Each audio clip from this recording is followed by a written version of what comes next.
Let me start by welcoming everyone to our 100th episode of Ladrina, apparently. Woo! 100 episode. Syndication! Alright. This is where the special episode where he tries to murder us. As opposed to the other episodes. No, I think he could have murdered us with the "Don't sue me for reals" creature.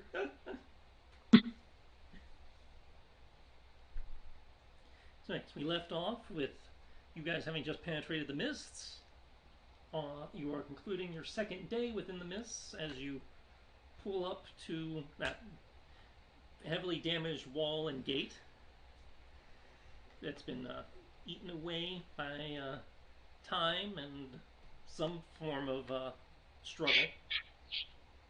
The dull iron gates covered in lush vines and vegetation, which has consumed most of the fencing. The lettering above it mostly rotted away, except for those warped letters I posted there in the chat last time. And on the other side, that from what you can see through the bars and debris, seems to be heavily obscured by foliage. The sun is clearly setting, so you are entering the night cycle.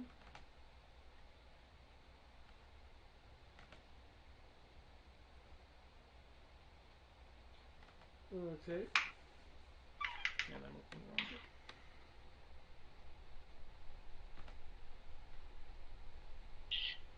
Mm-hmm. As it occurs to me, there is a chart I was rolling on, but I do not physically have one. I will shift into my natural form as it is night. I'll be sure to be off the Bordeaux.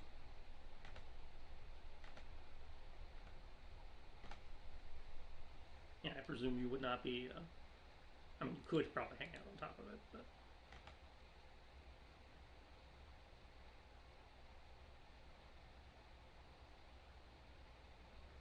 Are you guys setting up in front of the gate, off to the side? What's the.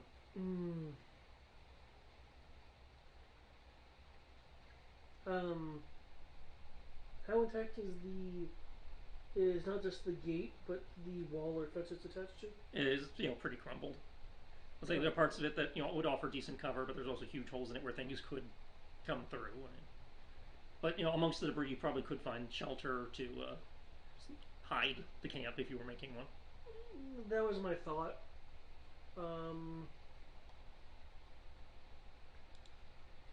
That sounds like a good idea. That's, Okay. Whoever's in charge of doing that can make me a survival check, and then, either them or somebody else can make a stealth check if you are intending to actually try to camouflage the campsite in any way beyond just finding a good spot to set up that's, sheltered. Is anyone good at either besides me? I'm okay at survival. If you're better, feel free. I'm proficient. Oh, you use your awakened senses then, and help get us some cover. Let's see if this actually works. Okay. Roll 20. Let's set the standard for the day.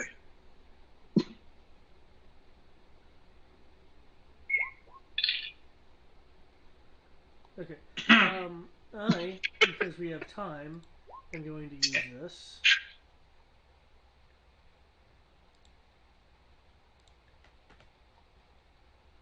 It's going to be one of those days. Okay. Well, you still got the proficiency die you have to roll in roll 20. That might make a difference. Did it roll? It did. Oh, I see it. Okay. It got hidden by David's spell. Yeah. Okay. I mean, it's not the most comfortable sight, but you're reasonably confident that it'll serve. That reminds me because of how you're not like out in the open. Then I guess I'll do a stealth to help with the mirage.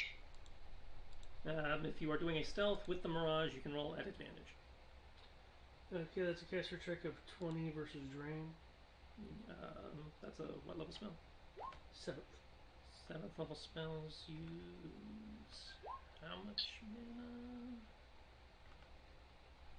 I will take the 27.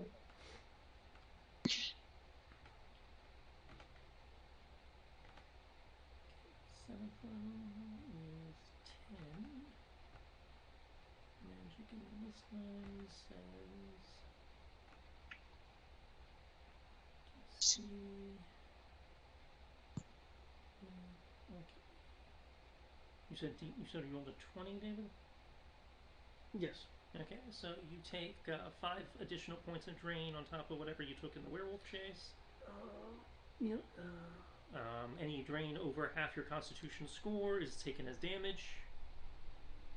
If you have reached your constitution score, then it becomes then you gain a level of exhaustion as well. I thought I was tracking it in my temporary HP area. That's where I'd asked you to track it, yeah. And there's no longer anything listed there. I think I had like 14 last I think time? you guys took a short rest, and that cleared it. Okay. Okay, and you said it was how many points? 5 points. Okay. Boom. 5 points.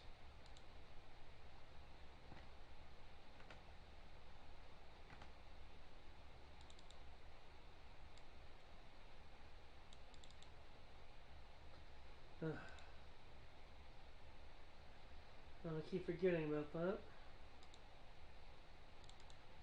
This damn... The way this place deals with magic.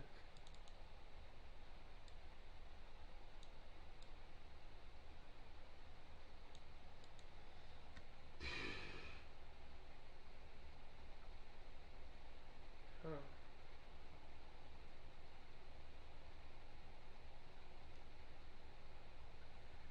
How come this isn't bothering you more, Tibbs?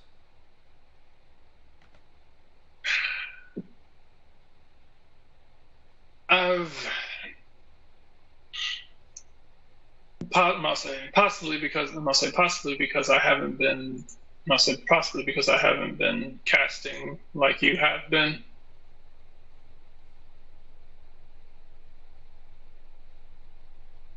I will. Must say I'll be able to let you know if this bothers me. If the time comes where I have to cast a fairly large spell. Mm.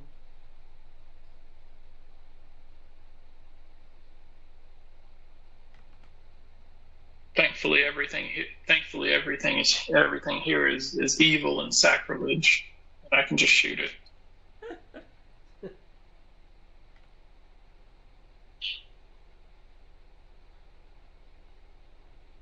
I very much doubt that we will come across humans here in the mist,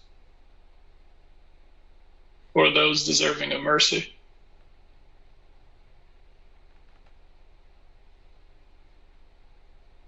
I mean, there were people here when the place was enveloped in the mist. They had to go somewhere. Dead. I mean, possibly alive, but Tibbs isn't expecting like people to be thriving here. And if they are alive here, they've probably been corrupted. I would assume the vampire that lives here has probably murdered them, or whatever these fucking werewolves. I mean, if they're still alive, good on them. Congrats. I'm not expecting it, but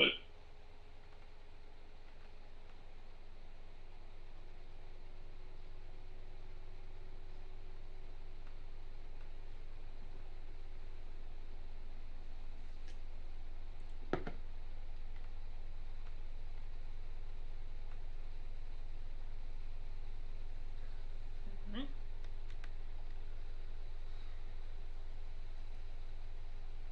Well, there's only one way to find out, and that's to progress further.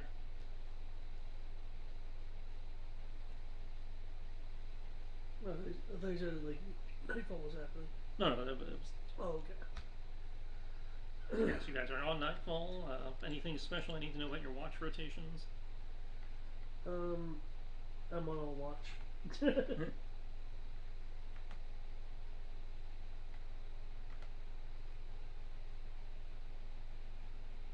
I'm willing to take a shift. Tribute. All right.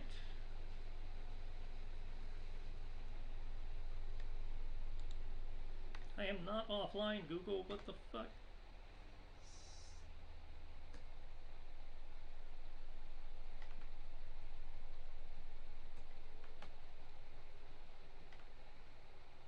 We took a short rest or a long rest? You have taken a short rest. You are about to take a long rest. Oh, okay.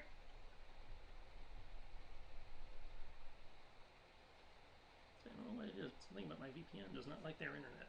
I do not have these problems at home.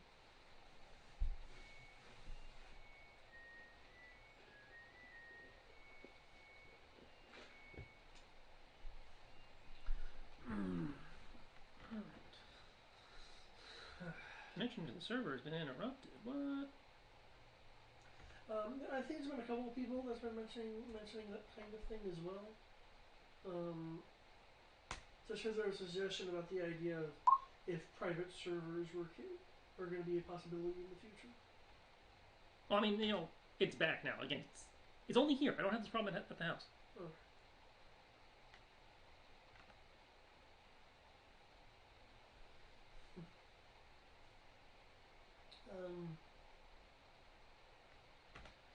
Let's see. Is Kodo's true sight picking up anything odd? Make me a perception check.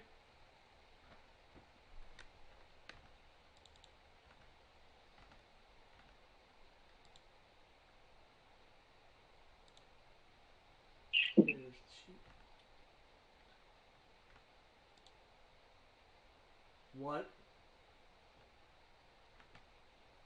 What? That is with expertise, folks.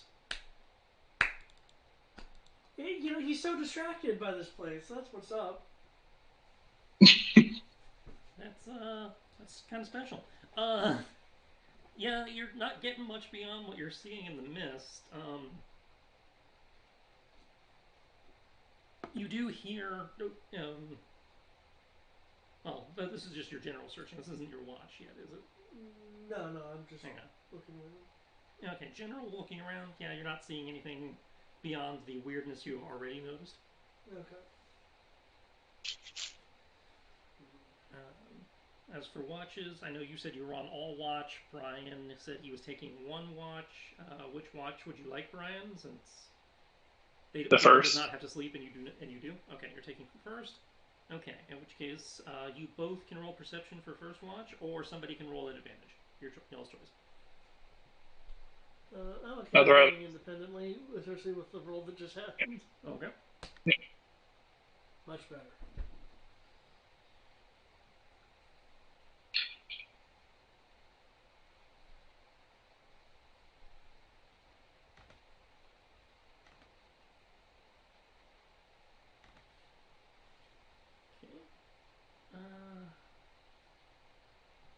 Nothing of note happens on the first watch, aside from you do hear the occasional strange. You hear movement in the brush and the occasional strange trilling, chittering. You're not 100% sure. It kind of sounds bird-like, but not quite. Carnivorous turtles. Okay.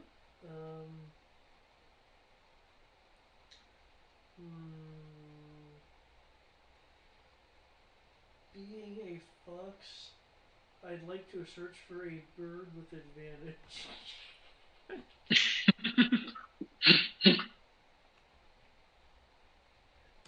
I wish to invoke natural foe.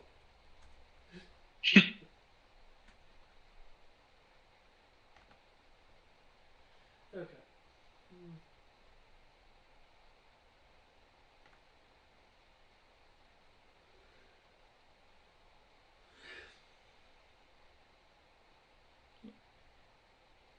If there's nothing else, we can move on to second watch. Righto. And since you're taking second and third, you can just roll for both if you like.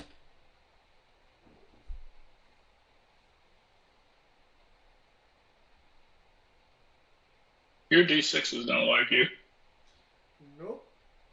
Because it's roll 20, and I love one roll in it.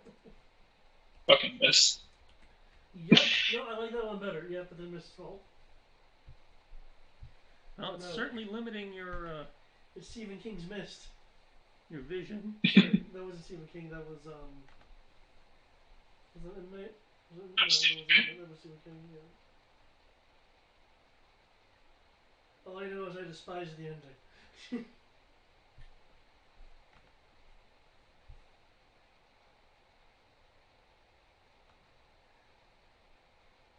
At least my proficiency dice are up there. That's making up for it. And hopefully the illusionary terrain is and the actual stealth is enough camouflage. Hopefully. Okay. How long did that last? 10 days. Plenty of time. So, second watch goes by.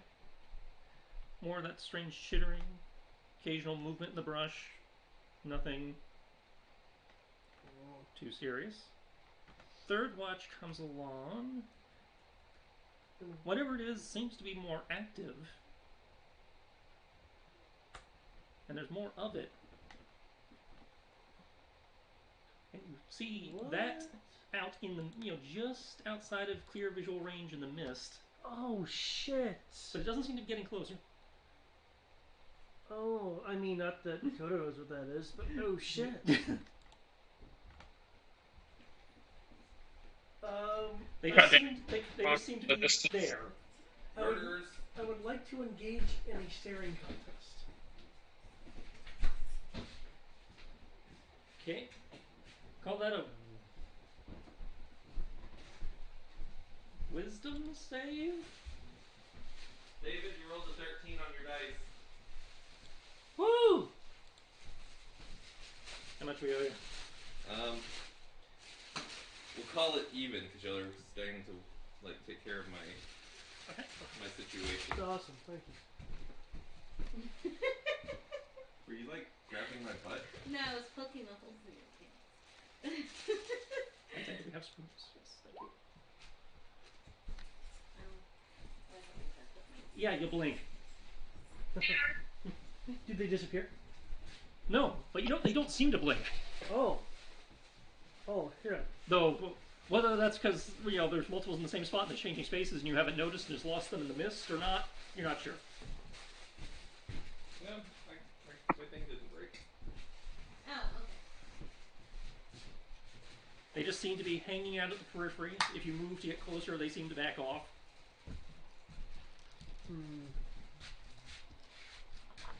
What did I miss? Kenshi, do you see this too? Creepy ass glowing eyes in the dark, yeah. Yeah, cool.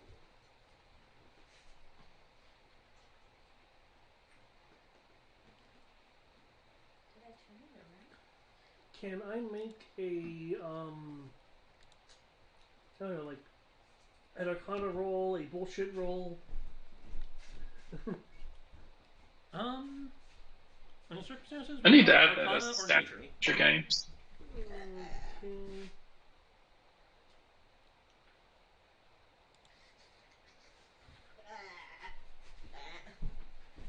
What was that? You poisoned her. It's not the first time she's been poisoned today. Yeah, literally. My jaw's Third- covered in blueberries. What was that, Brian? This would be the third time she's been poisoned today. Yeah. I was poisoned today. All failed attempts. What you have missed are creatures that I cannot describe accurately because I don't think I know what they are. And you still don't know what they are, but you get the sense that whatever they are probably was did not initially start this way with the glowing eyes and shit. They probably, again, as Brian put it earlier, missed corruption. You get the sense that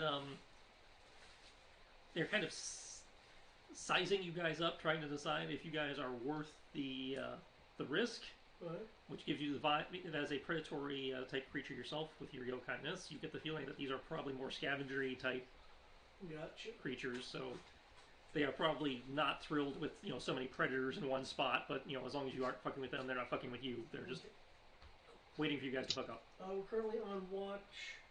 You and me? Well, the party in general. The party. Matt, can you toss this in the freezer? I'm gonna save this. Kodo has spotted these small, like ink black creatures with yellowish, Glowingish yellow. At least the mist is seeming to make them glow. yeah, glowingish yellow unblinking eyes. And so you're getting silhouettes right now. Silhouettes with glowing eyes.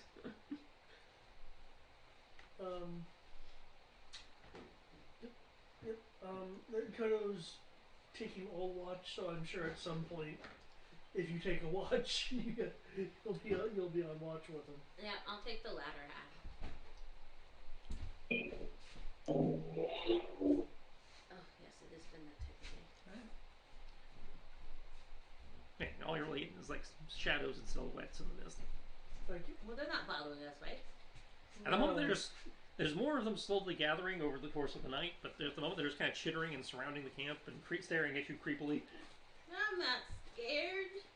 I'm sure that they're harmless, and look, they look like awesome pets to have. If they're there by the third watch, I would like to growl at them. You can make an intimidation check if you like. Okay. For Sierra's benefit. No. Yeah. Yeah. Cortana is scared. No idea what those are at all. It's like there's some kind of anima. Okay.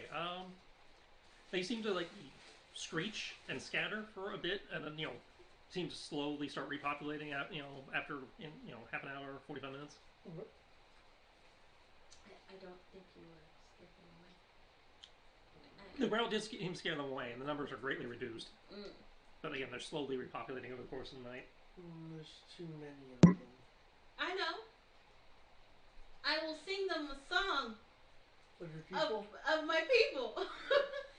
Maybe it's bad, but I was expecting her to say, "I know, I'll throw a fireball." Wrong character. Yeah, Cortana's Do you lightning not- bolt. Thank you. Yeah, thank you. That's right, I forgot. I use chain lightning. Yep, I'm gonna pull it out and play my triangle. Are you gonna pull up a YouTube video of like a rock triangle? Hopefully the sound will scare them away. It could be a dinner bell for them. Eat the big fox. Well, I can't answer that until you want me to performance check. Oh, I'm still loading up. Well, then I can't answer that until you make a performance check. Somebody, roll me a d20. 3d6. Oh, 3. Damn it. You rolled a 14 You rolled me a 3d6? in my head, yeah. Oh, what? You rolled a 6, Yep. 4, and a 4. Sorry, we only accept physical or electronic. You also got 6 stunt points. Do we have step points in this thing? Mm-hmm. Ah! You do? More things that I won't use. That's why I have them on the 3d6. There you Much to Eric's chagrin. go. Oh, you might not like control. It doesn't count if it's on the floor. That was the best roll. Those dirty ground And you dice. still have to roll proficiency and roll 20 anyway. Somebody roll a d12. So what was the 3d6? She got a total of a 4.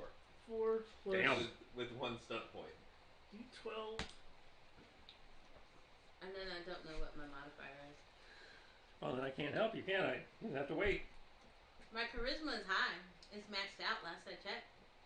So that should be 5. Yeah. So Mouse 7 has a plus bar. 5. Hope your charisma's max. Damn, I rolled a 3. You roll a whole 12. Yay! I am amazing! It's because she's scared. She's Yeah, it's missing. less of a dignity and more of a She's not playing so much as just shivering into the bell. I'm sorry, I'm scared. They seem to be chittering back in response. I'm having performance anxiety. Where are you? Are you top of the Varda? Are you on the ground? I'm definitely gonna be behind you, wherever behind you is. That way, when they attack, they hit you first. Okay. No, they have the camp surrounded. On top of the Vardo. That way, they'll hit you guys first. I don't think they can fly. Oh, awesome! I'm safe. Well, you see, some people theorize that they evolved into birds. Yeah. But you did get one stunt point. I will use that stun point. To move 5 feet. You had learned the search of the air. We were born in it.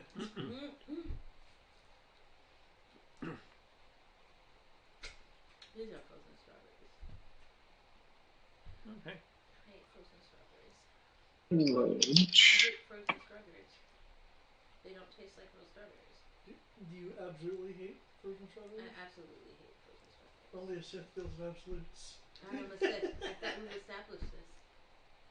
Of everybody in the party, I am more Sith-like. I only deal with absolutes. I do not like maybes, possibilities. It's either no or no. Or there is no in between. Aren't you missing, flipping one of those no's? No.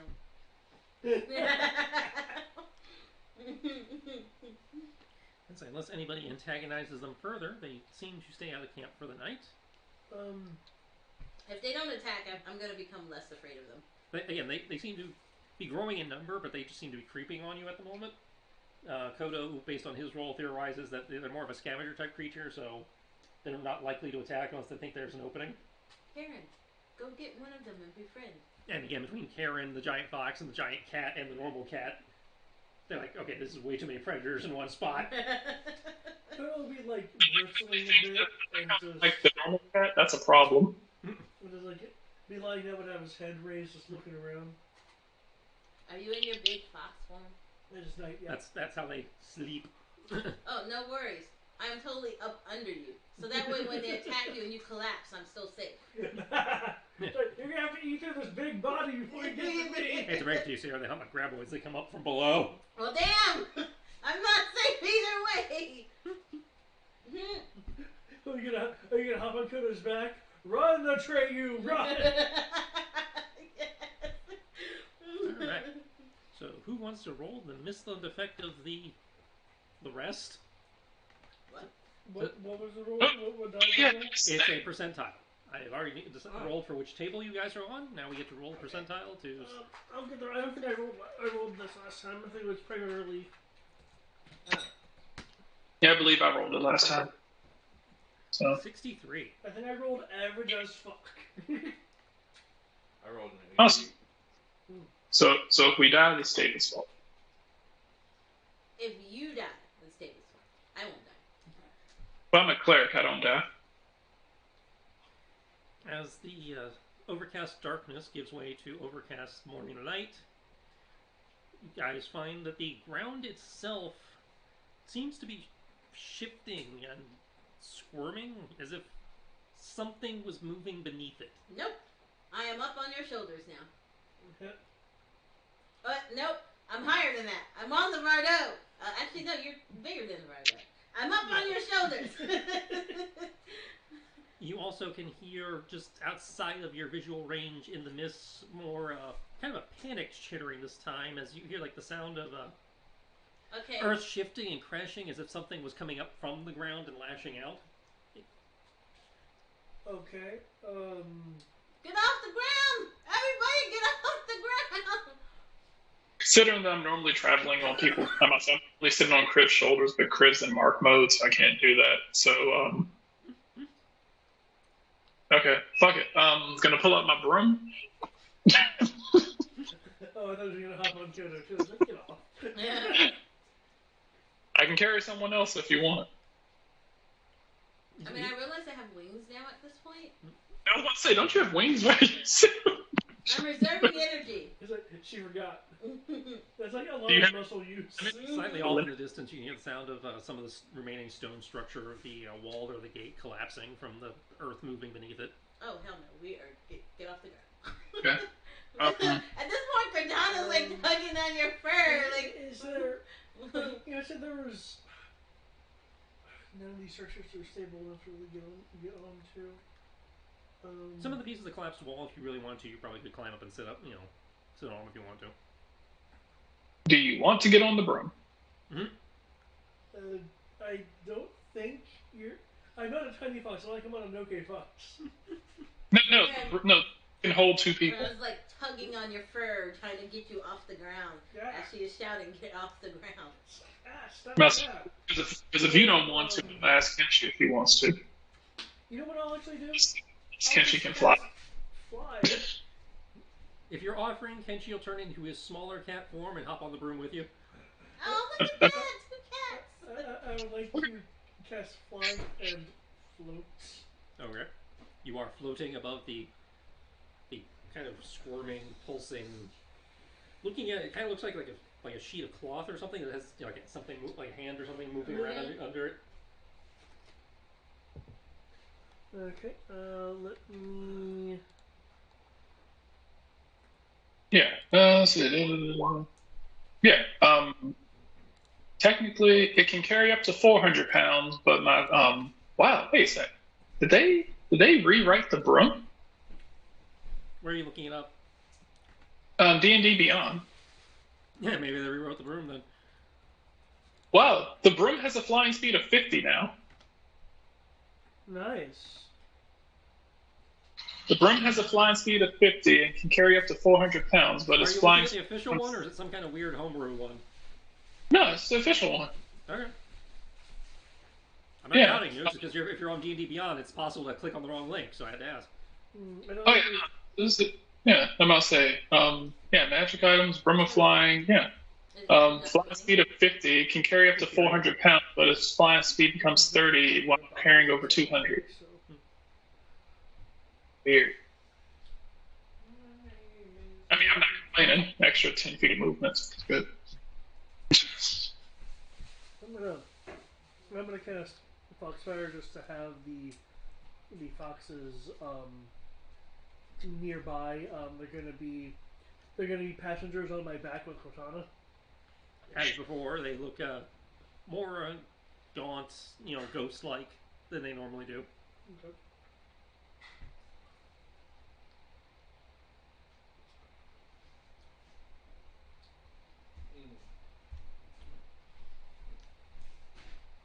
So far, the terrain has not done anything to you aside from being creepy. But it does seem to have spooked whatever was out there in the mist. Spooked us. I vote we hurry up and do the book of Helen. Well, for that, I'm glad my table's doing their job. we need to.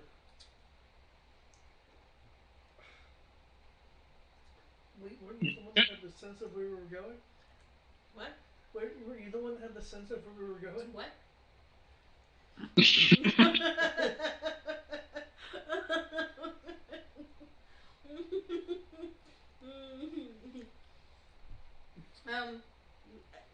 we go that way. Away from whatever that thing was. Is the ground still fluxing? How long is this? Like right after you cast fly and everything? You guys waiting a minute? What's the? I figure it's probably been a few minutes. Yeah. I don't care what the fuck happens. I ain't getting down on this ground no more. If you're waiting a few minutes, it seems to have slowed to more of a kind of like a rhythmic, almost like gentle. Looking at it, it kind of has the visual effect of like gentle waves on the ocean at this point. So whatever, the ground itself still seems to be alive, but it seems to have calmed from where you were at the beginning, when you first got up. I'm going to take my shoe and throw it in the direction. It didn't eat the horses. No, it did not eat the horses. Now fuck these land sharks that we got in here. I think they prefer the term sword sharks. Street sharks, thank you.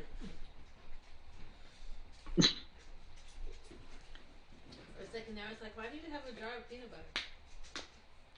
That was Donkey. I know, I fell at the last minute. Did not react to your shoe. Titan's confused as to what he's eating for dinner. Don't worry, Titan. Once I finish my ice cream, I will feed you. I don't know if he heard you. I think he thinks Daddy can feed him. He knows if he looks hungry. Well, if they changed it, they also changed it on Roll20. So Nice. Errata for the win. and they've changed it so it's not based on creatures; it's based on pure poundage. So as long as you weigh less than 400 pounds, you can be whatever size you fucking want. Mm.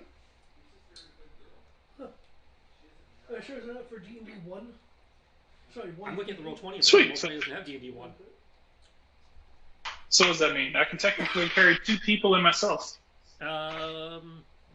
Possibly even 3 people, depending on what their weight is. Or a whole bunch No. of hobbits. I don't know if Kitsune are like super dense or what, but Well, again, You have laundry in the dryer. Mononoke sized fox, so... I'm assuming it's yours, because mine's sitting out here on the... as far as humanoids. It might be Lynn's. Oh, I need a your daughter has drain laundry check in for the dryer, fly. which becomes your 19. responsibility. Did I miss it? It flies 3rd level, so yeah, you're good. Okay, I don't think your shoe did anything. No. Cortana will jump down to go get her shoe. That's Okay, I will fly down to make sure. No, a shield of wings. Yeah. Yes, she don't avoid touching the ground. You can retrieve your shoe. But I think it's cool. It's a no, you're good not sniffing beastie. the garbage. Titan. It's a good beastie. If it's a beast. Oh, good for saying literally knocking on me. Are you a beastie? No. I don't think so.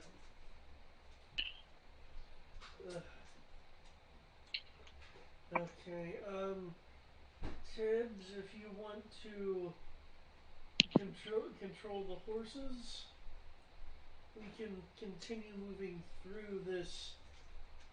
What does it even destroy this place? Tris, can I make like an investigation roll or something as we're traveling through to kind of figure out, like, is this just decrepit from age? Did something siege it, and was it left in a ruined state? Yeah, that'd be an investigation. I'm pretty sure. Do you have like mason's tools or carpentry or anything as a proficiency, or smith's tools as a proficiency? No. Okay. I can't ever play a pan string. Yeah, well, I don't think knowledge of instruments is going to help you assess the damage. No, but I could join in Cortana's band. No. Okay, with that roll, some of it clearly time, Yeah. erosion, rain, etc.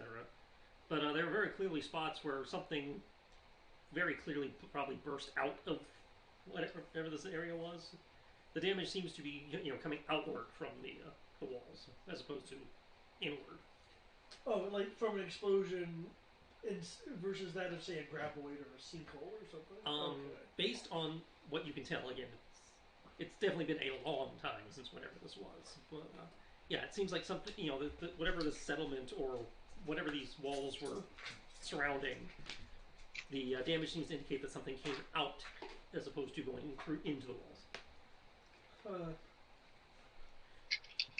I think maybe night exploded in here. You exploded? It's hard to assess. It's hard to assess again due to time, but you were inclined to say that it was probably less explosive and more some kind of kinetic. Okay, I mean, So like a possibly a charge or it's more of a physical kind of damage. Like, As opposed to like a fire, some kind of like magic or cannon or something. It seems to be more all the way. something came through. yeah. Can you move my laundry to the dryer? Yeah. I mean, I only laugh. It seemed very timed. Like suddenly, I'm all old and decrepit. Can you do? Oh God, no, my leg. It's because the chair is too low. So I have to force myself up. Oh, you poor thing. We should get you a computer chair just to sit in down here. So so you can't lay back. Is that wet? Nothing. That's what I thought, honey.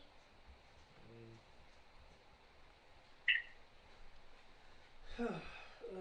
Well, yeah, I mean, some kind of bursting happened here. Hey, no computer for you. Hmm.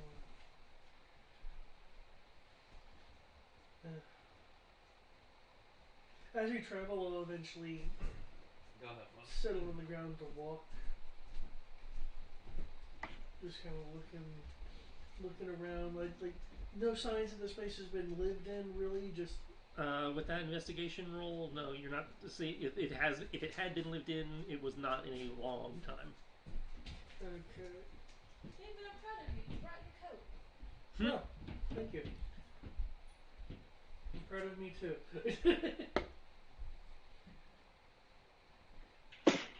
After a few minutes of advancing deeper, I assume are you guys going past the gate since that's where the road leads? Seems the path seems to lead. Yes, unless the driver has decided otherwise. Otherwise, we were going. Advancing deeper, after a few minutes, you do hear the high-pitched screech of something above, and then further panicked cries, and off, just at the edge of your periphery, you see the silhouette of something swooping down, and with a screech, high-pitched screech as it grabs something and then goes back up. Nazgul? Based on your passives, it's hard to tell with the silhouette, but it was closer to, it was like, say, an avian shape than a humanoid shape. But not any kind of avian you're familiar with. But again, with it just being a very distorted silhouette, kind of hard to.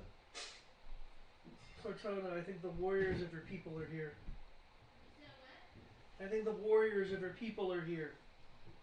The warriors that our people are here? The warriors of your people are here. Something swooped down and grabbed someone. No, that's not my people. Something. But yeah. I said something. You said something swooped down and grabbed someone. Oh. The other thing was hard to tell, but more of a creature shape than a person shape. Disclaimer. I'm disclaiming. It's kind of weird, blobous, again being silhouette distorted by this, blobous amorphous central mass with a long cylindrical shape coming out of both ends. They're kind of curved, similar in shape to what one might interpret as a tentacle, but again with the mist, it might not be a tentacle. It could, who knows? Oh shit! But yeah, whatever that was grabbed by the vaguely somewhere between an avian and a bat-like shape. Is it the thing? Was it kind of like the not beholder? No. Okay. Okay, this is again kind of like a for vague description, kind of like a blobular, almost egg-shaped center mass, and then a kind of squirming tendril thing coming out of both. One tendril coming out of the back and one tendril coming out of the front.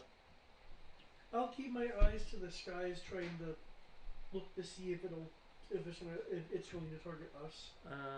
If you want to be hyper alert about that, you can make me a perception check.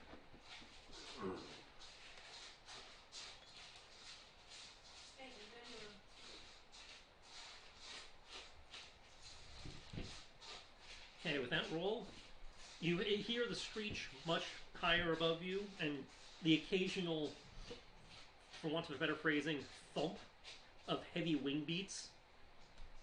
But it does not seem to be coming closer, it just seems to be vaguely in an above direction. Probably whatever it is flying off with its prey, or perhaps another one circling, looking for more. Yeah, I'm thinking about it circling. I think it's still on the hunt. No, let it still be on the hunt away from us. Be careful, Tibbs. Oh, that's right, he is small.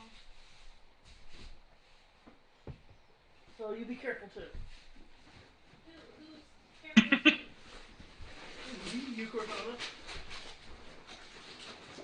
Because right now you're smaller than me.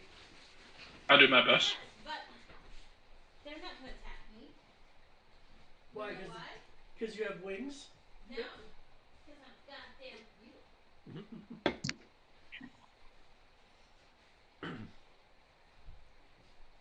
Oh, look at it this way. You might find a fourth here in the mist.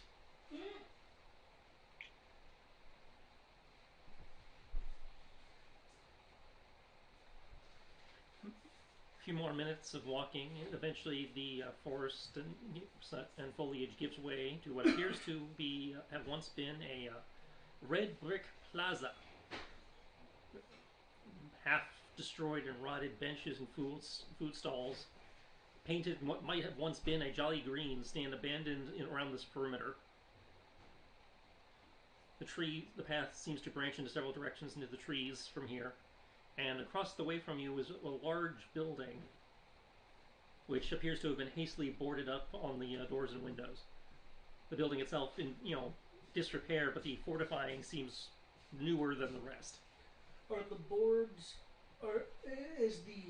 Did the boarding occur on the exterior or the interior? No, it looks like somebody boarded them. Someone or something boarded themselves in. Okay. Should we not? Oh, you're the beautiful one. I think you should do the knocking. As you wish. I will pull out my triangle just in case. I like the Nordic knock spell. Okay, making your way over to the larger structure. I would like to be crouched about 20 feet behind her. Are you guys trying to be particularly stealthy or just casually approaching? I'm just gonna casually approach it, skipping, humming a tune, I'm dying. occasionally beating on my, triangle. Sorry, it's just I was just remembering Broom type. a term that an actual play just recently came up with.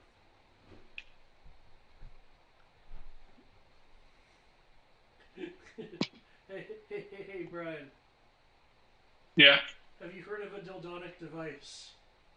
Remote what? Teledildonic device. Remote dildonic device. No. I see stealth from Tibbs. Are you casual or stealth? Well, I don't say I can be super stealthy, but Well, I mean, you're free to try. It's not my place to dictate, your ability to make the attempt. I just dictate how easy or hard it is to succeed. you can roll. It fails. Why? You're right in front of them. Well, yeah, I mean, Holy shit! I can stealth. okay. The three dudes are, at least trying to make minimal noise while Cortana's just dancing up to the door. Goblin friends, hear my song. Ba, ba, ba, ba, ba. Again, the building itself is in severe disrepair, but seems to have been recently reinforced by somebody hastily trying to fortify the location. Do I Various boards and nails covering most of the access points. Wait, we're in the morning now, right? It is mid morning at this point. Morning. Okay, by mid morning, I would be on two legs. I'd say you guesstimate, again, hard to tell without sun, but you guess somewhere 9, maybe 10 o'clock. Okay. Okay.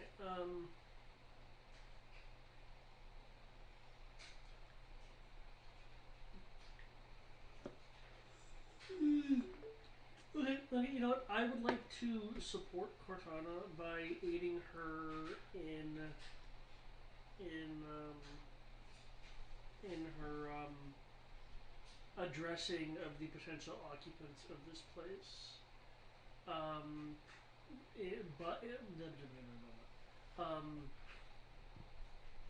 By way of I don't know,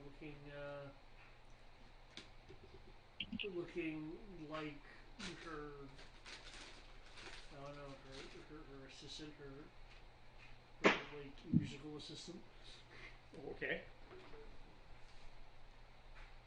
Oh, she has a triangle. It's musical. The lyrics. Oh, I just saw the image, Brian. The structure does not seem to react to your presence. But It's not acknowledging our sick moves. knows nothing. We were at the top of the charts. Have you knocked yet? Yes. You knock on the boards. Stings a little bit as you come back. It's not anything you can't easily handle, but slightly splintered from the rich, shoddy wood construction of the barricade. Able, get like dust off. Not, it stings a little, but not anything you can't very easily clear. Again, doesn't seem to respond. So now that you're banging on it slightly, you can see indications of larger, like holding your hand up to it, like your hand-sized, claw marks that try to get through. But no signs of breaches? Does not appear to. There's some places that might breach with a little bit of effort, but they were not breached as of yet. Okay.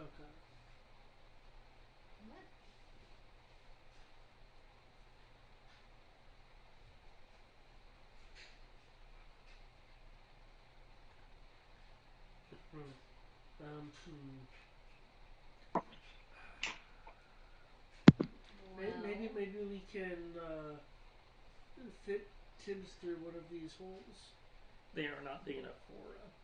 He could attempt it with an acrobatics check, but it is unlikely he'd be able to squeeze through. I will not discount the possibility. You can certainly try. Yeah. Anything's possible if you make the acrobatics. Is there a fireplace? Is there what? You're outside the. Yeah, but like, is there? Y'all are forgetting that multiple people have the ability to cast polymorph and true polymorph.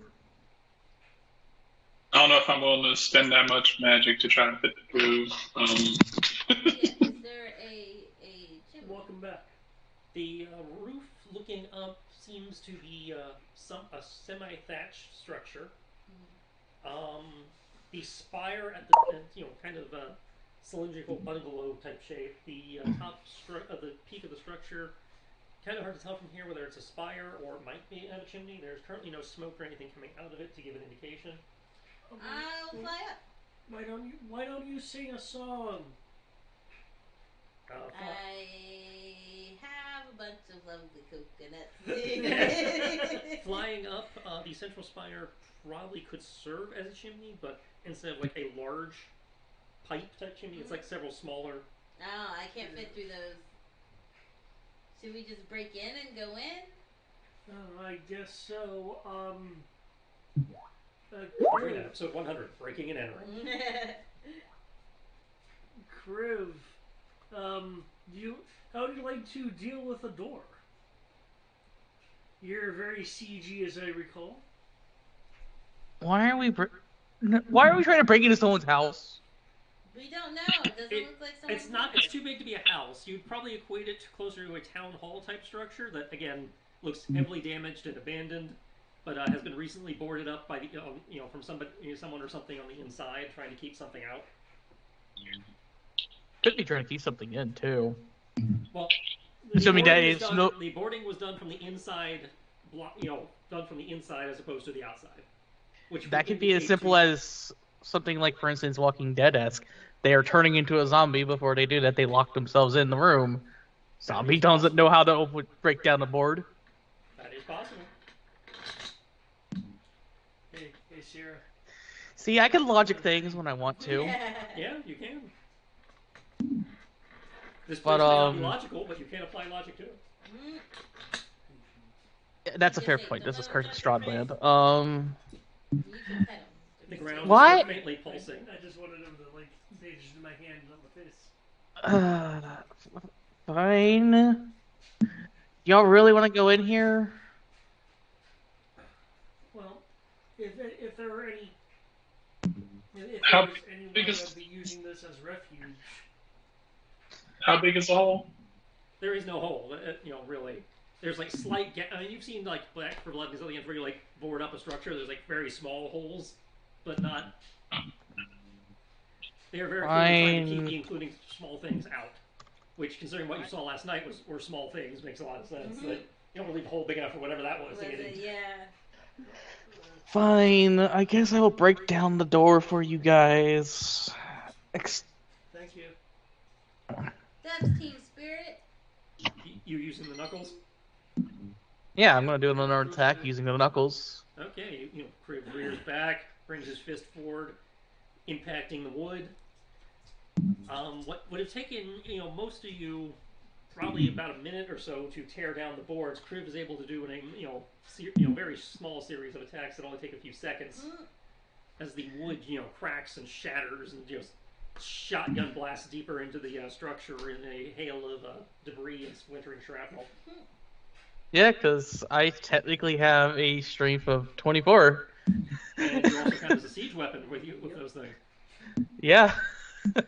You hear the tinking of the nails and stuff hitting the stone floor inside the structure, which is currently encompassed in total darkness aside from the first few feet where the very overcast sunlight is coming in.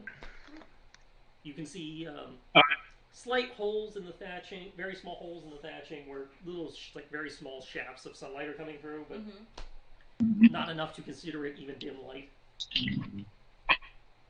Yeah, I don't have the means to see in the dark like everyone else here. Can we get some light? I will summon some feral foxfire to be light. You already had those out, but well, it lasted an hour, and I wasn't sure how. It hasn't been an hour since you. Okay. Then yes, I will use that. Your gaunt, ghostly foxes go deeper in. Magic, or can you just do that? It's a cantrip. And cantrips do not provoke dreaming. Okay. It has to be a spell that actually costs mana. Wait. It doesn't do what now? Magic in the Mistlands, as you were informed by Arya. Oh, that's right. The drain. Yeah, draws from you as opposed to the weave. That said, the loud crash caused by Kriv's fists does seem to provoke some sort of attention, because you hear another one of those shrill cries from above, followed by a high-pitched whistle and a loud crash as something shiny falls from the sky behind you, shattering on the ground of the square behind you. Is falling! Is this a fucking... I knew this wasn't going to go well. Fucking giant eagles. Hey, meme's an eagle. No, this is probably some type of alchemist grenade that we now need to roll to save for. No, it was just a loud, like a kind of like the cartoony falling sound, and then a crash of kind of sounded almost like metal on stone, whatever hitting the red brick of the plaza. I'll spin around. Spinning around, you see. It's kind of hard to judge from this distance, but you'd almost swear it was a tangle of metallic limbs and cloth. Metallic limbs. Limbs and what? As the boss inside of it. That's probably someone trying to escape from here after we kicked in the door. No, this is behind you, whatever it was. No, And it happened as a result. It happened right about right a couple seconds after you broke the barricade. are you familiar? I'm going to maintain looking inside with the light from the foxfire, expecting it to be some form of distraction meant to. I will go retrieve the item. Moving to approach. I will escort. Okay. Moving to approach. As you get within, get up a couple feet away from it. Cortana, you haven't seen this particular type of thing before. The closest you could equate it to is some of the automatons you guys encountered in the Republic. Koto, you have not seen one of these for a long time. Not enough of this. But given your lifespan, you probably have encountered them before. It seems to, if you didn't know better, you would say it's the remains of what had once been a Warforged. Do I know them as like inherently evil or just artificial life? They are sentient constructs that spawned out of the first great arcane clusterfuck. That they were created kind of like battle droids and eventually attained sentience, and for the most part have wandered off into isolated communities away from the rest of society, because for the most part people either try to subjugate them or just look at them as weird because sentient machine. Okay. So they just kind of hang out and do their own thing off in hidden settlements off to the side. Okay. It's easily been several decades probably since you've seen one out and about. Usually they don't leave town. They just stay in their little settlements because they don't need anything. Okay. I will move up and you know that entire thing where you're behind someone and you kind of grab them by the shoulders and like partially move around them as if you're gonna move behind and then go in front of them. That Yeah, kind of like thing. Tai Chi. Brian, your mic's doing it again. He'll partially Yeah, I can't hear you. do that and say, What that is very, very old. Um, It's older than me.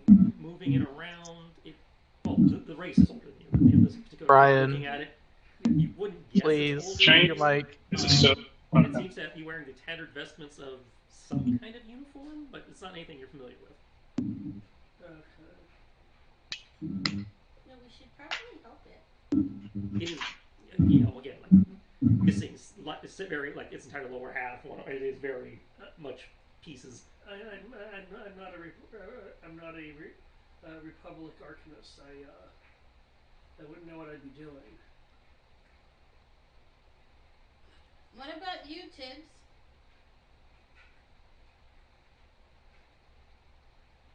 In regards to what? Tibbs is still over by the door, I believe. Well, she's calling over, saying if somebody can, repair an android. You said someone who can do what? Repair whatever this thing is. Repair a advanced Republic style thing.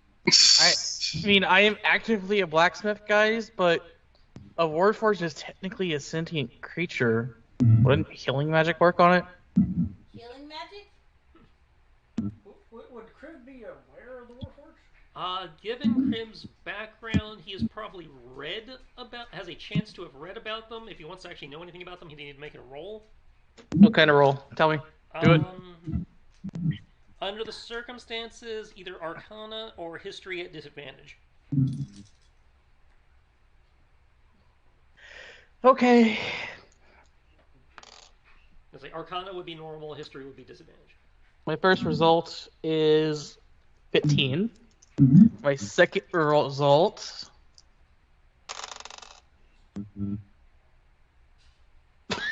it's also a 15. I assume you're not proficient? No, I'm not. Okay. So Yeah, it's with only 15, it's like you're vaguely aware of historical accounts of automated soldiers that gain sentience, but you've definitely never seen one, and you would have no idea where to begin, working on one. I'm gonna try and hear. But I had the blacksmithing knowledge that in theory I would be able to look at it and kind of start piecing it together. The blacksmithing knowledge would be enough to repair the plating. It would not be enough to actually do anything with the innards. You don't even have to cast the spell to know this thing is beyond what Cure Wounds is going to do. Oh. Again, it's like a torso and an arm. It is. It's technically dead at this point. It is beyond dead. It is missing 3/4 or more of itself. Okay. What is Tibbs' power? Well, I asked if Tibbs could do anything, and Tibbs was like, "No, I cannot." It's technically dead. Anything So that we can do is you going have to look at the rules based on Can that. I raise dead? It is beyond raised dead. Raise dead takes a while. I'll say at best I could use resurrection, but that takes an hour. And a lot of expensive materials. So We got an hour. Do you?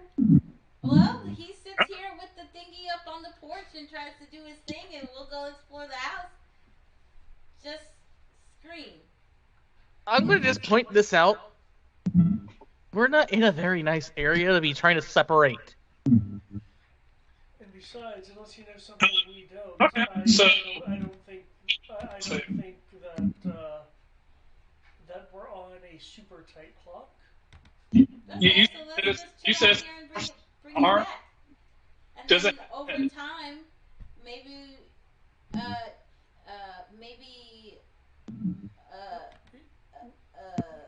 whatever Eric's character name is, can Kriv can build pieces for him again.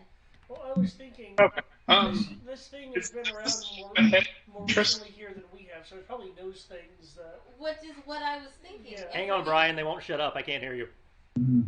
It also doesn't help that your mic keeps cutting in and Yeah, out we with also a keep lot getting of that feedback reverb, again. so I can barely hear you or hear anyone else. Sorry, hold on, let me see if I can do something about that. But yeah, I was just asking, does the thing have a head? It does not have a head. It's literally like a torso and a very mangled arm. No, shit, I can't do anything then. Resurrection would be able to. It would be, but that's a shot in the dark, and I'll lose my mana if it doesn't work. I was thinking Speak with Dead, but it needs a mouth in order to do that. I was about to say, you can borrow mana from me, and then I was like, no, I'm not a sorceress. If you here's the thing. you Speak with Dead. You're forgetting something that's very important. You can smith them You're a out. tinkerer. I'm a blacksmith.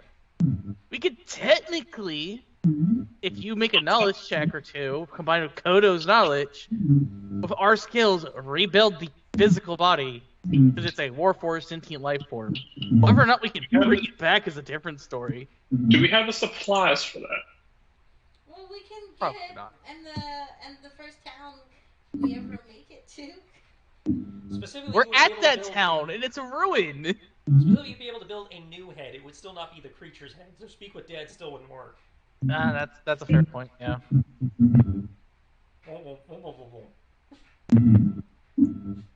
Yeah, that's all I'm getting at this point. Yep. Okay. Actually, we're talking about crap. I know we're talking about the building. Are there any, since this is beyond what we can do at the moment, are there any signs that there's been recent entry into the building? Yeah, very recent. Within the last minute or so, somebody just burst down the door. Outside of us.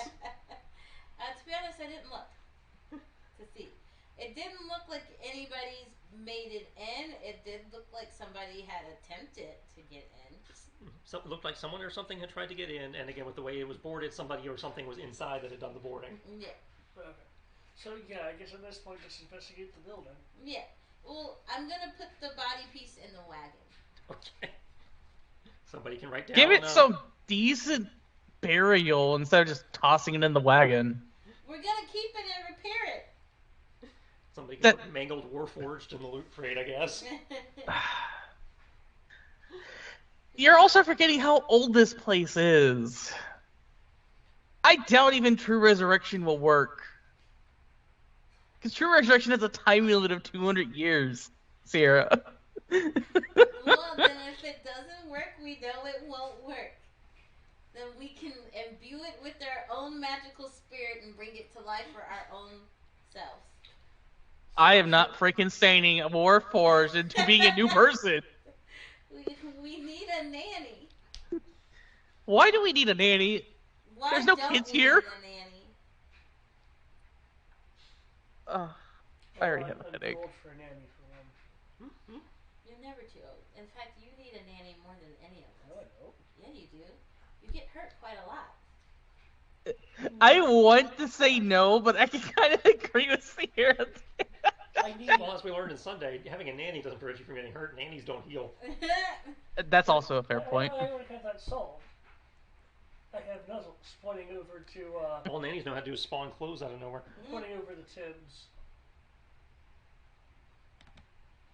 Remember that one time when he went down? Well, then I have you. Yeah, I like you, but not enough to use my Uh-huh. mana.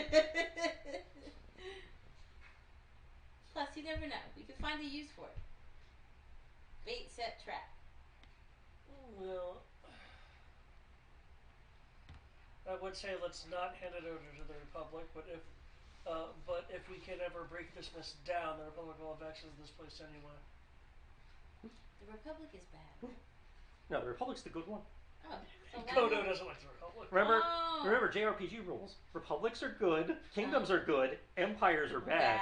Ah, there we go. It's like, yeah, no, we could probably give it to Hey them. now, not all empires are bad, it's just their government is bad. Well, JRPG rules, yeah. I was like, yeah, the people in charge, you have an empire in your story, the empire is usually the villain. Okay, that's fair, yeah. The civilians might be cool, but the the empire as an organization, it would be your antagonist. Yeah, it's like the instant you join up in the academy, you turn evil. Huzzah. Unless you're a turncoat. Yeah, so whoever wants to add mangled Warforged corpse to your loot crate can do so. Who doesn't? I'm not adding a corpse to our loot crate, I refuse. Just don't put the word corpse. Put it right next to the dead cat girl. That's a mission item. You can update the loot crate if you want it to do it that badly. I refuse to do this. Do you want to do the honors? No, it's not like you do it. Episode 100, everyone. Okay, let's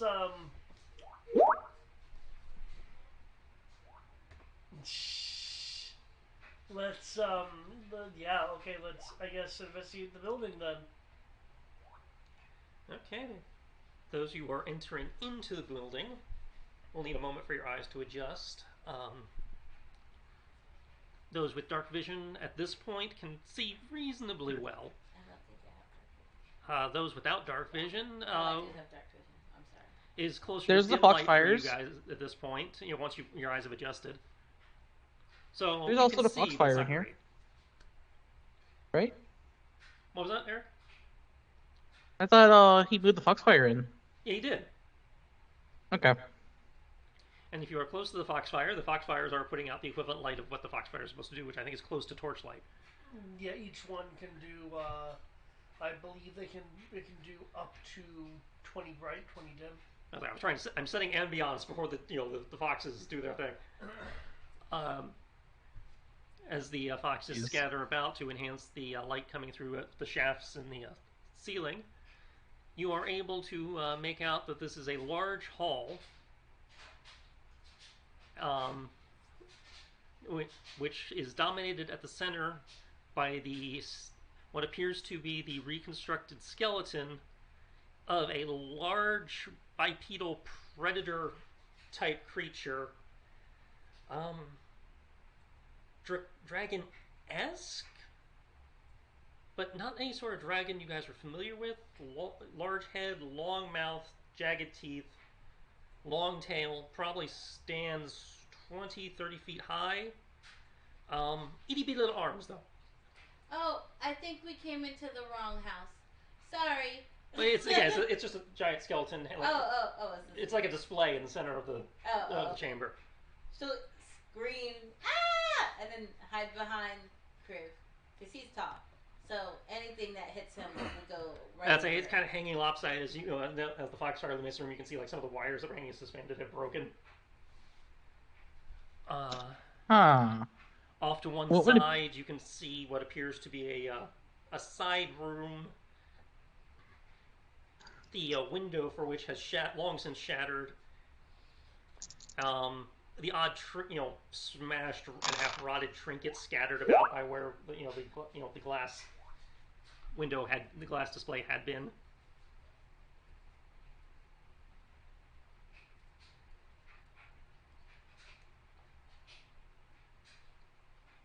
I still don't trust you. But I'd like to make an Arcana roll to try to know what kind of skeleton this is. This would be nature. All the same, nonetheless. I'm good with nature. So I won the lottery this time. 20 flat. I don't know if there's anything for like knowledge checks for the stunt points. Sometimes exploration stunts apply, but okay. You said what was yours, Eric? A flat 20. I rolled the literal highest I can get. Okay. Let me just double check. I'm pretty sure I don't have anything in nature, and nature is intelligence. Yes, that is correct. Okay. Both of you have heard stories about creatures like this on far-off islands, but never actually seen one yourself. They are rumored to be, they are believed to be ancient predator-type creatures that wandered the Earth, or rather wandered Valkyra way back at the beginning, before proper sentient life was created. They are often compared to like ancient early dragon, offshoots. Whether that is actually true or not has yet to be proven. But generally, they are referred to as a type of creature known as a dinosaur. This particular creature being a Tyrannosaurus Rex. Ooh, can we take this with us? The player has a question. Could this perhaps be a Dracosaur?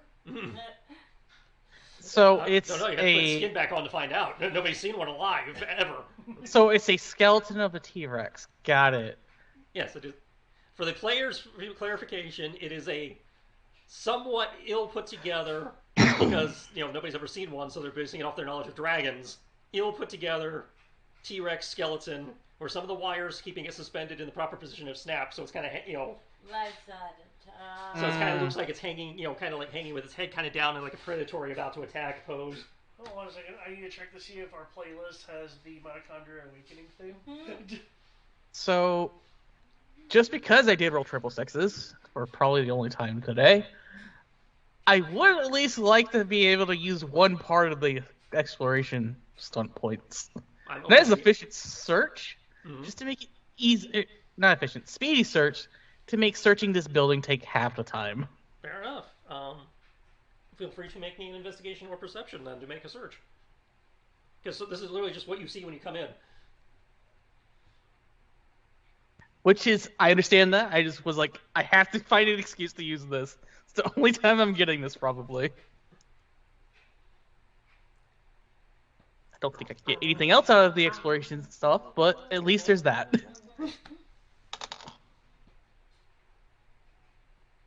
And you said investigation or perception? Yeah, depending on how thorough you're being and what what kind of things you're looking for. But generally, investigation is more detailed than perception in a situation like this. I would rather go with perception just to make sure that everything is fine. There's nothing trying to kill us in here. So you're going for a less detailed, more cursory. I'm just looking around, making sure we're not get jumped, see if there's anything that immediately stands out versus trying to actually learn about the space you're in. Okay, yeah. Yes, I would rather leave that to the people who even actually care about investigating things more deeply. I have a +2 intelligence with no proficiency in investigation. Well, again, feel free to roll my perception then. Remember, proficiency goes in roll 20. I don't have proficiency. Oh, well then you're good to go. You're good to go. What was that, Brian? Got something from you, Brian.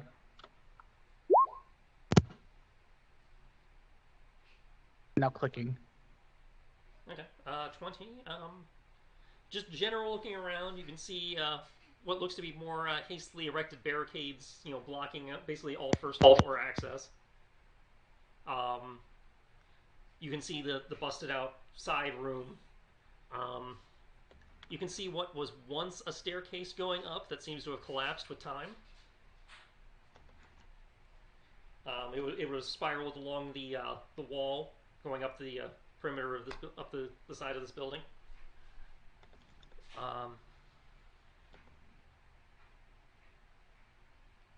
That about covers everything in here. This being solid floor, it does not seem to have the same strange motion that the natural terrain outside had. How's that? You're really quiet, but it's not making the noise anymore. Okay. Trying to figure out how to. So we figured out how to solve your volume problem. How's this? Same.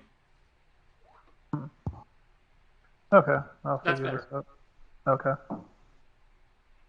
Cool. All right. All right. Anybody else doing anything beyond Eric? Taking a quick look around from where he's standing. I'm gonna walk in and take a look around. Okay. Perception or investigation? Okay. With that perception check, you see the same stuff I just described to Eric. Okay.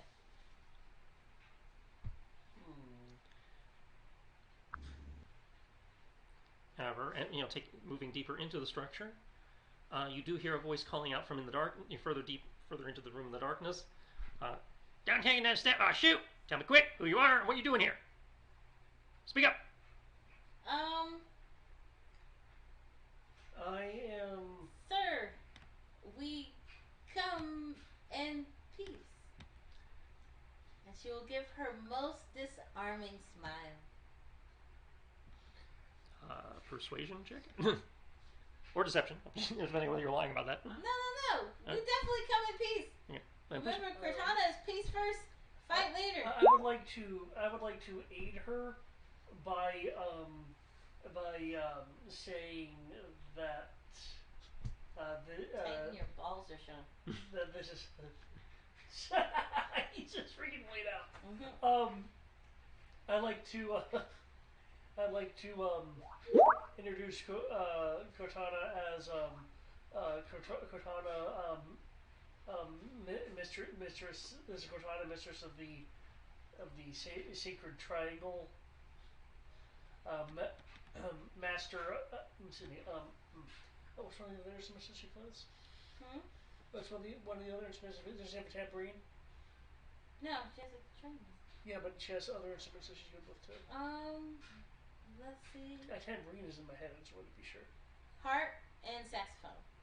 Okay. Was it Mistress of the Triangle, Master of the Sax, and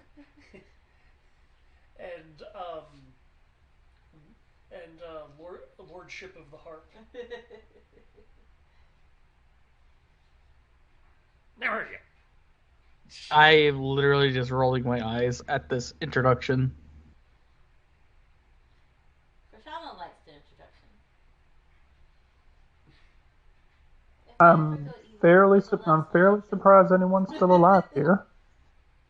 Holy shit, that persuasion is on point. Yeah, persuasion. How do you get 2d12? Expertise. Expertise does that. That's right. I forgot it doubles it technically, and because we're using a d12, it doubles the d12. Yep. I just want to know how she rolls so high. Because Roll20 ordained it so. My social skills I'm good at. I suck everywhere else. High skills, I'm about to say high dice haven't stopped us from rolling shit all day. Facts. Roll20 just loves me. It always picks one person. And Sierra's here, so it's her. Okay,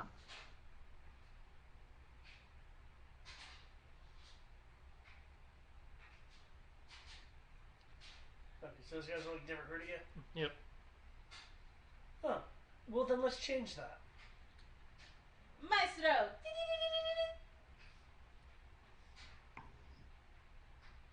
There's like a moment of awkward silence, and then you hear shuffling off to far side of the room as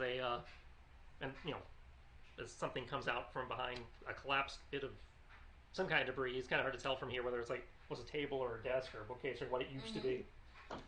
Coming out into the light is what appears to be a female goblin creature. Oh, she's so cute. I will have to come home with us. Yeah.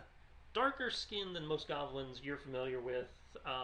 She's been Seems to have, based on what you're seeing, while they normally have a greener or reddish skin tone, normally this one seems to have evolved over the last 1,000 years probably to better blend in with the mist. It's more of kind of like a gray and black mottled skin tone. Wearing basic ranger type furs and leathers, carrying a short bow, which she still has out and lightly drawn, so she could fire if she needs to, but it is pointed currently. Arrow is currently aimed down towards the ground, so it's knocked and ready to go if they need to, but they are not currently aiming at you in intent. Just it's not outright hostility as much as caution as they approach.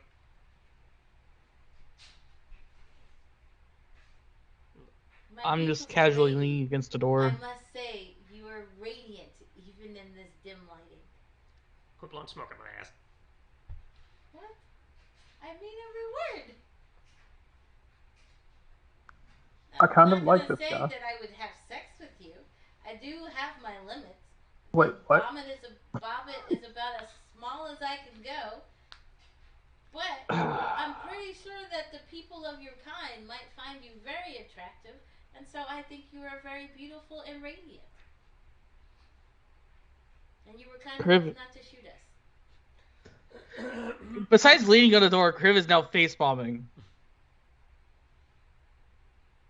I didn't shoot you because the smell of blood would just attract more of those things. And since you took out my security. The door? Yeah, the door. That was your security?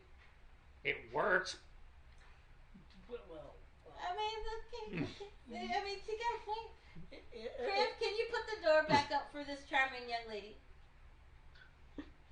I'm pretty sure the door is splinters. As like Crib's just leaning at the door, looks around at like the pile of like splinters and sawdust that he just created.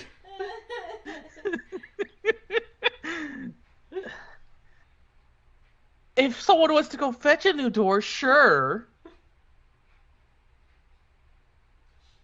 Yes. Tibbs, please catch some wood. Catch some wood. Uh, I'm hunting wood. Hold on.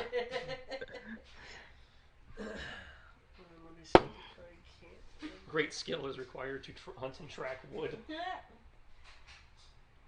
I like that spell. I'll have to remember that for me. I am just going to sigh deeply.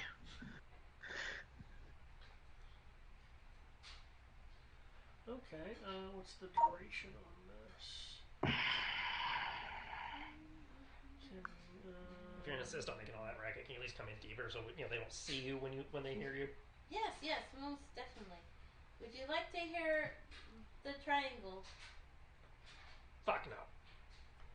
Oh no. Yes. It is loud and it will attract attention. What if I do it soft? Oh, What's the point of music if you do it soft? I have a harp that lures people into slumber and rest. Which would be great if these damn things slept. Concerning the door. We have to be quiet. If you'll excuse me a moment, Cortana. Yeah, what are you about to do? Should we bring in Karen? I'm fixing the door. You're literally casting a 4th level spell just to rebuild the door. We did break her door down. Okay, 4th level. It's Obviously, only make me do that drain check. fair that we Okay, do it. 4th level is 6, so that would be 17. You're good. No drain. As Coders looks at the pile of sawdust, splinters, debris, begins moving his hands in a sort of backwards, counterclockwise rotation as time on the debris seems to like reverse as it rewinds itself back up into place. Nice.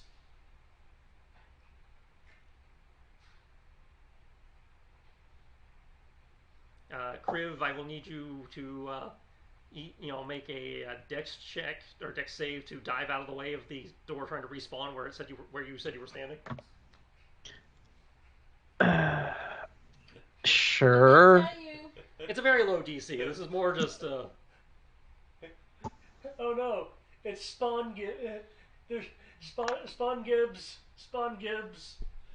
It's just you said you were leaning in the door. He's trying to put matter into a space where you're occupying. Two things can't occupy the same space. Plus my dex, plus 1d12. Plus your monk Considering you're mix. proficient, you probably can't fail it, but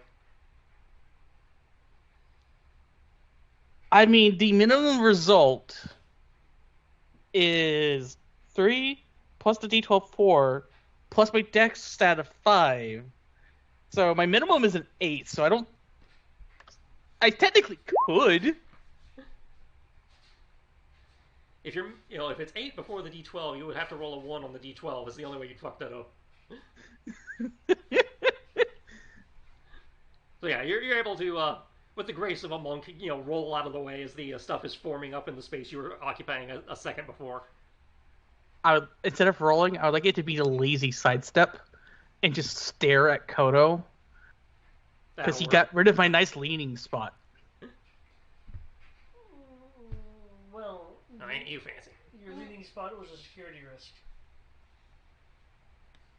Are you really going to be concerned about anything when I'm standing in the doorway? Well, I knew he was standing there all the time. And I would really like not to find out what creature she's talking about. You've already fought them, probably. Just You getting haven't fought here. anything since we got here in the mist outside of those wolves. Or wolves-like creatures. These ain't wolves. Wolves are easy. Oh, what are they? Don't know what the fuck they are. They come in all sizes. They got pointed, sharp teeth. They come at you from all sides. You think they're in front of you? They come at you from behind or the side. Some of them come from above. Saw one come out from the ground. They're in the water. They just jump out of the water. Fight things. They're in the water. That is the scariest thing. That is the scariest thing this person has said. At least it's a good thing that we don't go near the water. They come in all shapes, sizes, territories.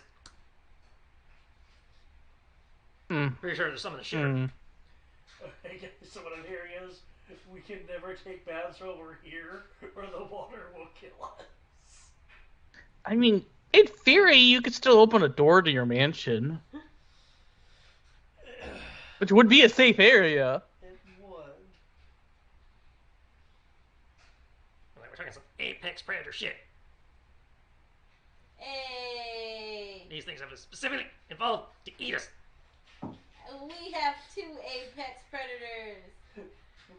And that was before they got fucked with. They're floofs.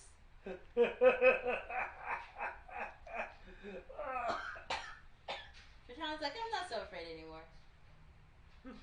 She's terrified They're of the ground. the apex not afraid predator of of predators. you. And you can't see what's under the ground unless she says we have 2 apex predators. She's not worried. 3 if you count Karen. But, hold up. They're apex predators designed to hunt you? Have you run into normal people? They're normal people here. Again, with normal people. Then they got eaten by the predators. The apex predators. Yeah. Okay. Came out here hunting some asshole. And we found these things up here. And I'm pretty sure he fucked with them. Because nature don't make that shit.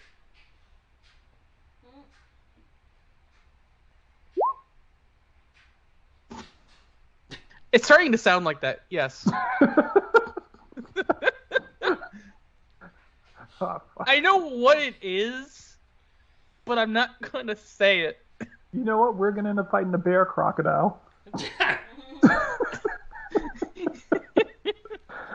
I'll say the undead bear crocodile. The shark and bear. Yeah, that's what it was. As I said, I was going for creepy freaky, not, so... Well, Oh my fucking god. I mean, a bear shark thing would be kind of creepy. Yeah, Well, yeah, it would. I'm just saying, you were worried about me doing Ravenloft. It's like, no, I'm going for a Ravenloft tone, not a... Fortunately, what you have here is, as Krishana was saying, apex predators on your side, and we can prove our apex nature by, if you can, telling us where they roost or the best ways of attracting them. You attract them by existing. Time out. They roost everywhere. Okay. I didn't say we should go chasing after them. I'm just saying that we're cool because we got you and you. So we don't need to go after these creatures. We just keep going about our business. Like, what's that saying? Don't start shit, there won't be shit. Let's keep with that motto. We're not going hunting literally for anything. Cortana. We are literally inside a demi-plane trying to find vampires that are trying to kill gods. So that way we can prevent them from doing this and fucking over the entire world. There's literally no way that we can stop shit from happening. Vampires can't shit, get rid of these things. I didn't say stop shit from happening. Say we don't start shit. We're We- here for a specific task. Not saying that we shouldn't help people along the way, but maybe we shouldn't go chasing after the man-eating monster so soon. And this would be helpful. I feel like we started shit by showing up. And besides, Cortana, you said man-eating. None of us are human. Male, female, chair, they don't discriminate. I'm definitely not a chair. Chair? I think out of everybody here, I'm the most delectable. I'm crunchy and spicy. Yeah, she can be that on her own. That's okay, Tibbs, because you're just plain and fried. That's it. Well, my goal is to not be eaten if,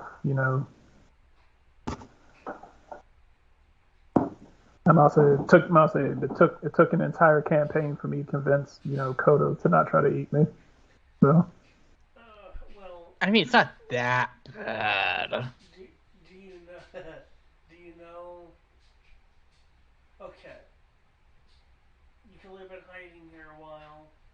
while I do want to destroy these creatures for you, is there a better place where you could be? Is there a township or a city nearby that is safer than here? Base of the mountain range, several days from here, where we came from, before we hiked up here, looking for the asshole.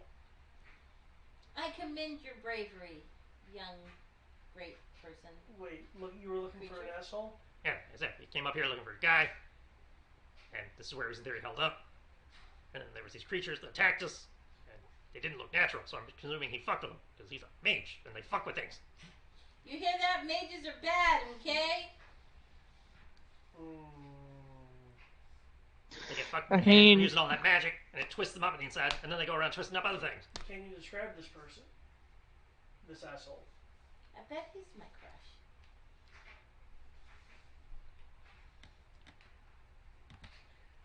Older, tall folk, like you. Pale skin. I think Trish is like, wait a second. I have a portrait rendering. No, I do not have a portrait rendering. Okay. Cortana, like, pulls down the collar of her shirt so her neck's exposed. Is she describing Walks around with a big gold, ring, bracelet, finger, ring combo thing that makes magic do all sorts of fucked up shit. She's like, yes. That sounds like we must find him bias. post-haste and Is that the put guy? an Is that end the to guy we his have to? Is that the guy dastardly we? ways. That's the guy we're killing, right? Yeah. It's the guy I am here to kill, but he got my team killed, so yeah, now it's definitely time to kill him. You want to join us? Yay! We have a mascot again. I have it.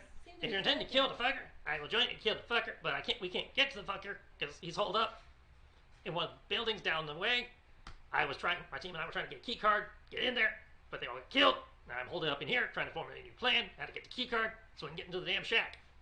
Key card. key card? What is this Confused key by card? that too, guys.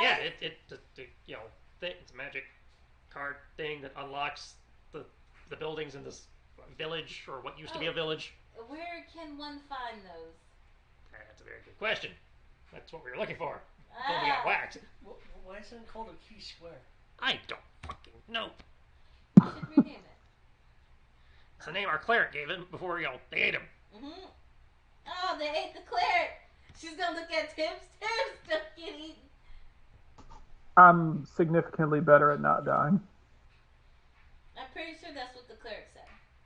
Yeah, I'm pretty sure that's what he said. And look what happened to him. He should speak better.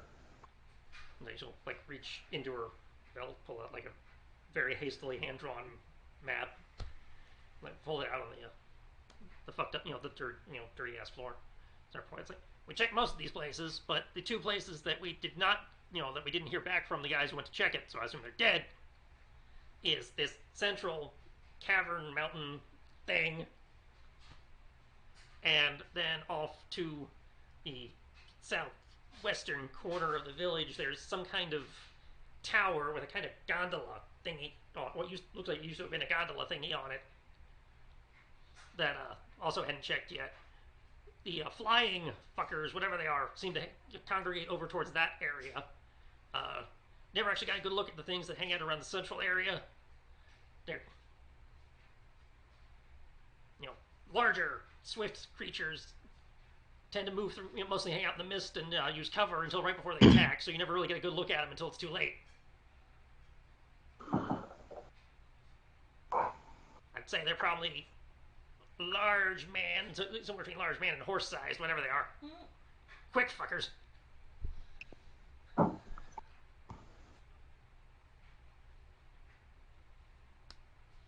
If you can get one of those, magic cards, then we can get into the place where the assholes hold up doing whatever weird, unholy experiments or whatever they're doing in there.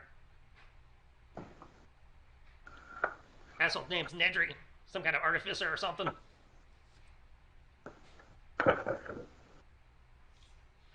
Okay.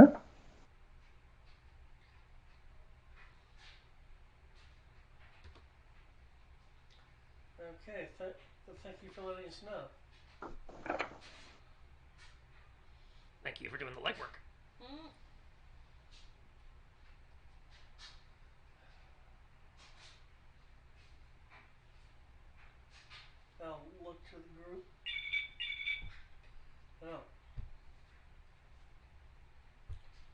question is already ready.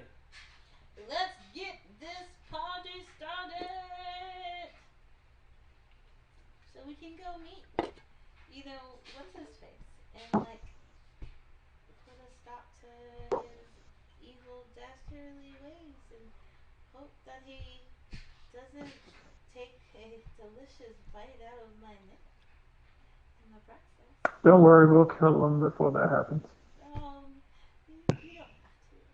have to. Can you stop trying to let yourself die? What? I didn't say nothing about dying. Wait, last time that happened, weren't you creeped out?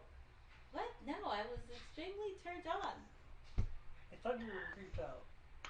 No. You realize that him doing that would make you a vampire, and vampires are undead. Well, he has to kill me first. And I think it might be interesting to sleep with a vampire and see what it's like. Maybe If you really want to, we'll find you a better one. Maybe we can convince him to be good. No, that's not going to happen. That's not going to happen. Cortana, snap out of it. I'm gonna look over to Kenshi and be like, "Do you have a daughter?" Not that I know of.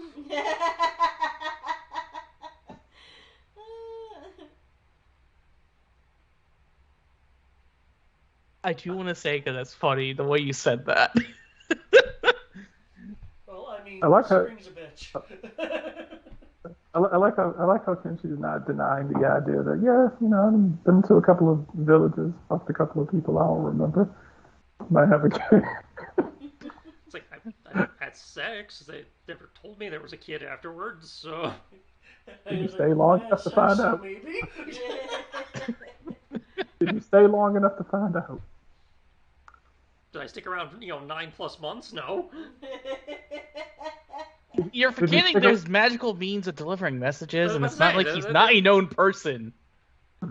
They wanted to reach out. They could have found a way. So It's gonna be funny. You're gonna finally get a messenger owl gonna fly into the mist, hand you child support papers. That's not gonna happen.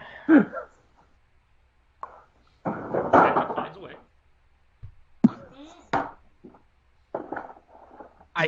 For some reason, I feel like Tristan's rolling some dice in the background to see if that actually happens or not. Nope. He's like, I'm not doing that to my character. No kid nodders for him. Oh, Lord. Yeah, I don't randomly inflict kids on the players. If the player wants a kid, they can have a kid, but that's a conscious decision the player makes, not something I randomly inflict. I presume that the characters are smart enough to know how to take precautions if they are not inclined to having kids at that time. Unless they're bards. Fair enough.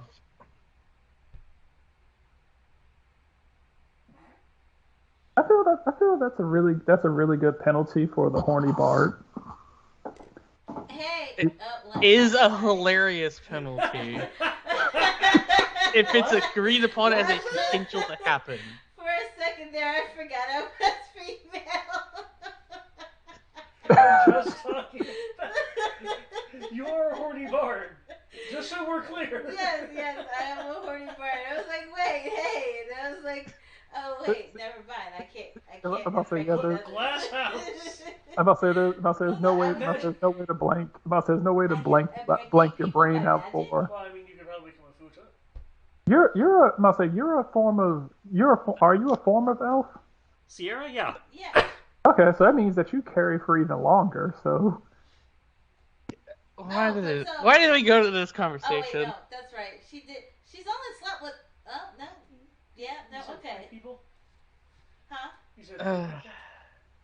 It's been Kodo and The Bobbit and then the Dragon Knight. Yeah. The Paladin. Yeah. Yeah. I mean, she almost would have slept with the vampire, I'm sure, but then you guys made him let go of her, and so now she will never. I don't think he was gonna do that in the middle of He the wasn't battle. interested in you. He wasn't gonna do that in the middle of the battle. What? I mean, stranger things have happened. As Tristan would say, episode 100, everyone. I mean, to be fair, if that's what you want to do to distract him, it'll make it easier for us to kill him. So, I mean, I'm all for that. Yeah, she'll lure him into the bedroom, and after a night of blissful bliss, you There's know. no, there's no night while you're in the middle of it. We're just gonna run up in there and beat the shit out of him. I mean, don't do it while he's on top. That's the easiest time to get him. No. Why are we discussing Kunoichi tactics right now? Why is this conversation happening? Because we're trying to figure out the easiest way to take this guy down. Because I forgot It's that I was anticlimactic, female. but you know. All of these tactics episodes regarding Dracula dead and loving it. I suppose we're going to be having this conversation while we are pursuing the lead, yes? Yes. Please say I have yes. to do this. Fuckers, I had to deal with out there. This is great. How's that on your throat? As long as I'm not doing it long period, it's okay. Because it's more the nose than the throat. Ah, gotcha. And it helps not congested as fuck, so it's a lot easier to do than it normally would be. Just. What, you don't like my chain smoking goblin? No, I like it. I was just wondering how it was on your throat.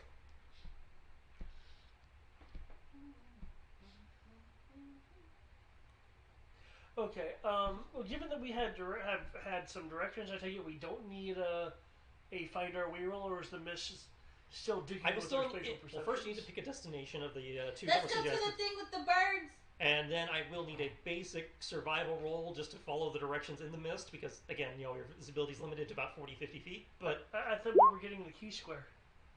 Yeah, but we gotta go look for it. well, the key square was, the two locations they had not searched for them were the gondola rig or the kind of mountainy cavern at the center of the. So, Corson saying mountainy cavern?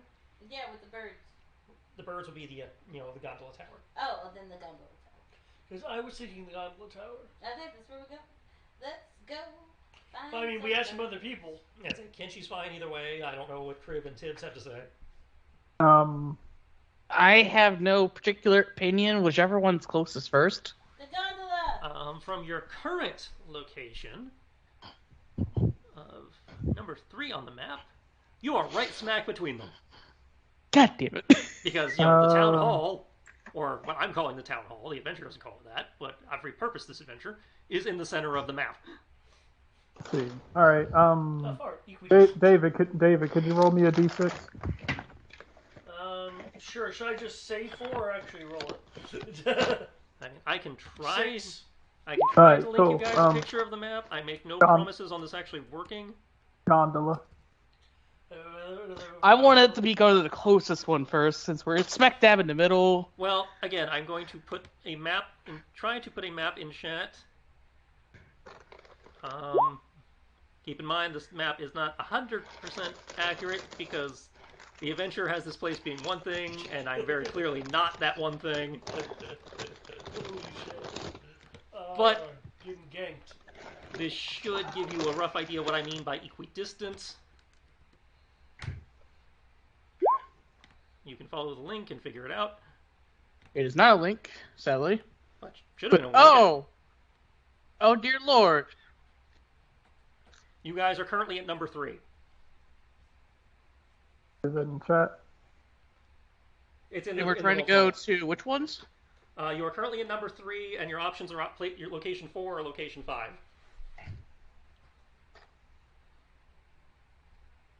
I'll say 5. Raptor Run. Now, I made that joke earlier. I'm glad it only took me putting the map up for you guys to figure it. Hey man, I just want to say clever girl. I wasn't expecting it to actually be this, like, full on. The adventure is called Dino World, in which the players are supposed to go into an abandoned dinosaur theme park. Why is there a dinosaur theme park in the mist? Well, again, that's what the adventure is. I have changed the adventure. Okay. The adventure has you guys going into an abandoned dinosaur. You're in Eberron, and you go into an abandoned dinosaur park where the dinosaurs are robots, and they have gone amok because some artificer named Nedry has reprogrammed them. I caught the Nedry thing. I have made changes to make it actually fit in the mist lens, which is why it's an abandoned town instead of a park. But you wanted a map, and this is the only map I have access to because this is the map that comes with the adventure. Well, I didn't ask for a map, thank you. To be clear. You wanted to know how far apart things were. That required, So what I'm hearing. But you could have just said one or the other. They avoid things that have fanning neck fins. Again, I've changed enough. I don't mind you guys seeing the map because it doesn't affect anything. I'm good. I'm good with. I prefer the skylift. Hey, Okay. is there an alchemy travel ball that we can go in? You'll have to explore and find out. One strong enough to resist hypersonic arrows, but not Oh, enough to resist a knife.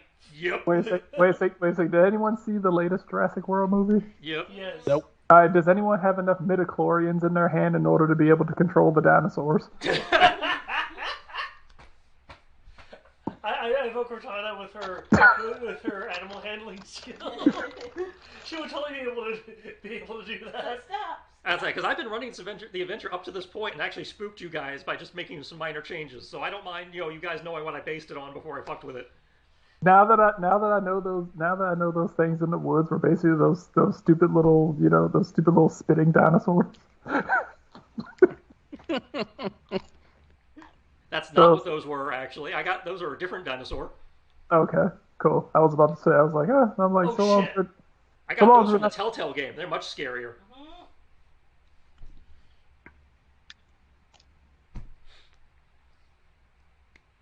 But okay, you guys are wondering. I'm hearing majority say Skylift. Yep. Still on my broom. Oh, feel free to be on your broom. I Your mean, I'm broom's getting. great. It puts you at a perfect biting height. I'm happy with that. I'd rather be at biting height than be at whatever the fuck is in the ground height. Alright, so you guys are going to the weird gondola thing. Cool. Anything else you need to know? No, I'm gonna go back to my fort and wait not to hear from you again. I like her optimism. Can I stay with her? No. No? You guys need me? Fort's only big enough for me. Okay. I like how she's like fort's only big enough for her, yet all of us are standing in I it. love that. No, you guys are standing in the building, not the fort she came out of. Okay. I was thinking like Brian was. It's like, no, this building's big enough for me. Looks around. Oh, there seems to be 8 tiers big enough for me. This town hall visitor center is only big enough for me. You did. You're not including my ego. It's only big enough for me. It feels like Resident Evil 2, where you walk into the police station. It's like, you got to get out. There's only room for me. That's a whole fucking police station. Get the fuck out.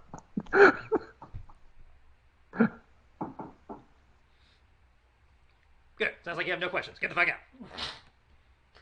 I fixed my door when you break it again to get out. Because Should we have a knock for when we come back so that you can know that it's us? or you could just use words because these things can't talk. At least they haven't talked to you yet. Okay. We should have a word that only we know, and I'll say that only the people in this room know, so that some creature out there that can steal people's voices or mimic stuff. Pineapple biscuits. Do pineapples exist in this world? Yeah. Okay. I don't know. I mean, Pineapple biscuits. I just want to say this. Why are you cursing us for this to happen now, Tibbs? look, I'm gonna say Tibbs assumes that everything that's evil in this world lives in the mist. So Even though you've met plenty of evil not in the mist. look, everything that's evil in the world came from the mist. Stop inflicting the mist with SCPs. Look, Well, I I'm mean, gonna that's say, literally what the mist is here for, SCPs. I I'm know not it is. I'm gonna say, Don't give them ideas. look, the voice stealing dogs. Look, if Tristan was gonna put them in here, they're already in here. He's right. I mean, I'm not going to change my entire build. I was Besides, like, voice stealing dogs wouldn't fit in not Jurassic Park, let's be honest. I'm gonna say, I'm not worried about the dogs. I'm worried about like some sort of like weird thing being like, hey, it's us. totally your friends. And like, I didn't it know was like, Pennywise was here. You know it was what like, it was like, Jimmy? Yes, Jimmy. Let me in. Dude, you're floating. You know what I was just thinking about? Freaking Killing me here. the Edward Chimera. I hope we don't run into that. That is the Look. sadness. It's one of the handful of things I can think of in my life that actually made me sad. One of the handful of times I've watched something that I actually watched a piece of media and I felt bad. I was like, "Aw." As a matter of fact, that's one of the only scenes in anime that I've never watched a second time.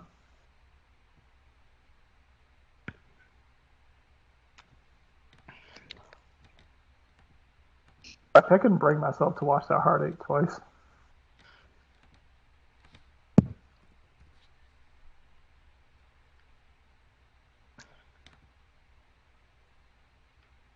Alright, so we're going to the Skylift. Using some Imperial, using some of the Empire's tech, I suppose, to do Skylifts. Isn't the Empire the one with all the tech? No. The Empire is the one that's Magitech Steampunk, yeah. Oh, okay. I'm pretty sure it's the Republic that's that. Oh, yeah, that's what I meant, the Republic. Yeah. The Empire is the Well, Drakengard there's Empire. multiple empires. Because you have That's for later. Because you have the Drakengard Empire, and then you have the Silken Empire. Yeah. Silken Empire being your traditional fantasy setting, and the Drakengard being all Prince of Persia. I feel some sort of way that we haven't run into any Sands of Time bastards yet. You've run into a couple when David was driving. Which one? The Drakengard forces. Yeah. I mean, just like some people who could use like Sands of Time or something. Well, time magic's not exactly common.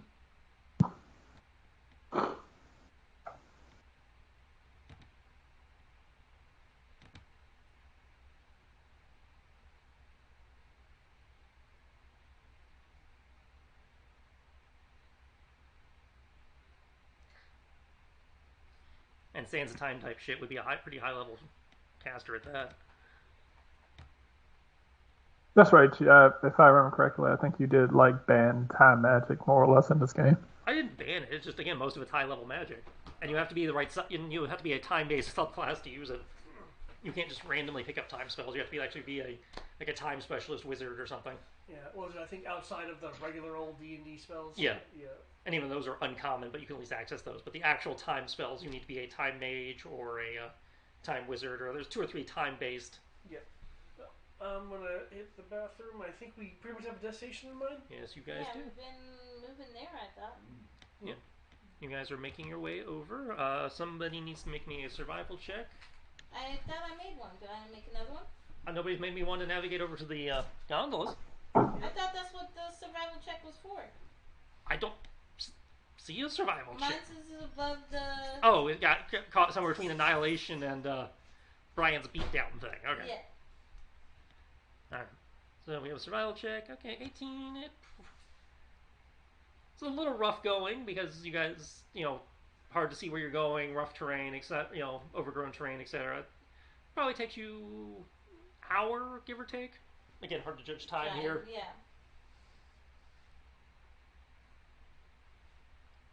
But eventually you're able to make yourself over to what appears to be the outskirts of town.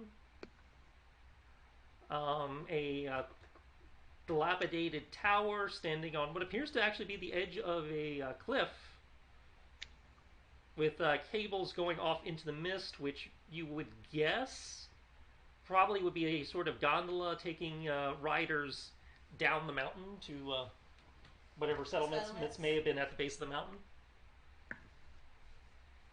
Or possibly it could have been used from getting one end of town to another. It's kind of hard to tell with the mist, but your guess would be it goes down.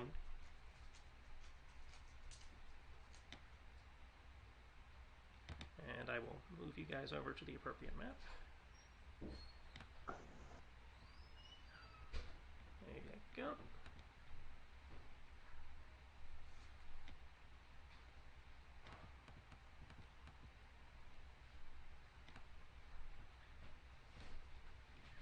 Bring up the description. The trees part to reveal a large square clearing dominated by what appears to be a wrought iron and stone tower. The tower's base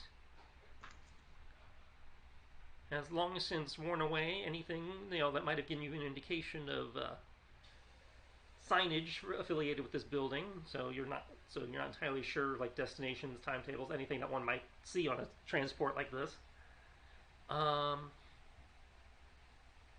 Just past where any signage could have once been is a large, looks like it might have once been an elevator platform that has become overgrown with tangled vines. And you can make out overhead several dark shapes circling in the mists above you. The tower itself, you would guess, again, hard to judge with the mist affecting visibility, but you would guess maybe somewhere in the, more than 50, possibly less than 100, because you think you can make out the top of the tower through the mist.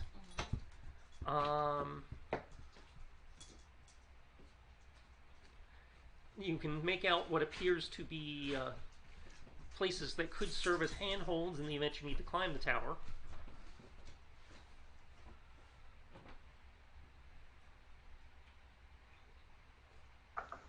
And you can again make out cables, shooting out into the mist over the edge of the cliff.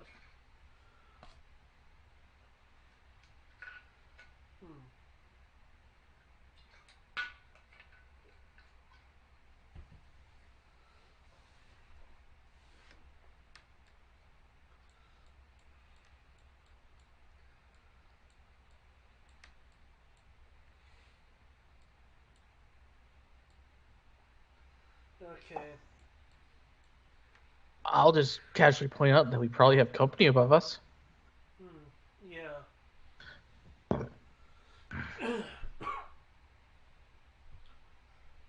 Well, Kriv, in your opinion, how useful does the sky carriage look?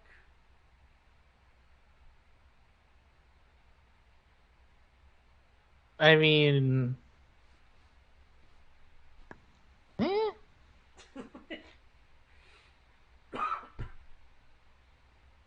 I'm wondering if there's a fiendish Dr. Wu here. Okay, because what I'm thinking, if it looks usable to you, again, I'm not super interested in Republic level technology. So if it looks good to you, why don't we use it and then, defend in our aerial position against the things in the clouds, well, the mist. Mist, clouds, it's hard to tell in this place. Could be both. Could be neither. All you know is they move, unlike back in the day when clouds were just JPEGs. This is weird. Because you can see they're fucking moving on the map.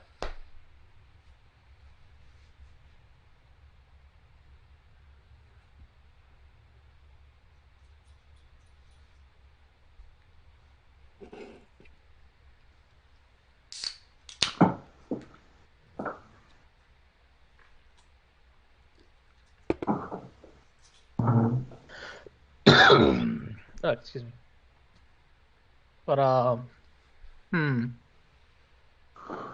I mean, we need to search the area. Just stick together. The best way to protect ourselves.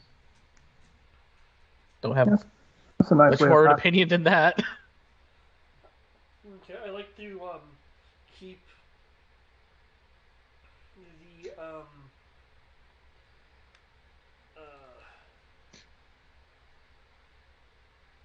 gnarled foxes around, the ghostly foxes around us. Light sources and other reasons. Mm-hmm. Okay. So, Where do you think we should investigate first? Again, Koda's relying more on Kriv right now because, I mean, this seems to be Republic-esque tech from what's been described. So The Mistlands were once part of the Republic before they got yeah, exploded. So yeah, it is very obviously Magitech, steampunk, artificer. yeah. As to how the particular mechanism works, you won't know without closer examination. True. Might as well rely on the person who has more familiarity with the kind of stuff. So I mean, I don't have more familiarity with things that are in this place. This place is what, millennia old at this point? And it was cut off roughly a little over 1,000 years ago. Yeah. Even 1,000 years ago. It's not my forte. Why don't you ask the God King Kodo, who's been around since then? Who was making said empire of Magitech shenanigans? Well, he took over said empire of Magitech shenanigans. I'm good at destroying this stuff. If you want me to blow one of these up, I can do that. But I guess, all in all, what these are just buildings. So, And they already look pre-exploded. okay, let's go to the larger one first. Okay. Again, that's the large tower I described, previously.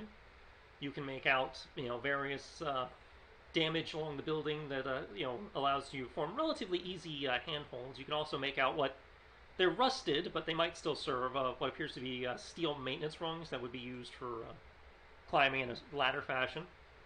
Okay. There's also a large platform, which one is safe to assume that while overgrown and covered in vines, may have once served as an elevator. That would go up the center structure there. It's upon closer examination of the building, it's closer to like one of those bus shelters where it's most of the structure there is just to keep the elements out. It's a relatively open air concept. Doesn't have any doors, or has lots of windows. Doesn't really have any doors. Just openings on the side that people can go in and out of. Right. It's a nice place to stay dry and whatever, and out of the worst of the wind while you wait for the next next gondola to appear. Well, it's a good place to start as any. So I propose that we move there, anywhere to get at least out of this mist more.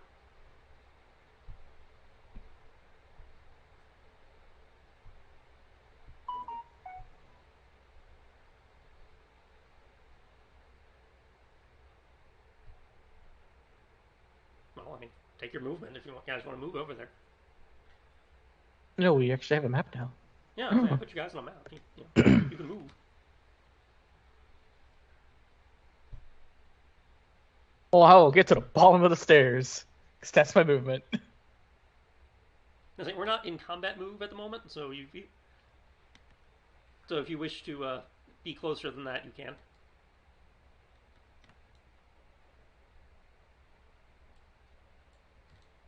I would like to search while we're moving to make sure that we don't, stumble across anything.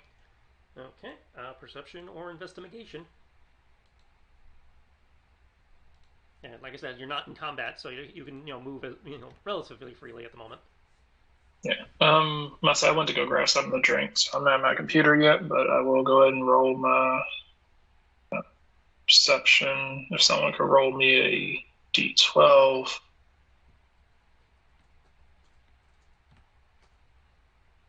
Alright, so that'd be 15 plus whatever a D12 rolls.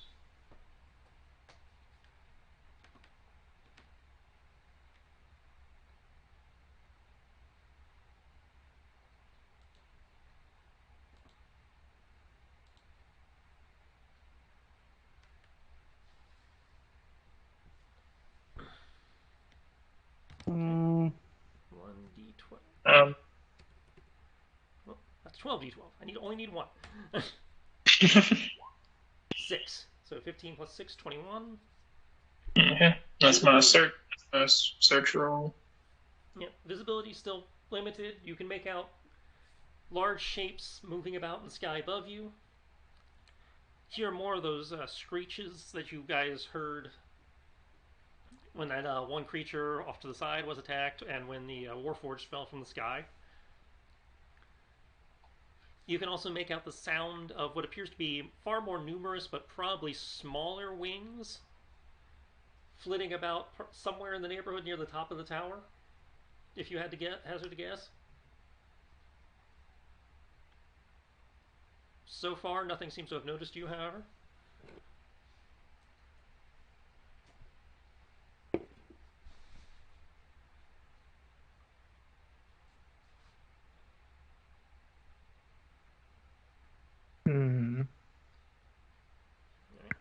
From the base of that There's something staircase. here, obviously. Well, we'll find out when we figure it out. From the base of the staircase, again, you can see the banged up elevator and the maintenance rungs along the side of the tower.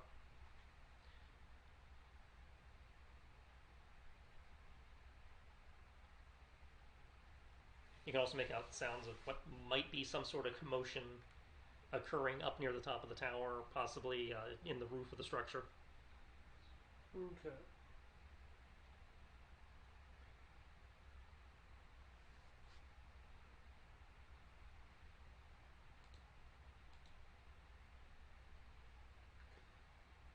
Okay, I would like to stealth and move up into the structure. And give me a stealth roll. I will follow behind. If you were being stealthy, roll stealth. If you don't give a fuck, then just move.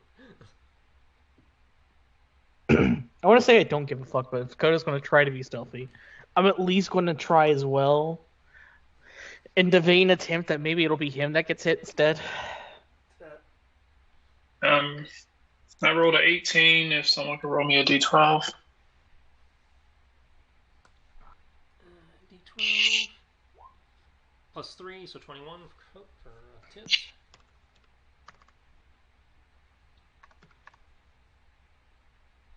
And anything I can use stun points for? Is exploration? Like what would stun points go to? Exploration.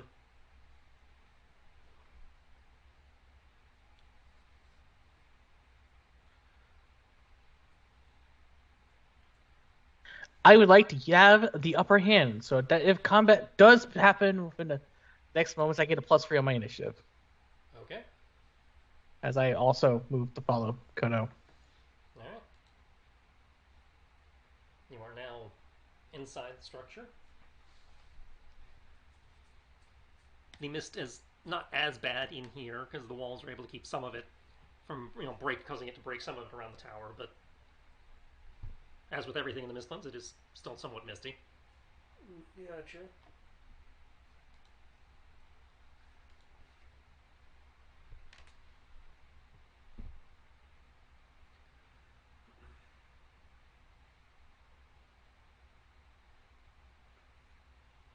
Okay, anything of note in here that we can see? Nothing I haven't described already. Ladder rungs, Okay. what might have been an elevator at one time.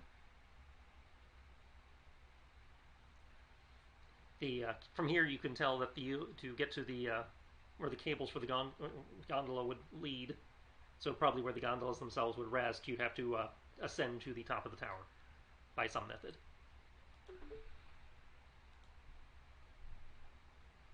Be it elevator, ladder, or other means. Gotcha.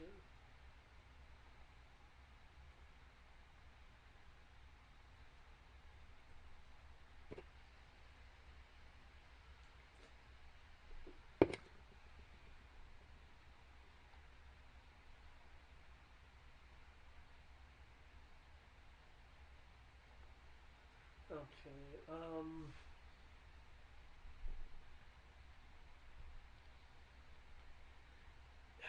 is there anything that we can rig in here? If not, I guess we could use our other means. Define rig. grapple, like rope and grapple? You could attach, easy access grapple points would be the ladder, which one you can just use the ladder.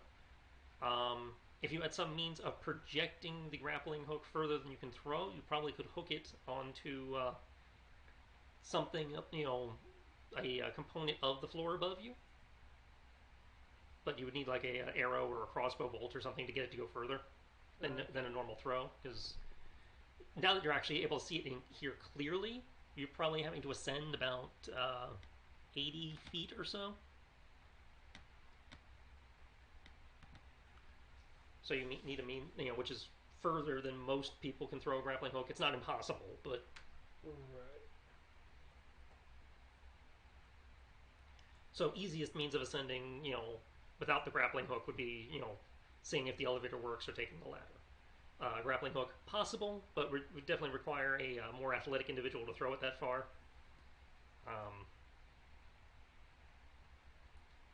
As for other means, well, you guys know what's in your inventory. Obviously, the broom could probably do it. Fly spells could probably do it. Yeah. A basic spider climb could obviously do it. Yeah, Movement can do it. just tying the grappling hook to the broom, telling the broom to go up there and drop it up there. Yeah, that would obviously do it. If you don't trust the pre-existing stuff. Unless someone else has spider climb or something. Well, like Kenshi has spider climb by default, but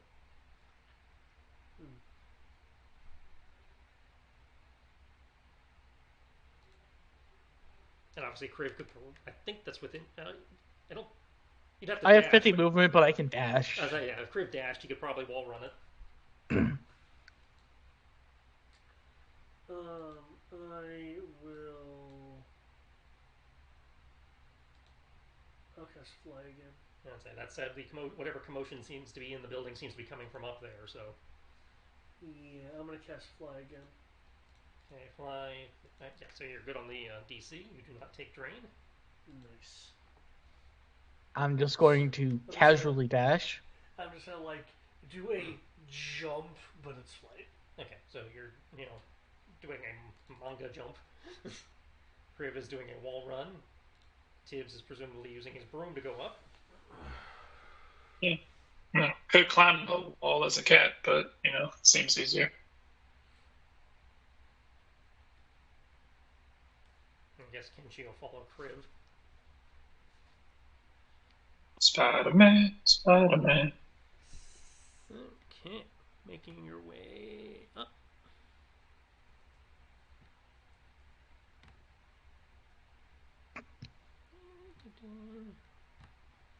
You be beholden to the perimeter. Brings you up here. Where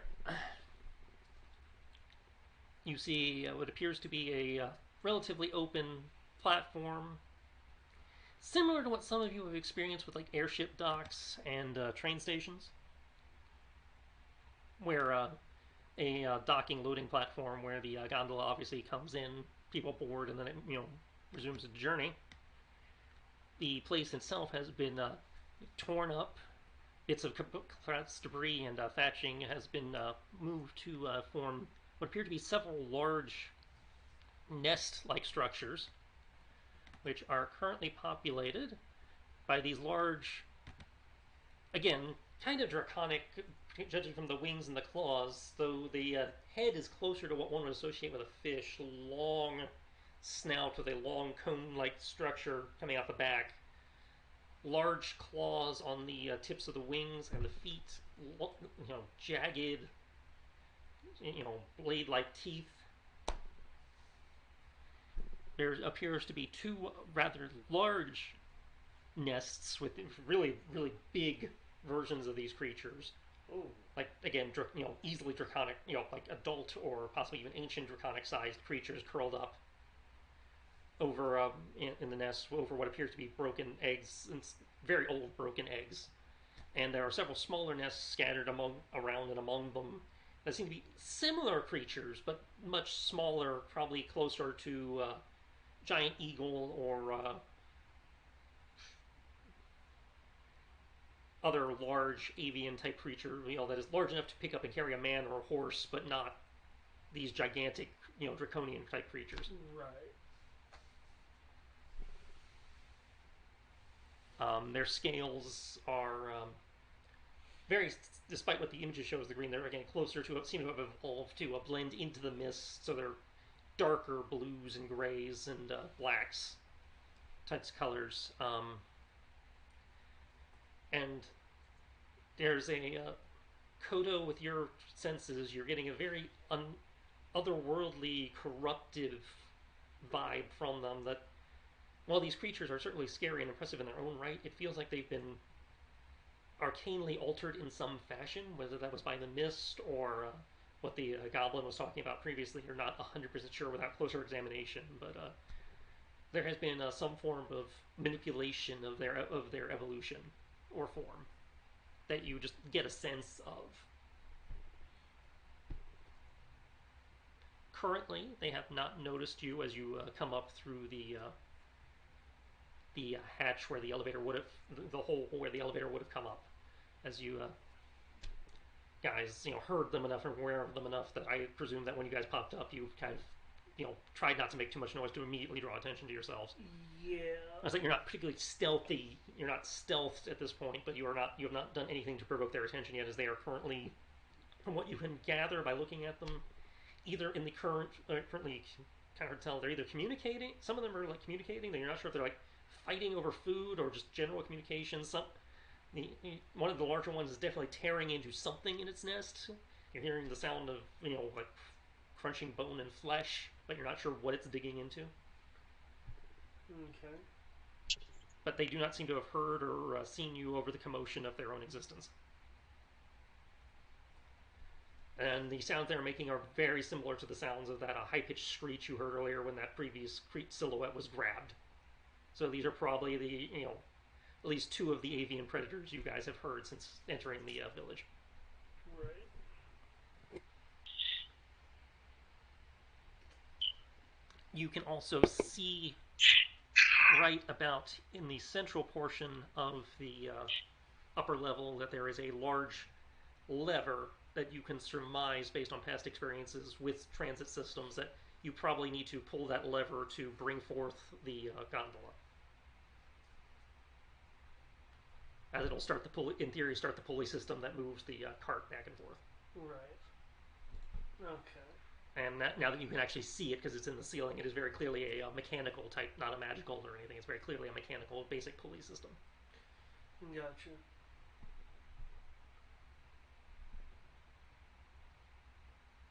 The clockwork and stuff that would go into its functionality is very obviously in disrepair, but it should still function, though you're not sure how many rides it will be good for before it completely falls apart with rust and disrepair.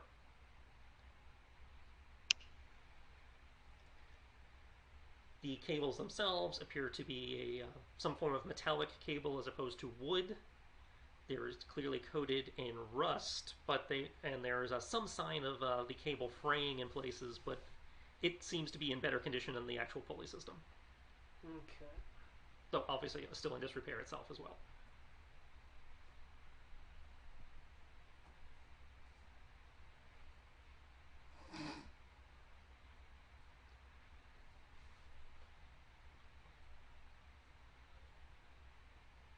And because of that disrepair, you're not sure whether the system will be loud or quiet or how that'll work. I mean, would it be in theory that we could just, instead of taking the ride, just use the cables of the gondola to just get across the blessed ways? It's possible, but these cables are like very thick. Like you cannot get your hands all the way around them thick. And I would imagine it would be doing that. Well, if you're not using the gondola, at that point you'd be climbing along the cable. So with the fraying and stuff, it could be murder on your hands. The cables are easily a good foot thick, so Mm. It'd be harder. You could grab onto them and hand over hand, or get on top, or try to get on top of them and do a run along them. But there would be some effort. Um, those of you who are more acrobatically athletic inclined probably could do it. Those of you who are not would obviously have a harder time. And depending on where these cables go,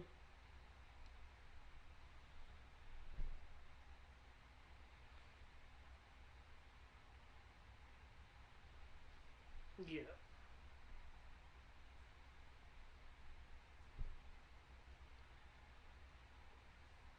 I've not seen any indications of people or anything that you would think would associate with where one would store a key.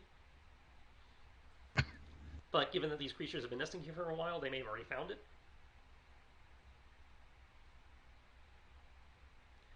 As even without a ranger, you can tell this place has been obviously a nesting ground for a long time. Speaking of this, we can see that nest now? Yeah, you can see them. Again, like I said, it's like 2 very large nests and several smaller nests. Okay. This is clearly a place where this, I guess, flock, for a better term, has been nesting here for a long time. Can I make a perception roll to see if I can see if the card is a part of the nest itself, the constructed nest for the eggs? Yeah, I'll put that on a perception. Thank you, expertise. Okay, that is a 22. You do not see it in the nesting material itself, but you do see. It's hard to make out from here any kind of detail, but you can very clearly see what appears to be a bone and scraps of cloth that have either been woven into the nest material or just scattered about from previous feedings. So it could be possibly in that, the debris from previous meals. But even with a high roll of 22, you're like, that's way over there. So it's hard to make out any kind of that detail, especially with the mist in the way, because that's good 50 feet away. Okay. But there are certainly signs that they have grabbed people, be it not sure if it's employees, people from the town or other towns or what, but there are clearly signs that people have been killed and eaten over in that vicinity. So that is as good a place as any to start looking for the key if you are so inclined. Well, it looks like clothing and stuff is being used. Despite their unusual for you appearance, they do seem to be behaving in a manner similar to birds, where they are taking anything they can to make nesting material. Yeah. So it's possible what we're looking for is a part of that.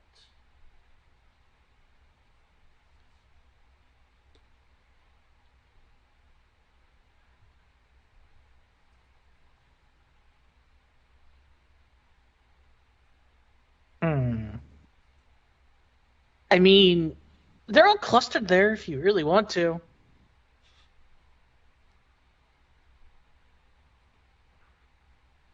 Well, I prefer, and I can't believe I'm saying this, but I prefer the wired boxes because that would at least be a little more protection than us climbing it barehanded.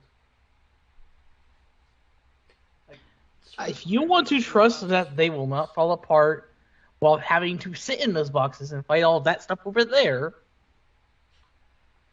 because I'm not going to assume that an old or rundown gondola is going to be quiet. Well, us climbing it or making any quick motions wouldn't exactly be a noticeable.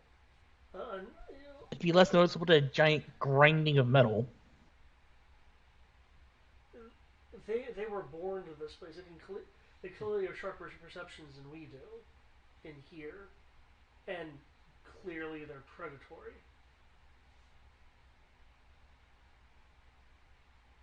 Hey, Karimba. Fine, we'll do your idea. Just know that I won't be able to help as much. Well, I figured you could wire run if it came down to it. Then it would only be me going across the cables. No, I remind you, David, the car is not here currently. No, yeah. Okay, the way you were phrasing that about finding him in a box, I wanted to make sure you were aware the car is not here currently. Yeah. We'd have to call it. Yeah. Which, hell, if I'm wrong and they go after the box anyway, then at the very least they're distracted.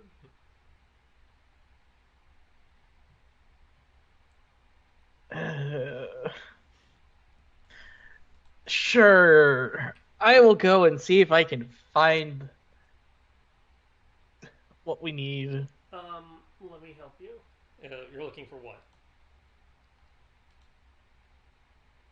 Before anyone knows anything, what are you looking for? Yeah, what are we trying to find, David? The yellow key square. Okay, so you're trying to find the key card. Okay. Which means you're going to have to move around the area. So if you are wishing to try and look for the key card without being noticed, I obviously need a stealth roll and a perception roll. Oh, I'm going to cast Greater Invisibility on him. Okay. Which is a 4th level spell.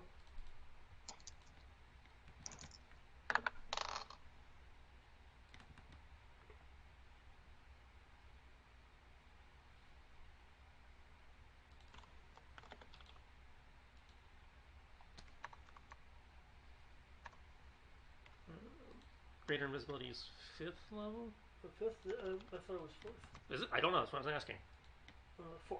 4th. Okay, so that's 6. Okay. So you have made the DC. And I know I'm invisible, but doesn't it provide a direct bonus to stealth? Invisibility grants you advantage on stealth. I don't think it'll get any better, but sure, we'll try out. Well, in this case, nope.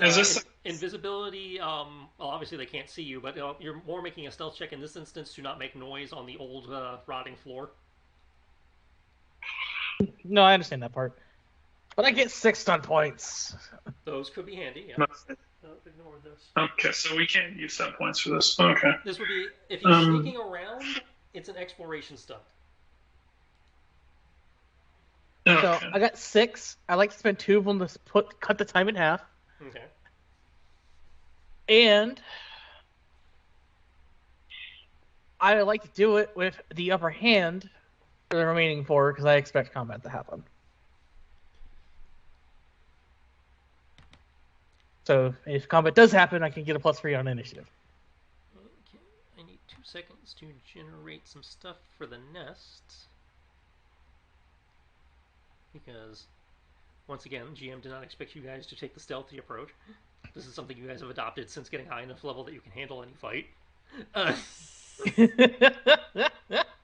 It's like, oh yeah, you guys are at a point where you can fight just about anything. We're going to be stealthy now. Well, why? At this point, we don't. I say we're always worried about the fact that we might not have the time to heal up in between. Well, I'm just finding it funny because at this point, it's like dinosaurs we're cool with. What we're afraid of is the ground and old ass gondolas. We're not afraid of the gondolas. We don't want to deal with the inconvenience of the gondolas exposing us. To be fair, we've been damaged. I'm about to say in this campaign, we've been damaged more by stuff than we have been by enemies. I didn't say it was a bad thing. I just find it funny. I drop you guys in Jurassic Park and you're like, yeah, dinosaurs, cool. Rickety ass gondola? No, fuck that. I said, well, the players think it's cool. Yeah. Well, we can't punch a gondola into submission, so. Technically, I can. I think Crib would beg to differ. I technically can. I can smash it to smithereens pretty easily. Listen, into submission, like you can't punch it until it works. You can't break it. Here's the thing that you're forgetting: you're a tinker and I'm a blacksmith. In theory, we could fix it, but you're not. No one's asking to make those kind of rolls or wanting to do that. Like, you are literally the person who could fix just about anything in this place. Like, you're a tinkerer. This should be a playground to you.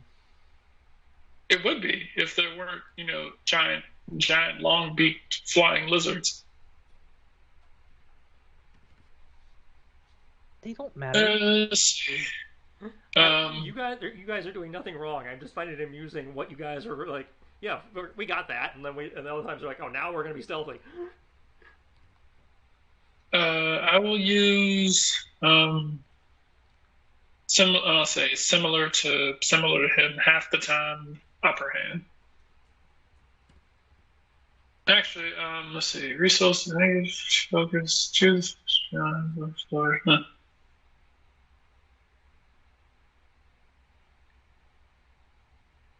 Let's see. Efficient search and advantageous positioning. I already have ridiculous initiative. I don't need more of it.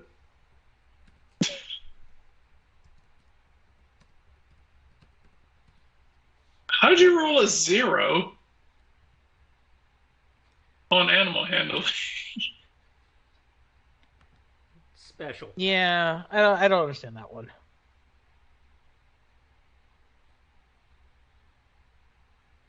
I don't know how David rolled a 0 on the d6. Did it land on the side? Yes, he cocked a digital die. I don't know. It says 0, so it's fine. Okay, Kriv. There's the stuff. Okay. So Kriv makes his way over to the nest. If you'll move your mini, so I have a rough idea of where you're intending to be.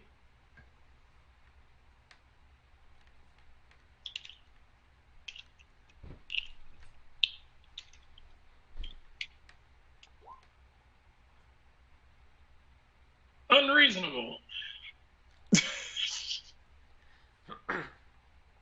Yeah, anybody who is sneaking over to the nests can please move their mini so I know where you're trying to be. So I guess here, from here, I'm going to be range support. Okay. Awesome.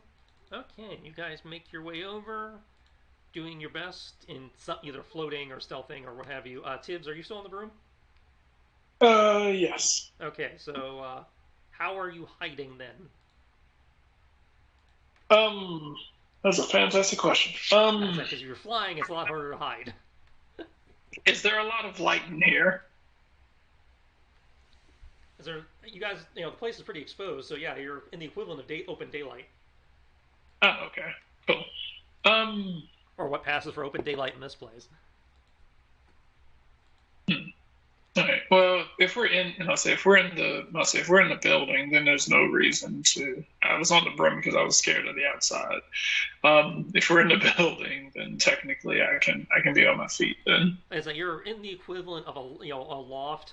Most of the ceiling, a lot of the roof is been torn away, so these things can come and go. So there's large large cavernous openings like you can see on the map there.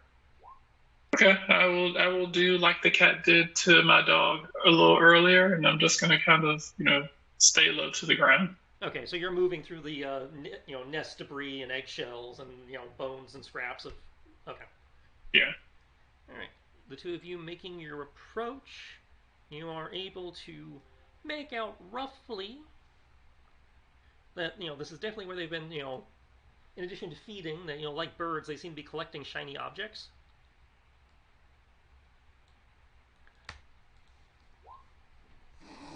So there is a ridiculous amount of coins scattered about from adventurers they have grabbed. Holy shit.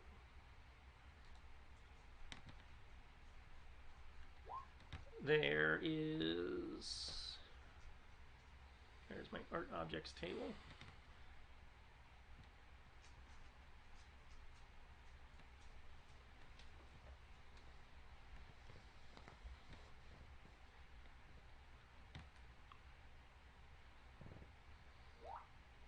How am I supposed to know which art objects table? Oh, you do tell me. Okay. So...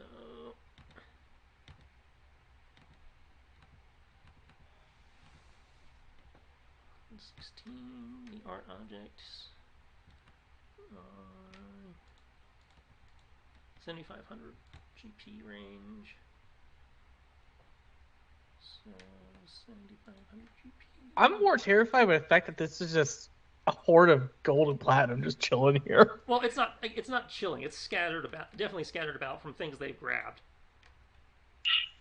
That is a lot. But given how many of them are up here, it's kind of grown into Dragon Horde levels. That's fair. And remember, I'm not used to seeing those numbers from this party.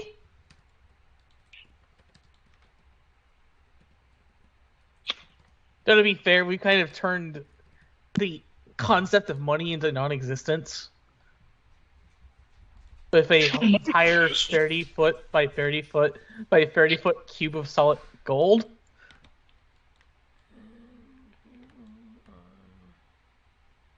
That's a lot of gold. And platinum.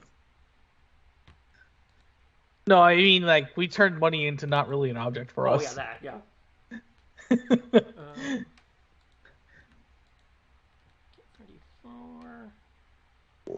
is table D.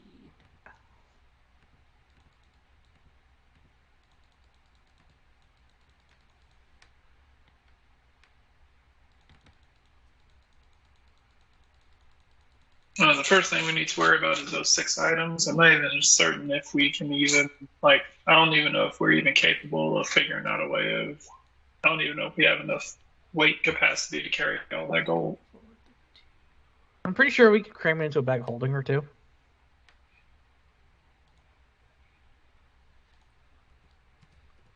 I ain't leaving it behind. I don't care that we're already filthy rich. I ain't giving this up. Well, the creatures might have something to say about that. Well, they won't be around long enough to care. The inner murder hobo is being awakened. Well, I'm not gonna kill the creatures to get the money, but I do care about the 6 items.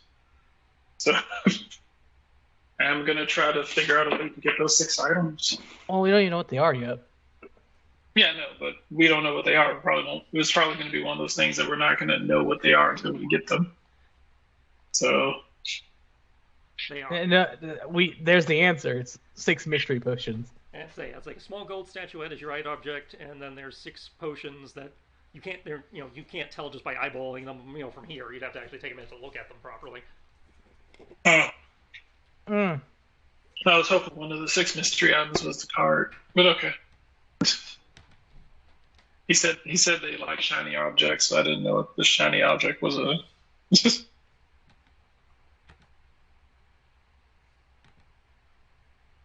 I'm gonna make a note for myself here, just because in the event you guys start shit, this will get lost. I'm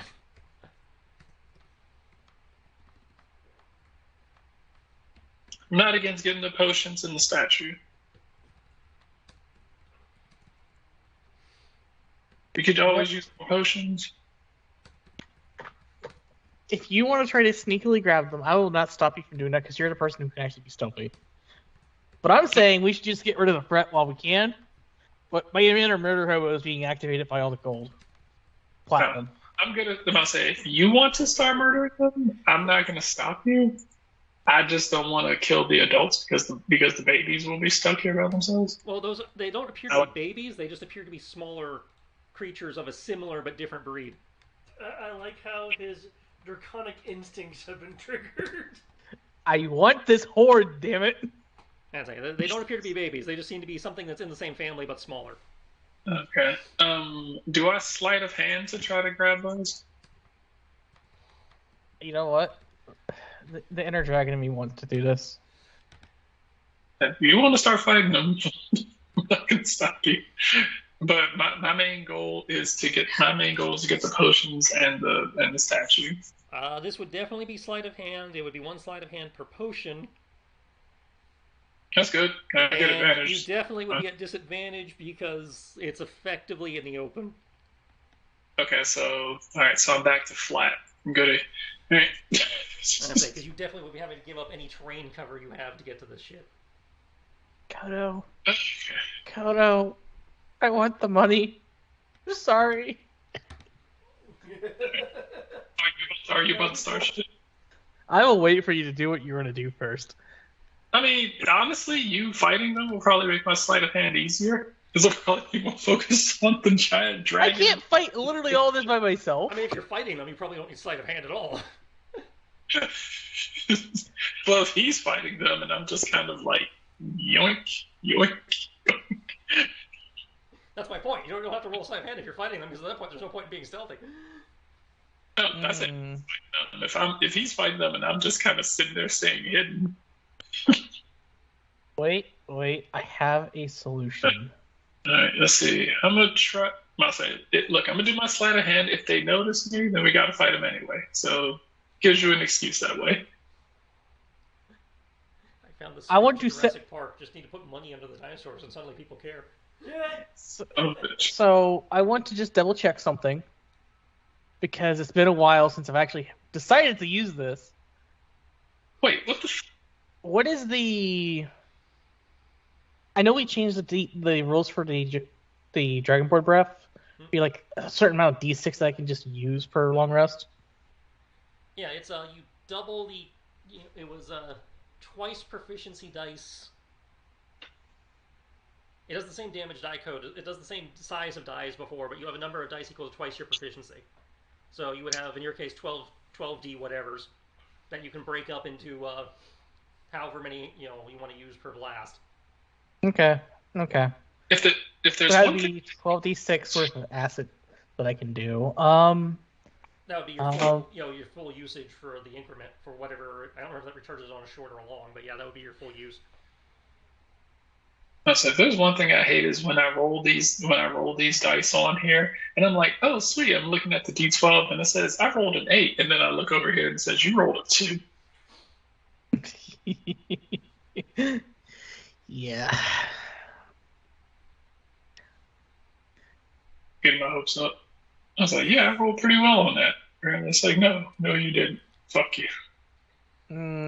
Let's see.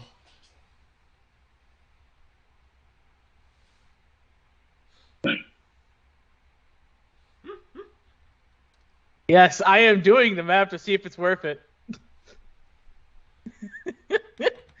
This is it's everything except for the one group, right?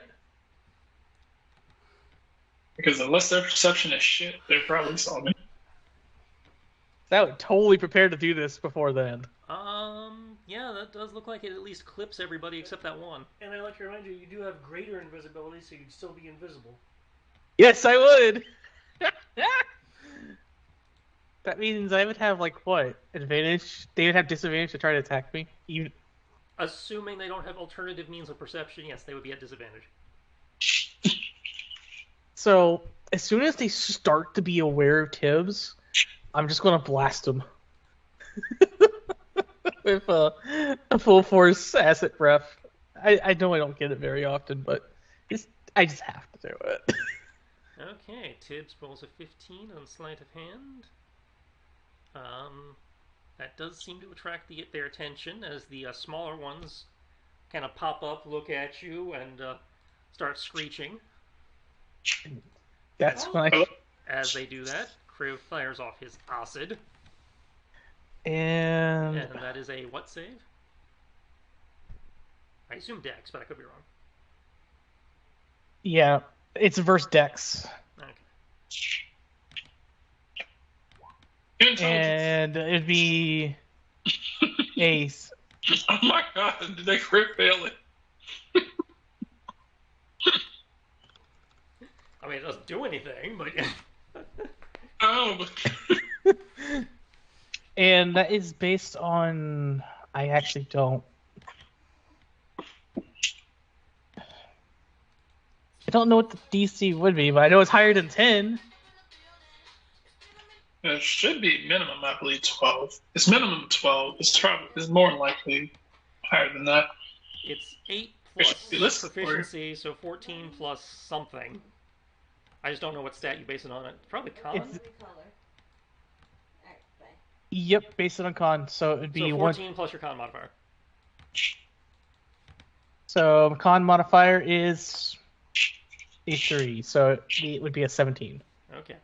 Well, obviously we failed that by a lot. So. So you see 12d6 of acid damage. Wow, that's like 8th level spell damage right there. Mind you, I can only do this once per. I'd say that's your full. Hey, now this was an effective use of it at least. Immune to acid. They're just dinosaurs. If they're immune to acid, I'm gonna be So sad. Huh? They wouldn't be immune. Resistant, maybe. How hot is their skin? So I can get it back on a short or long rest. Coming. Just vomit up stomach acid at them, like, bleh. Mm-hmm. Coming, yeah. Mm-hmm. Okay, bye. I like how other dragons breathe fire, breathe gas, breathe ice, and Kriv effectively vomits stomach acid on them. Well, I mean, It's not vomiting, thank you. That's what other dragon. There's a dragon that does that too. I forget which one, because there's two. There's the black dragon does that, and whatever Kriv is. That's what I am. I was based off black. Okay, because But there's black and there's I forget which of the metallics does that. the metallic would be copper. Okay. Do you shoot the acid out of your hands? No, It's his breath weapon. It comes out of his mouth. but they literally, it's like a viper. They could spit the venom. It's not their stomach acid. It's literally just a gland that they have. So you have an acid gland. Fucking dragon. Give it. Yes, I could spit acid at people, so I'd be like a dragon. Yes, I'm a Or- dragonborn. Or, a Dilophosaurus. I don't know of a dinosaur that spits acid. What's his face from the first one that had the frills and shot the dude in the face? Oh yeah, that guy. Was that acid? They called it venom, but it behaves like acid, yeah. And it's called a Dilophosaurus. I mean, because I was wondering, I was like, wait, is he spitting like acid, or was it like just some sort of like glue, like something or other? No, it's a venomous, poisony thing. Okay. I mean, if I was green, it would be poison. Because the idea is it blinds you, but it also fucks with your brain. Yeah, that's just venom. That's poison. It was a type of neurotoxin, Yeah, that's poison. but it also burned. I mean, it would destroy bodily tissues because it was designed to do that. So, Yeah, Mhm. I imagine it would burn the epidermis just to be able to get to the bloodstream. So those who have now started shit have resulted in obviously everybody needing to roll initiative. Awesome. I get a +3. Yes, you do. I chose not to. +5 plus an additional 3. This is my initiative. And I get 6 stun points.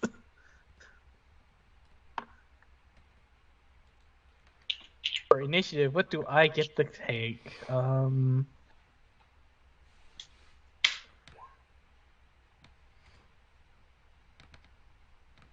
Turn a single action other than an attack into a free action. So that would be like casting a spell, right? Hmm? Even if it's a spell that is designed to attack, Well, but no, it's not an I was thinking- attack. Blazing action is convert a single action other than an attack into a free action. So you could not do an attack spell, but any other spell would work. So if I cast an area effect spell, that would count. If it does damage, I would not count it. But if it's an Killing. AoE spell that doesn't do damage, then yes, So prismatic ray. that does damage. Damn. I tried. Let's see. Oh wait, I know what I can do. That would be worthwhile then. Yeah, I'll take blazing action so I can convert a single action into something other than an attack for 3. Also, just so that I can actually pull them up, where And remember, Is the please drain include, room- please include your dexterity as a decimal point, just in case of ties. Okay.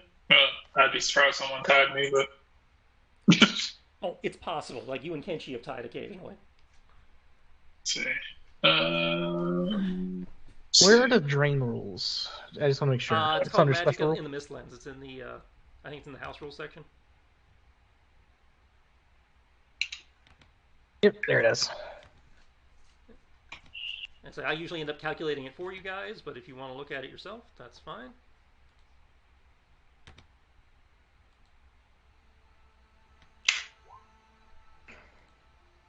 Might want to turn that down a little bit so the mic doesn't get. I just wanted to make sure I understood the Yeah. spellcasting, like what kind of check it is to make sure. It's a spellcaster check. Da, da, da, da, da. So in your case, it would be a charisma save. Let me see. Okay. 3d6. You have your decimal point in there. Oh, I thought I automatically rolled that. Oops.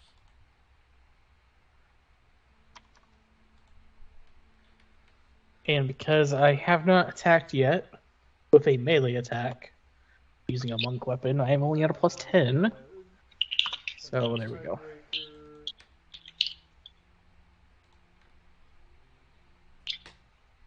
Thank you. And I have a check mark on the thing. Apparently, it wasn't check marked. That's what I'm using my my stunt points for. Okay. I need obviously everybody needs to roll their ACs for the round. That's the thing. The only person you need is David's. No, I need it from everybody. I mean, No, we already gave it to you. Oh, I didn't see chat. it. Yeah, I'm sorry, I didn't see it yet. My bad. We were ahead of the curve this time, Tristan. Yes, you were. Good for you. because he was ready to fight. Y'all ready to Hey, fight some now. dinosaurs? Oh, yeah. He is. I'm not. Noah, Livewire, Jaxbox, Party Pack. Oh, he's doing Jackbox now? He was doing Civilization earlier. Yeah, I just got a notification for a Jaxbox. I was like, who the hell is going to play this? Does he play with him? Yeah, he has friends. I don't know. I'm glad he's still having continuing rather to have a public face after his hello with Curtis. Wait, what? A legend from the beginning of the internet reviewer days. Pretty sure he'd know who Spoonie is. Oh yeah, Spooning, Tandem and the Bard. No. No, Wilder. No, I don't. Okay, I didn't. I thought that might have been one you come across in the YouTube. You might also know it under the title The Spoonie Experiment. Still nothing? Doesn't ring any bells, at least. Okay. Short version.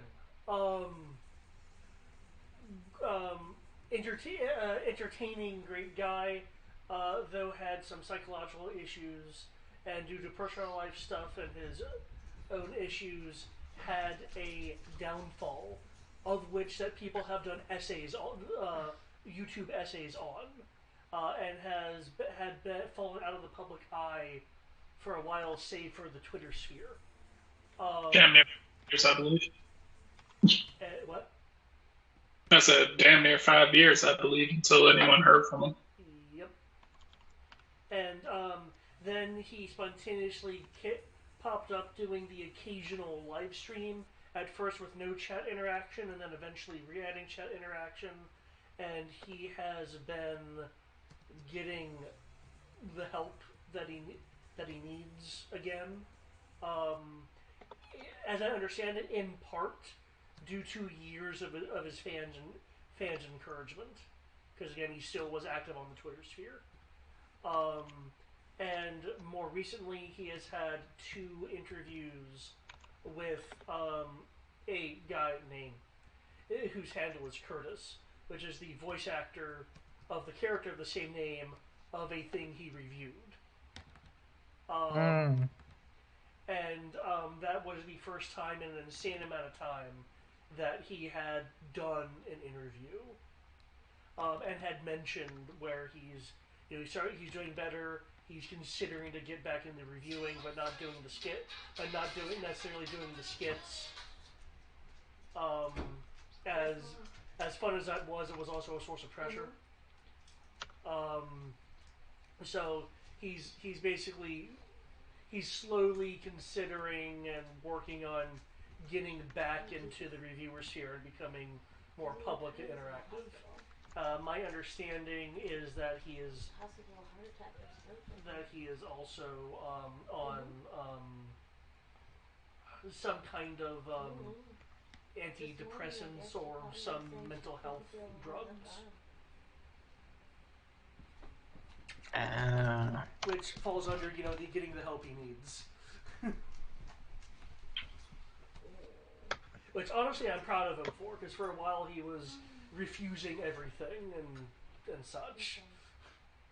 So, I just want to double check this, just because every once in a while we put key abilities under magic.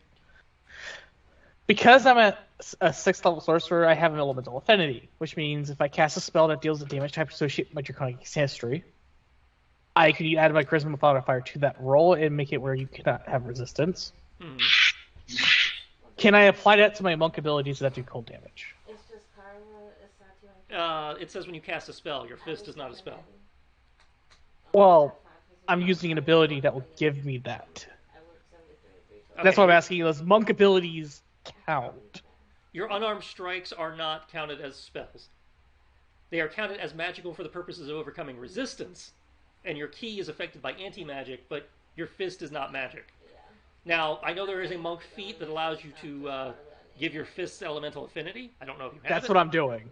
Right. Alright. Okay. So you would do what the feat says, which is... If I'm not mistaken, I think he's wanting to know if his sorcerer or bloodline thing can give an elemental affinity to his fist. I think that's your question, yeah? Yes, because I'm activating Chilling Influence. Oh. My attacks, my key abilities that deal damage, gotcha. deal an additional die of cold damage. Mm-hmm. Because I'm doing Flurry of Blows, that's a key ability. So they do the elemental damage. Because of elemental affinity, it says once per turn I can add my charisma modifier to one of those attacks damages. Does it say ability or spell?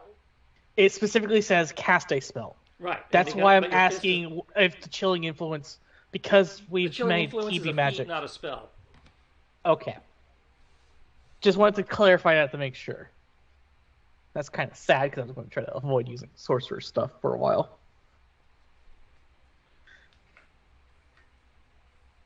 Actually, it just says my unarmed strikes and attacks with one club is just deal with damage, cold damage. So. Yeah. And then anything that deals this kind of damage also gets an additional die of damage. Yes. Mm-hmm. Yeah. So you'd still be doing extra damage anyway. Well, I don't have any key abilities that do cold damage because I'm a martial monk. So I'm just adding more damage overall to everything. Right, that's what I mean. With the Chilling Influence, your fists become cold, and then they also do additional damage, cold damage equal to your martial arts die, in addition to whatever your thump punch is. Well, I think you're misunderstanding what I'm saying. I already get that part because that's the first part. The second part is my key abilities that deal cold damage deal an additional cold die damage. Oh, yes. That doesn't apply to my normal attacks on top of it. So otherwise I'd be getting 2d8 for just attacking, and that would be kind of broken. Yeah, you're correct. Okay. Yeah, you are correct. I was just wondering if I can apply elemental affinity to Chilling Influence. The answer to that is no. Yeah, because it's not a spell per se. It's like it's quote unquote key magic, but you're not casting, so.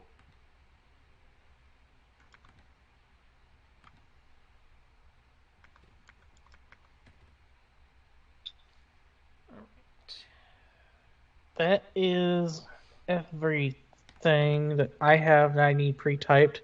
It is Tibbs' turn, because Tibbs goes first. Round is Tibbs. Okay. In which case, since he said that, picking up a potion would be picking up one of the items is item interaction, correct? If you are picking it up and not doing your sleight of hand, then yes, it is an item interaction. If you're using sleight of hand, then it's a skill use, which is an action. Okay. Item interact. Okay, I will pick up one of the potions, and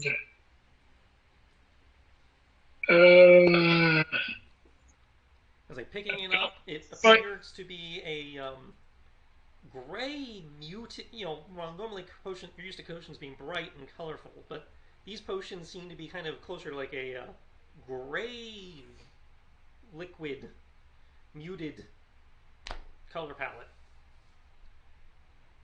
Almost like somebody's dialed the saturation down on whatever the color is supposed to be.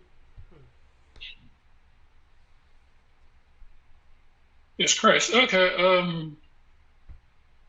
Either they spoiled, or or that's something else. Fuck it. Whatever. Going into the. I say picking up, going into the inventory, and.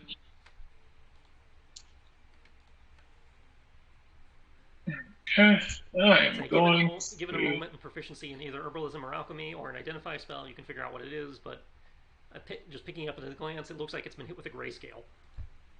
You said if I have proficiency in Arcana. If you have proficiency in herbalism or alchemy, then you will be able to identify, outside of combat. Oh, then yeah, I do not. If you do not have those proficiencies, identify spell would also work. Okay.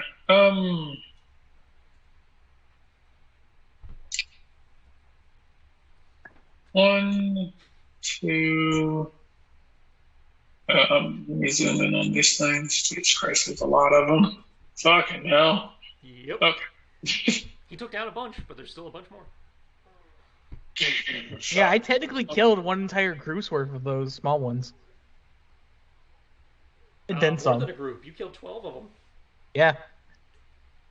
How are the pterodons doing? The pterodons are the smaller ones. Again, you killed 12 of them. Oh, I thought they. What are the larger ones called then? Pterodactyls. Pterodactyls. How are pterodactyls looking after the? Mildly annoyed and scorched. I'm invisible. That may or may not help you. Keep in mind that it only lasts a minute. I'm rare. I have 10 rounds. In theory. Okay. Well, yeah, I think it took you probably a couple rounds to get to this position, yeah? Okay. That was I one have a movement movement of phase. 50. It was one movement phase for him, and I would probably mark off. I know they use speedy search and shit, but I'd probably still knock off another 2 rounds of it for the purposes of searching the nests. Which, still searching all those nests in 12 seconds is pretty fast, so. So I got 8 rounds left still. Okay. Hey, Tibbs, why are you running away? There's a number dot to type in. Run away. I'm a ranged fighter. I'm fighting at a range. You'll be fine. Need as much range as I can get. I'm using my bonus action to dash. You're just going to get their attention by running away. Isn't the idea to get their attention so that you can beat the shit out of them without them actually knowing you're there? I'm I currently just want to, keep that on. Yeah, that's fair, yeah. I'm currently invisible. I don't know how much they're going to pay attention to random bursts of acid and you running away. They're probably freaked the fuck out. Well, they're definitely freaked the fuck out the way they're shrieking. I'm going to go ahead. God, I feel like a dick for this. You should. Bunch of dinosaurs sitting here minding their own business. You put too much gold and platinum there, man. I'm sorry. You've triggered my dragon card. My what? Your what? God! Life needs things to live, man.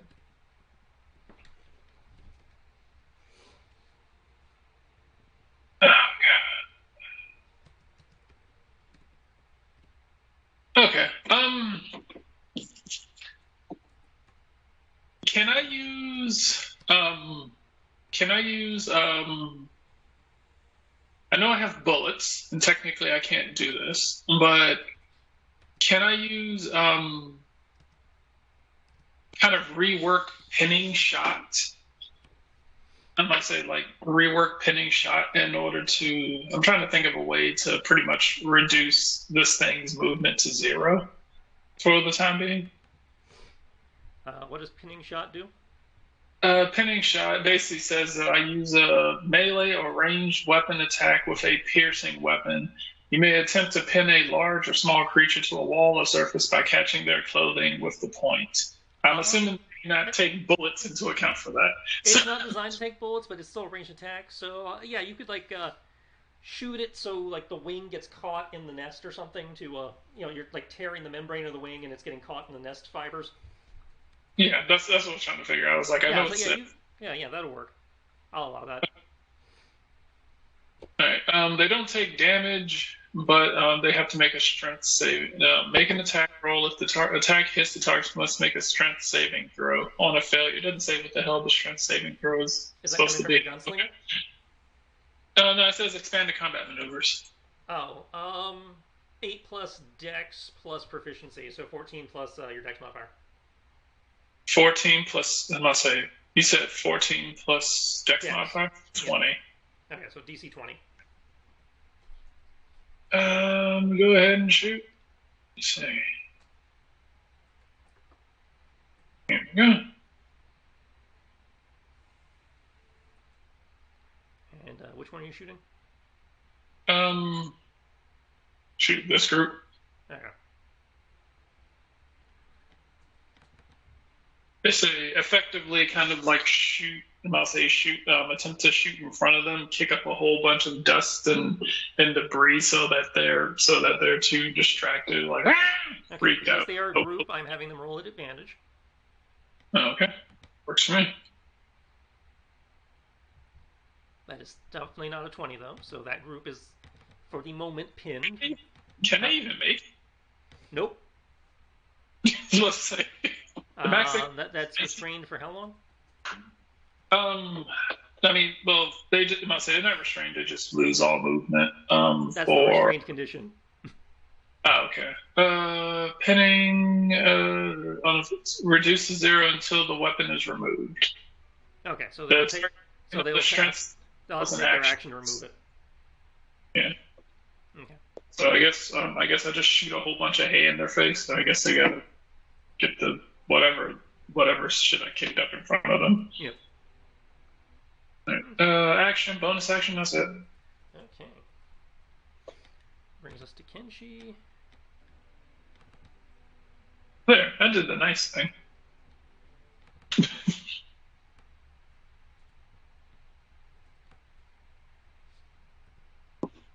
Yes, Crib somehow figures out another way to breathe more acid on him. I mean, I technically have a spell to do it too. Yeah, I was about to say I believe there is a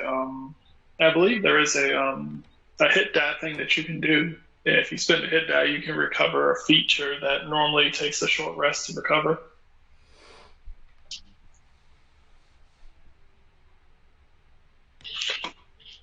Just because I've used that a couple of times. I don't know where that would be in the list of many things we have available to us. Alternative uses general. I'd say that'd be the alternative hit die uses. I think I ported that one to this game. I may not have. Oh, I'll go through the list and see if that's something I can do. It is recharge. Any of us can do it. Recharge. Put it. On a short rest, you can spend 2 recovery dice as your action. Yeah. Well, recharge is you take a short rest to get it back. I can do a short rest or a long rest to get it back. So that's not it. But it is my turn. Alright.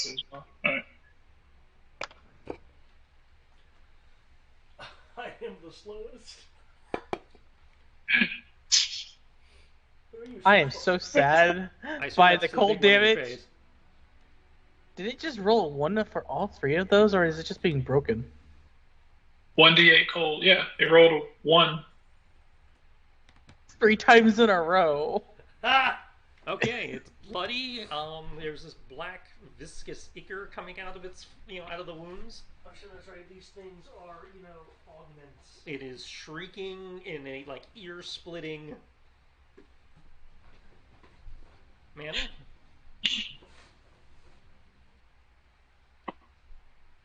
I mean, that last one did pretty well.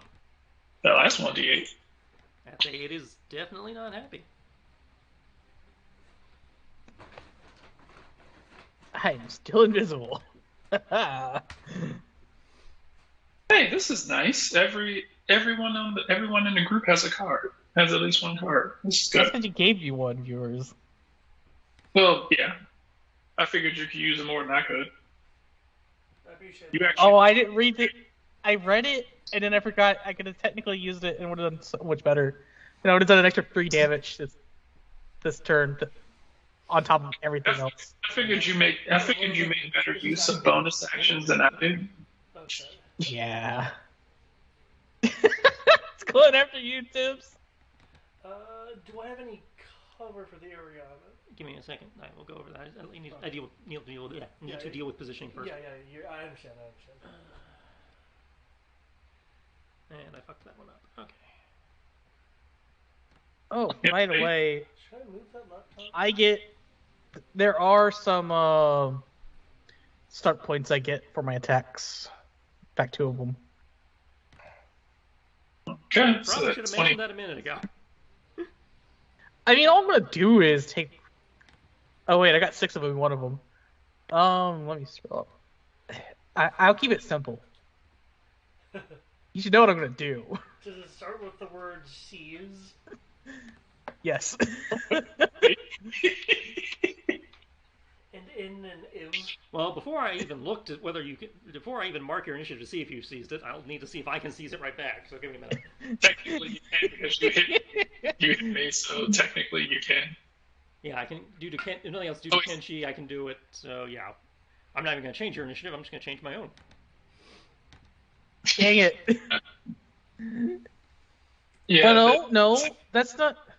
You rolled the first D6 was a 3, so you only got 3. I'm looking at at the attack against Kenshi. He has 5 stun points on the first attack and 4 stun points on the second attack. Oh, you're talking about for Kenshi. There's too many freaking numbers. Which one are you looking at? The first versus Kenshi. The first one, he gets 3, then 5, then So the one, 4. I'd say the one right behind your attack. You have to scroll up a little bit.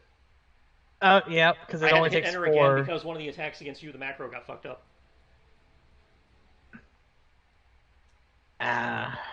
He also got However, 5 that stun. doesn't count against Kenshi because both of those attacks missed.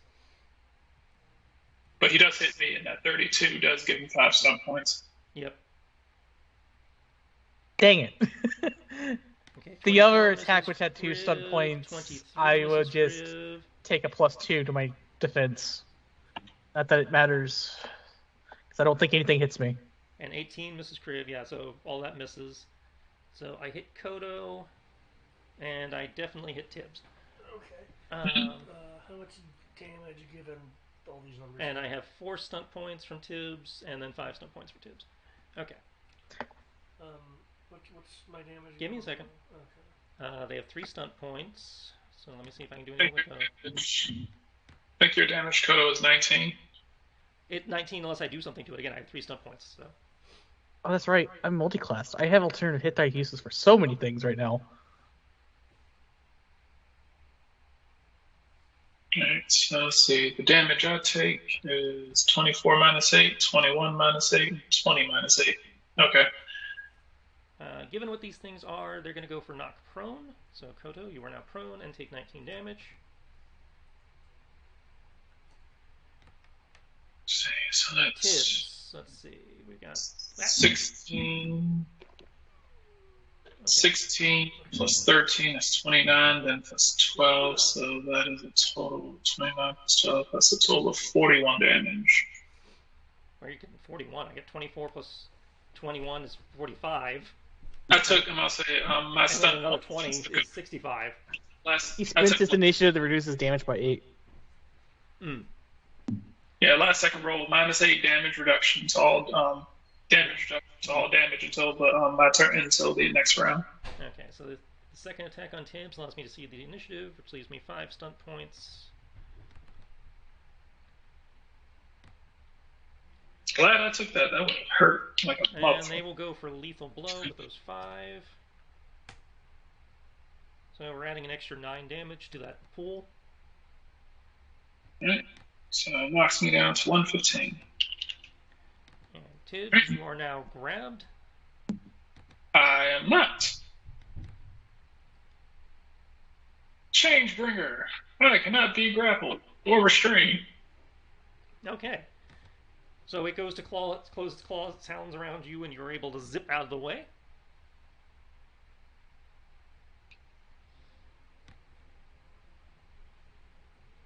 I never realized this would be this useful. Well, you're a cat, and you're like the size of its prey. I feel like He's actually a lot smaller than this thing normally hunts.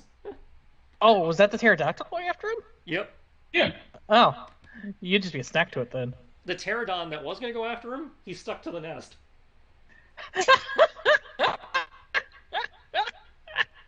Oh, that's great. That's why I was like, man, that group of 9, that looks like a problem. And so that's why I shot it. Oh, that's good. Is it a dick move? Yes. Yes, it is a dick move. No, I see you're trying to move them after they attacked me to have flanking. Well, they're finishing their movement, yeah. Dang. Kodo, we need you to use an instant death spell. I mean, could. He probably shouldn't in the mist, but he could. I mean, he survived drain before. And obviously these dudes have to use their action to untangle themselves. Which means their movement was set to 0, so on their next turn they get to move, but until then... They make the strength check? Do they have to make the strength check to get out of it after the first? I believe, let's see, pinning attack, make an attack roll. If the attack hits the target, must make a strength saving throw. On a failure, the target speed is reduced to 0 until the weapon is removed. The target can make another strength saving throw as an action on this turn. Oh, well then yeah, they are just forever out of the fight. Oh, damn. Well, they can't make a DC 20. It is physically impossible for them to make a DC 20. Well, true. Okay, I was about to say crit, but that's not really a thing. That's not a thing. Not for a save, yeah. They are just forever out of the fight. Unless you stand next to them. So to be fair, I'll probably end up doing that because I want the goddamn gold and platinum. So don't worry, you'll be able to use them. Eventually.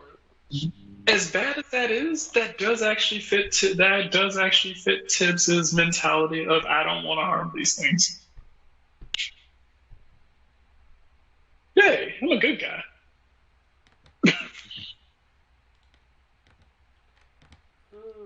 Okay.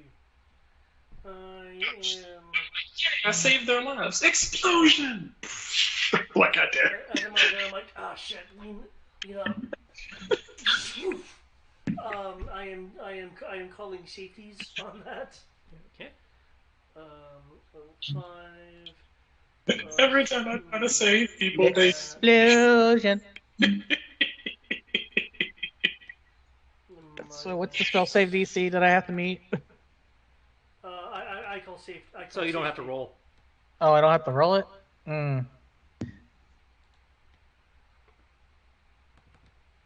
Oh, look. It's a surprise. I failed.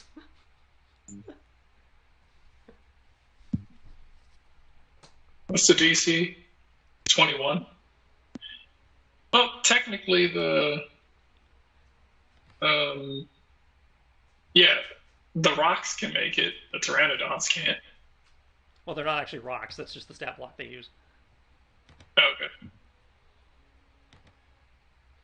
Well, they can actually make their dex save. Apparently, the pteranodons can't. That's kind of strange. Okay. Well, the pteranodons are lower level.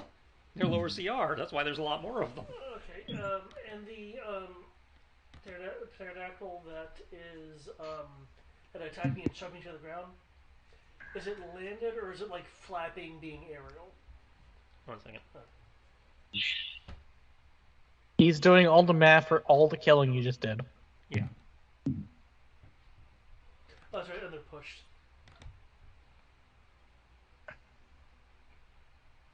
Oh yeah, they're pushed out of that area and are knocked prone. And that does not count as movement where I can activate Sentry or Sentinel. Right. Yep. Because it has to be willing movement. Yep. By the way, did this Pteranodon attack Kenshi? 1 second. Yeah, he's doing stuff.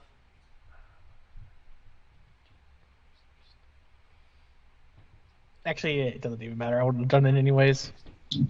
Kenchi's a big man. He can take care of himself. It's just some oversized birds.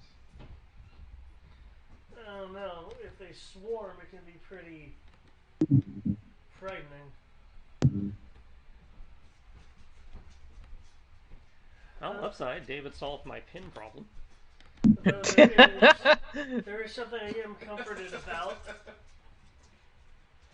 Even in this land of horrid mists, nature still seems to be operating mostly the same.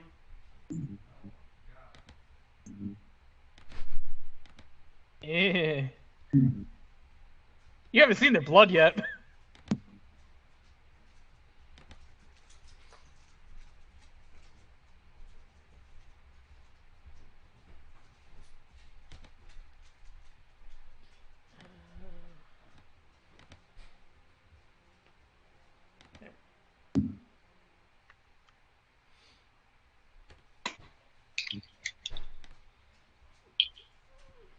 Okay.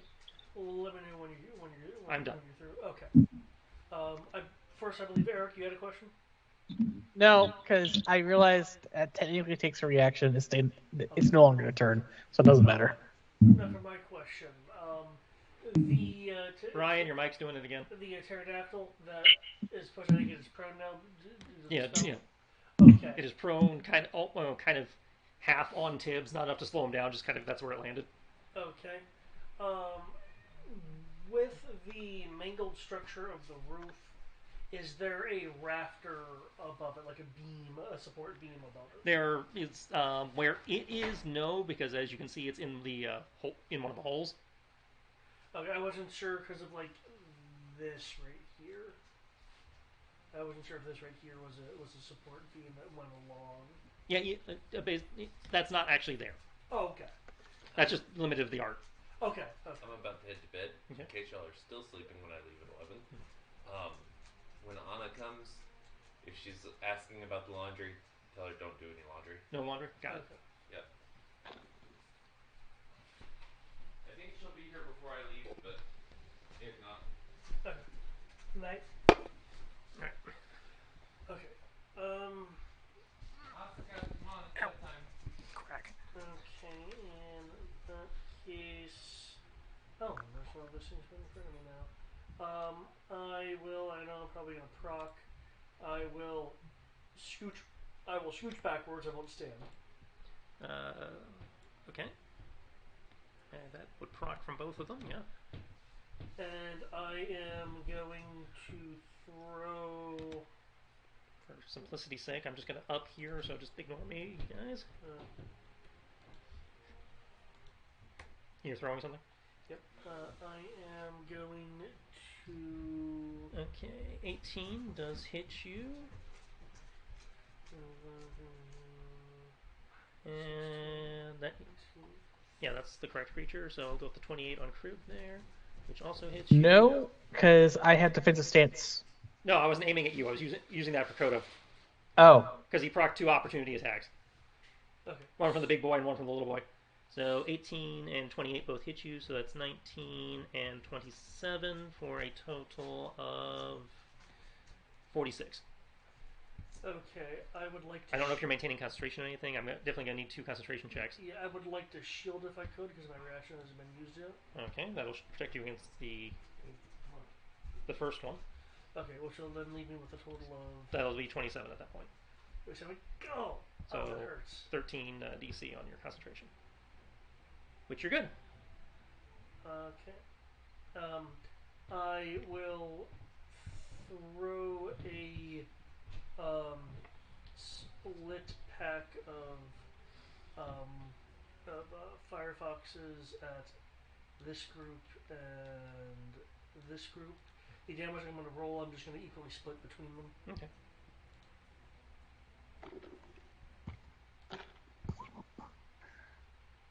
So 27, so one gets 13, one gets 14. Yeah. Which is this one will get the higher the damage. the smaller group. Yeah. of course. Any creature or object who's within 5 feet of a Foxfire, technically they're within 5 feet when they get struck. So I believe they need to make a dex save versus catching on. Yeah, they're just on fire. I can't make. Have to rate a popular belief. These things have even shittier saving throws than normal. Yeah. Now, if they take an action because it's not hanging around them, it hits them and disperses. Because it's not remaining near them, they could take an action to stop, drop, and roll. And if these were smarter dinosaurs, they might think of that. Okay. I don't know, they can find maybe there's a water source they can dive into. No, my point is these particular dinos, they're not raptors. Okay. They're not clever girls. No. Doors stop them. This is probably what the goblin was terrified of. Well, considering the goblin's size, I don't blame her, him, her. You never asked. It. They.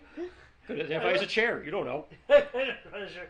I don't blame them. Because it's swoop grab. So. Yeah. Let's be honest. Especially in a world that hasn't seen dragons in God knows how long, yes, these things are fucking terrifying because they probably think they are dragons. Yeah, some sort of wolf dragons. But yeah, no, I've scooched back. I've taken a rake across the leg or something, and I've done that. So we're good at the beginning of their turns. Okay. So, in a second. Oh, I get more stun points. I say, let's be honest. These guys are even fucking you guys up, so obviously they are a threat.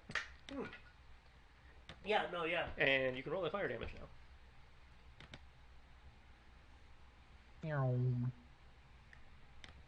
Okay. I see Crib's new AC is 29. Is that 29 plus 2? It's 29 plus 2 until the start of my turn. Okay. Oh shit, that's right. Oh. Because defensive stance goes until the beginning of your next turn. As a reminder, my shield's up until The beginning of your next turn. Okay, I got 6 stun points. God, I need those. Okay. So I'm definitely going to use last second roll. And I have 3 left.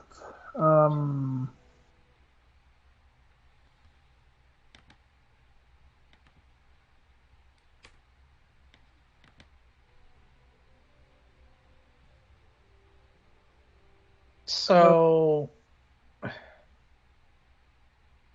just to double check, last second roll is you take your total AC. No, you take the bonus your armor gives you. So, like stud leather is 12, you take the 10 off, so it'd be plus 2 plus however many stun points you invest. In your case, because you're monk, it would be your wisdom modifier plus however many stun points you invest. Okay. Alright, let's see. For the moment, Because you don't count dex and you automatically subtract 10 because armor is 10 plus.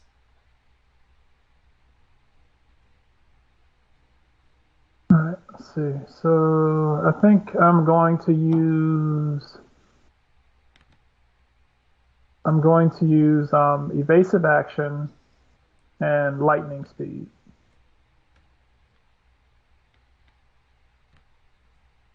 I would like to take quick action, which means I could take a ready action, quote unquote, before combat.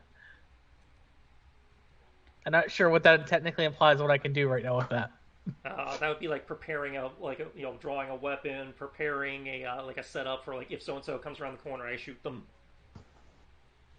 Ready action doesn't really help you after the fighting's already started. Okay. In that case,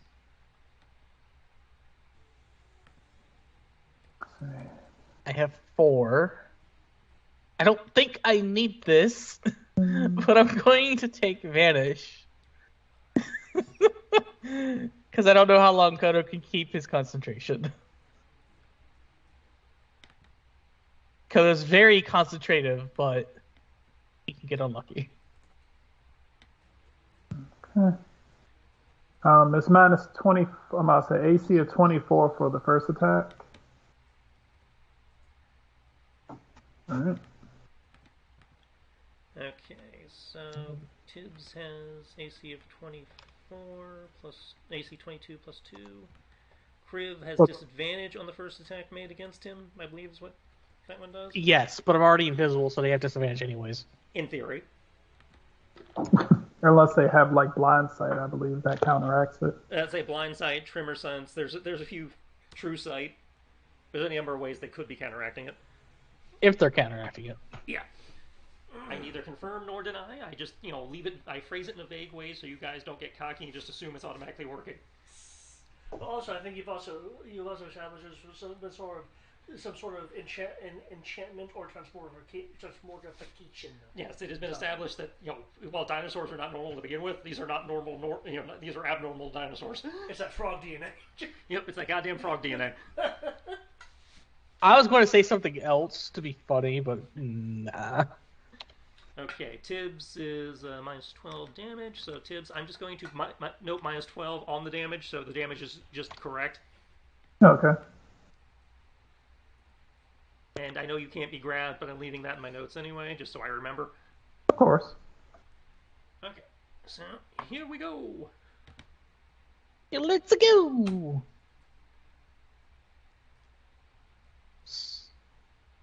Okay, a third attack hits me. Hey, that rock almost hit me. A 23 almost hit. Jesus Christ, that would have been terrible. Yeah, because The the next- plus 2, the magic plus 2, yeah. Then that fucking Defense a crit, stance.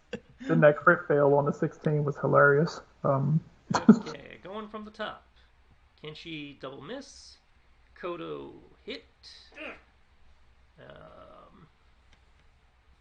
Obviously give him a to move him in range. I assume it's 5 minimum 1.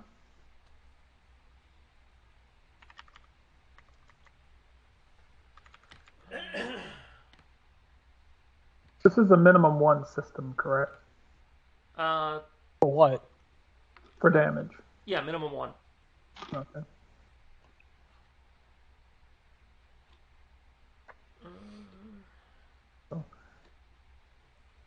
My token does not seem to be updating my hit points, but my sheet is. Well, as long as something's showing it. Yeah. David, high or low? Low. I need to decide how dickish this creature is. Being a dick. Low it is. Being a dick. It's going to use 5 stunt points.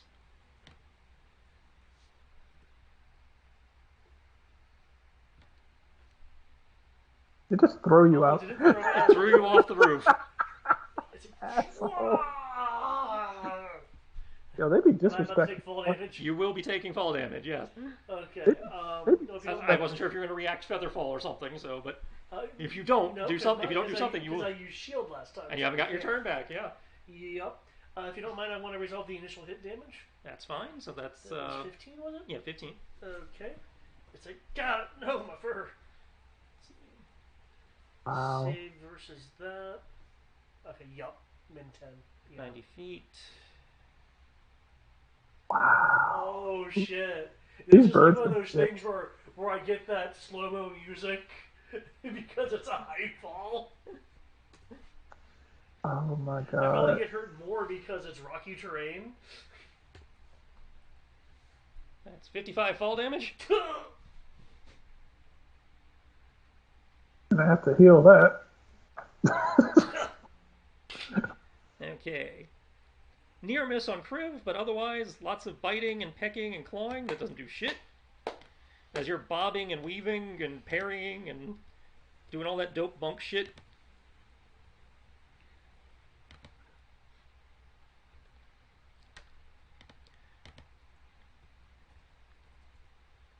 Jesus Christ.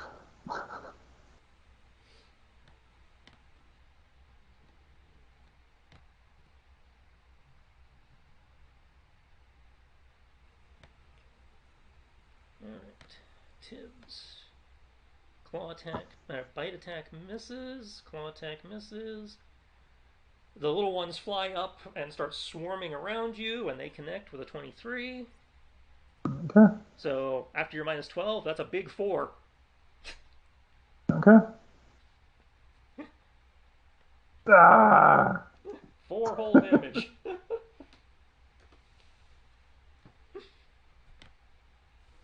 Little bastards. And these dudes are moving to pursue the fallen Koto, probably to pick him off the rocks. I imagine he's had the wind knocked out of him. Yeah, I imagine that's gonna. I've actually had that happen before. It's Yeah. not fun. I imagine that impact is gonna. Yeah. Alright. Stagger. Tibbs. Obviously, you're pro. Yeah. Poor Kodo. I think this is the tallest thing that I've fallen from this entire campaign. I'd certainly hope so. That was almost max fall damage. He caps at 20.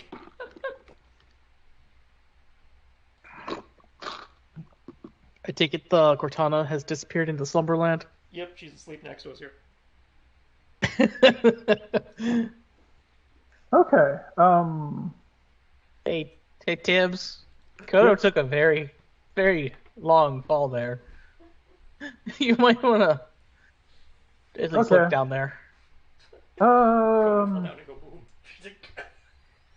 Probably Don't get the a Spartan. few seconds later, hear the Spartan funk pull out a tower of hitting barrel. the... I know it's great. And with a dinosaur too. That's a war story. Oh yeah. It's like, remember that time the pterodactyl kicked me out of the. Yes. Okay. You got I Spartan. like it, this You got one-sided. Spartan kicked. You Let's had the see. equivalent of a Spartan kick by a pterodactyl. That's the thumbnail for the 100th episode. Pterodactyl Spartan booting you. Alright. Cool. What I'm gonna do. What was it? Pterodactyl 1156. Yes. What I'm going to do. I'm going to. I'll say for item interaction. I'm going to tell the broom to go get Kodo. Is that a freebie on the broom? I fell 90 feet, It so just. you still I'll can't say reach it doesn't say it's an action. It says you can send the broom to travel alone to a destination within 1 mile of you if you speak the command word, name the location, and are familiar with that place. Okay. I know sometimes they're like command word bonus action or whatever. If it doesn't specify, then yeah, that's a freebie.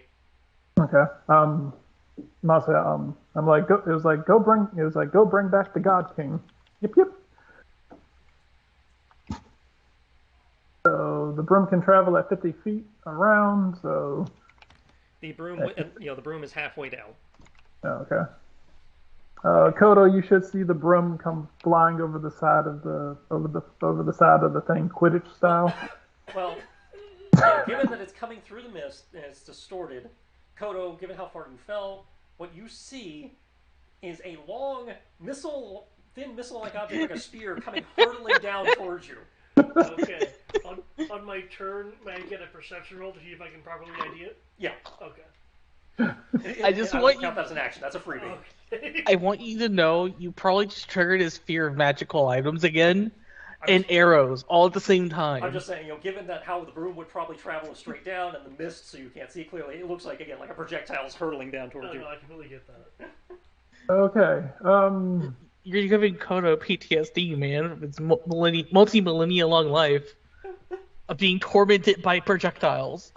He's never going to look at the same way again. Now, as much as I'll say, I'm going to kind of sit here and be like, well, you are living creatures, and as far as I know, you are living creatures, and I cannot shoot you with my guns because you are not undead. Except that one. Fuck that one. I didn't shoot him. That's how you Shot killed at, it. I shot at him.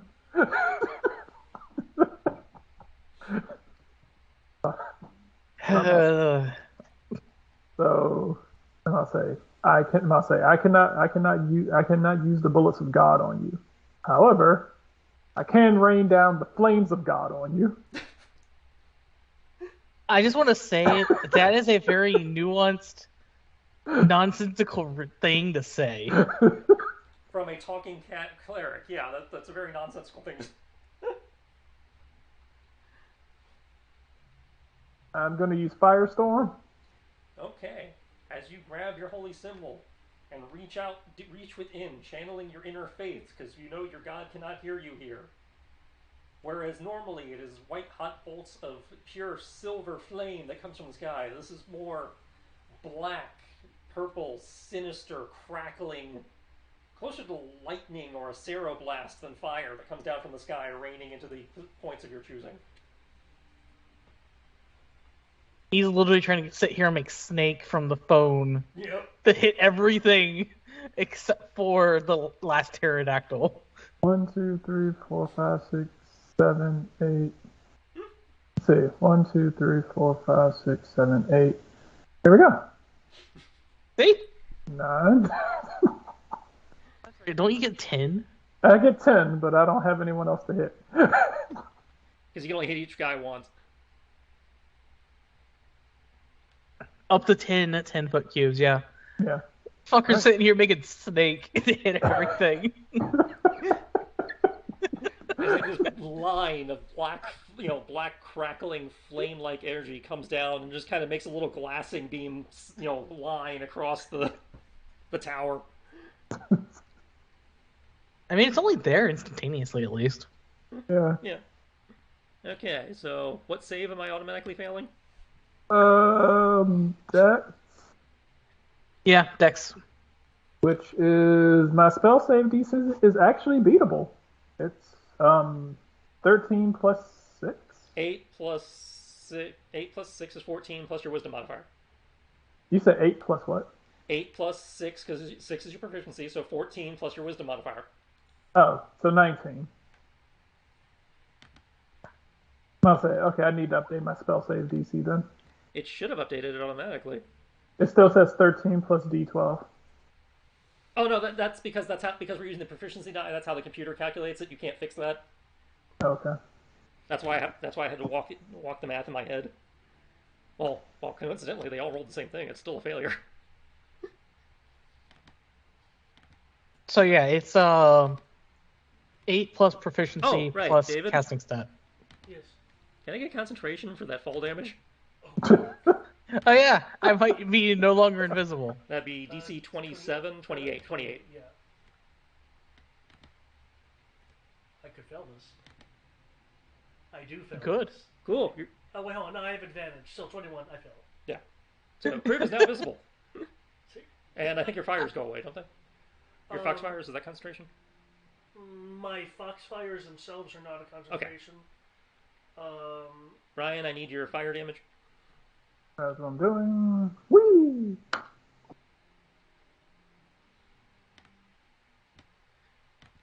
Yeah, I think that's most of them. When I did 34, it killed 3 of them. That's an additional 7? Well, So maybe a 4th? Possibly more, because they do have partial damage. Oh, true. So this becomes group 2.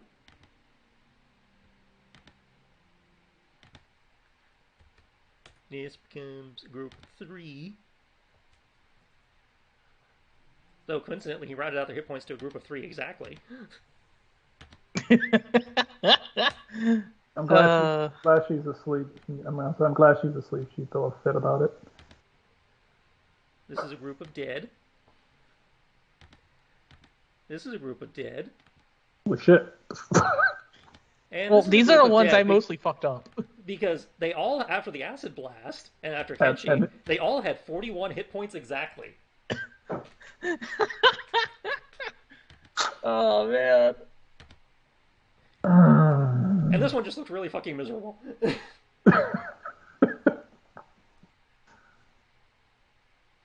I'm gonna kind of look over there and like, Kenshi, Crib, are you okay? I didn't hit you by accident, did I? Only with the ashes. Okay. Just so you know, that flame's still holy. I swear.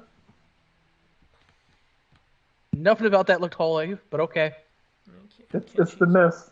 The mist threw off your perception. That was totally Jesus. Oh, also I need your drain check. Oh shit, that's right.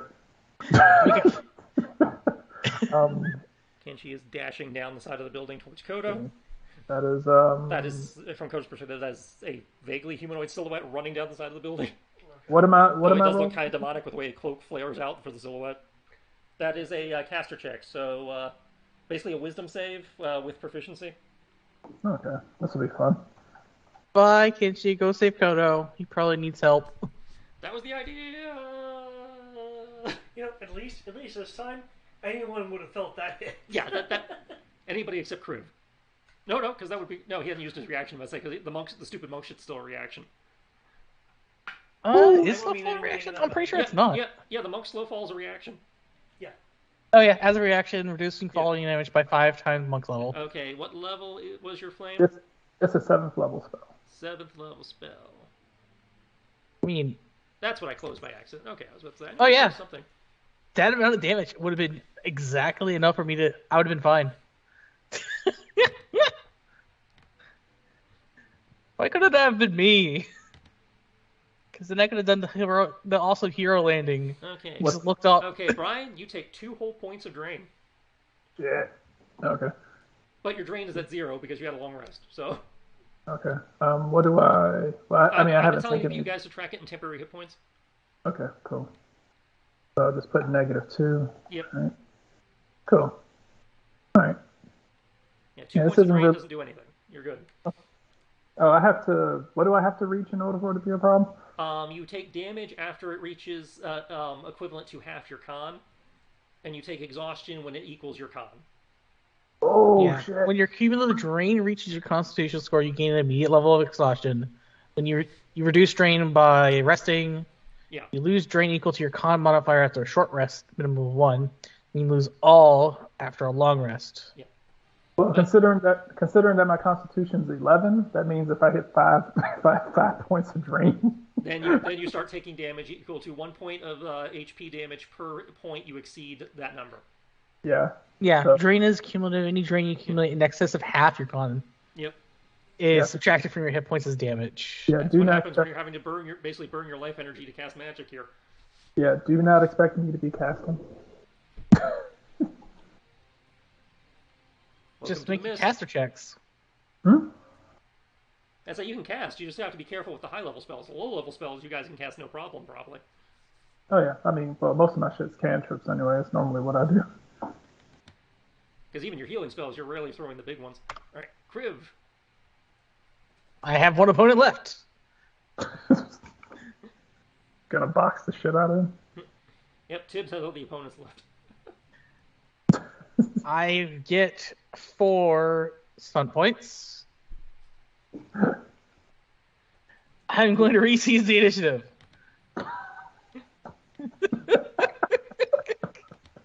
Let's see, this dude is dead. Oh, he's dead as well? Did I? The second attack killed him. Okay, I just wanted to ask that. Yeah, he was dying. I was like, Tristan already said he was pretty fucked up. Oh, come over here. Apparently setting them on fire is pretty rough. Yeah, imagine that. Do they burn like particularly extra crispy? It's not like dinosaurs have a well-documented weakness to skyfire or anything. That's what I was asking. Is like, did they get particularly extra crispy as they burned? I mean, about as crispy as anything would be when it's blasted with fire from the sky. Do you want some tea or something? Or do you So it didn't look like they took extra damage. No. Really? Yeah, when I took those cards earlier, that's what it was. I hear Sierra has awoken. And I think she's going right back upstairs to bed proper. Yeah. Oh, you're working tonight. All right.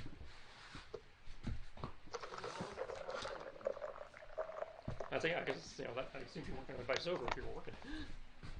Well, I mean, you're stuck with us now, but yeah, but yeah, just let us know if you need anything. yep. And I guess see you sometime tomorrow. Yeah, because I'm not working all day tomorrow. And I can delete this invisibility tracker because we can see you now. Yes, I am visible. For as long as I feel like not casting great invisibility on myself. Kodo, make me a dignity save. No. Kodo's dignity has been in tatters since he met us. Sadly, we're not playing Slayers, otherwise you would have a dignity save. In that case, here's also a performance roll. Holy shit, that perception. That perception is crazy. Yes, you can tell. It takes you a minute, probably because it's closing the distance, but you can eventually tell the difference between a broom and a spike coming to kill you. Okay. Oh, technically, a broom descending at that speed would be a spike coming to kill you, but you're pretty sure it's Tibbs' broom and not, the pterodactyl spear chucking spears at you. Okay. I'd be concerned if the pterodactyls suddenly gain the ability to use tools. Oh my god. Funnily enough, all it needs is one level of warrior sidekick, which it can get, because animals can get that, and then yes, it can actually learn how to chuck spears. You know what? In theory, Sammy knows how to chuck spears. You know what? I'm glad Sierra wasn't there to have that idea. What are you doing, volley shield? Volley shield is a 7-level spell. So DC 25, con, your caster check is a 31, so you're good.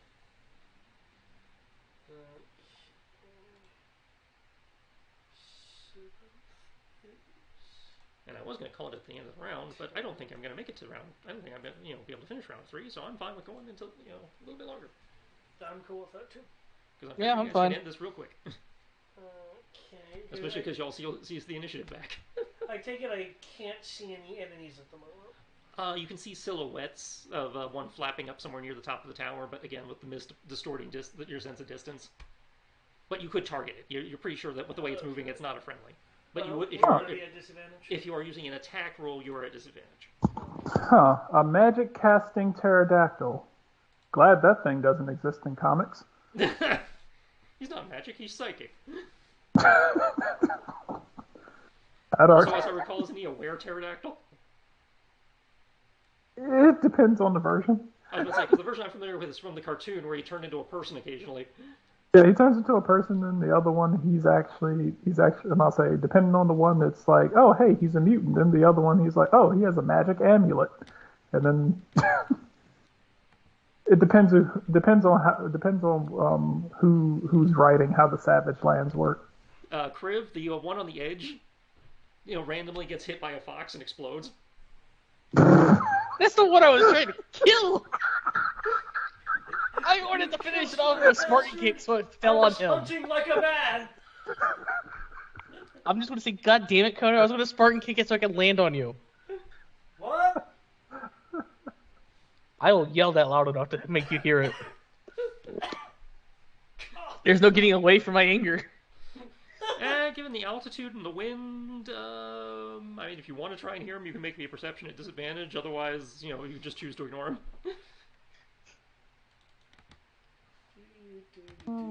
It's just angry Dragonborn yelling in Draconic at you. Is anybody refooting? I technically already did. Yeah. You could refoot again. You're giving back the initiative. No. Oh, I do not know Draconic. Okay. You don't know Draconic? No. Yeah, 22. Yeah, that's enough. I do, however, know, deep, dark languages that no one should ever know, because it generally turns them insane. But... Cobol? Python? Yeah, it was the Python, yes. The official programming language of Cobra. We're not even kidding. Apparently their robots are programmed in Python, according to the role-playing game. Yeah, the role-playing game has language Python. Okay. Of course, now that there's no one really left to hit me, my AC's fucking 25.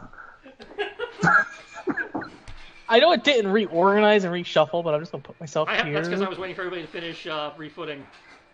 I feel some sort of way now. I finally have an AC that can actually dodge people, and there's no one to dodge. I'm just going to shuffle over here. My first attack, I get a stunt point, a single stunt point. Which one are you attacking? I'm attacking the group of 3 is perfectly healthy for a group of 3. How bad is the actual pterodactyl looking? It's bleeding.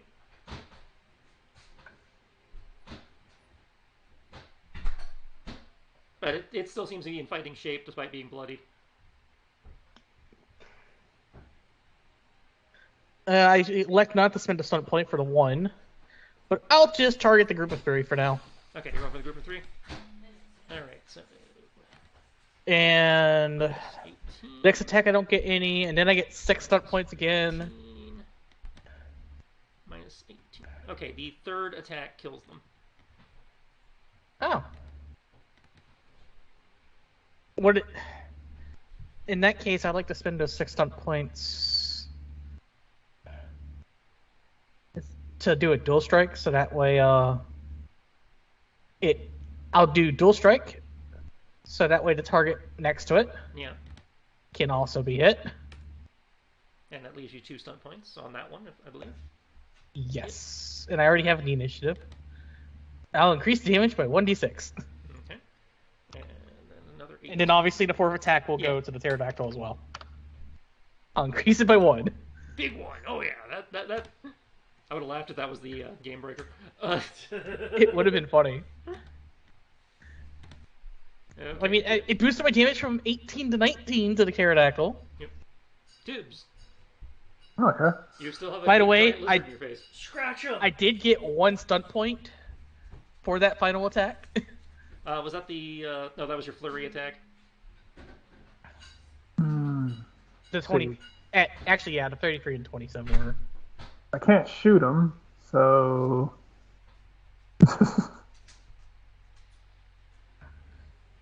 And that would be a. Also, let it be said, when people request things like Eric wanting dinosaurs way back when, I did listen. It just took a while to get here. Oh no, I completely understand that.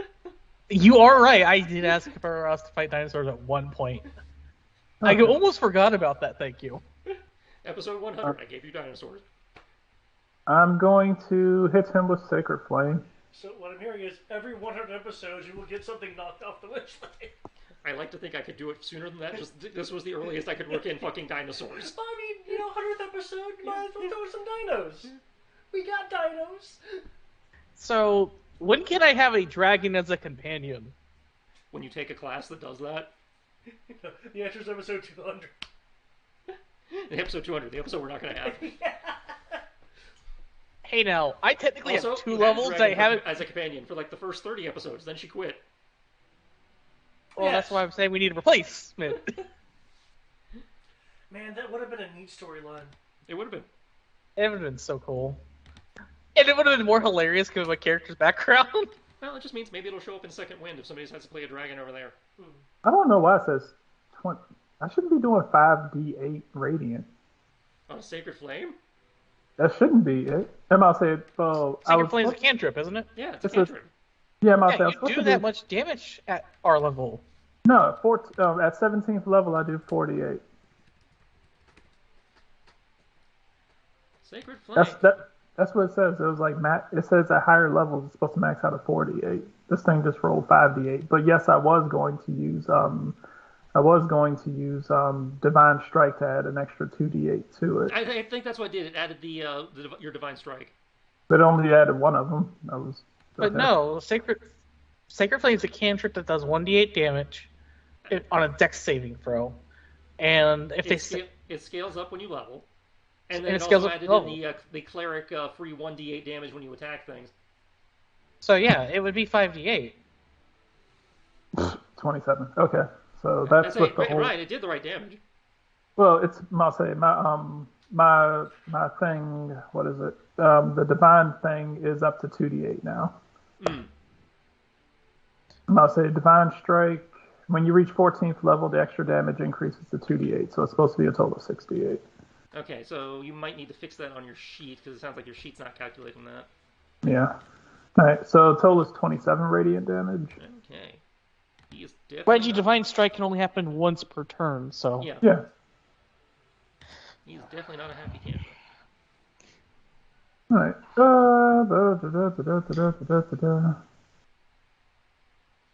Freeze. I want to say this, because I need to say it. Mm-hmm.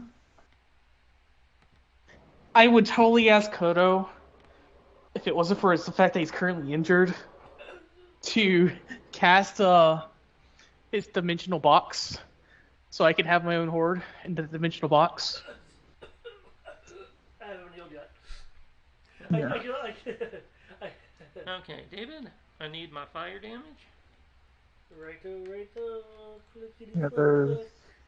Yeah, there's nothing I plan on doing. Does it kill it? No. Okay. I was wondering if it was going to, though. What, are you saying it would have been at a point where it could have? Damn. So go ahead and subtract my magic. So, all right. There we go. All right. See, I have a crib as an AC of 22. I think he's going to swing at both of us. I have Tibbs as an AC of 25. Oh, wow. I actually have a higher AC than crib for once. That's only temporary. Because I have my reaction, so depending on how many hits there are, I might just cast shield.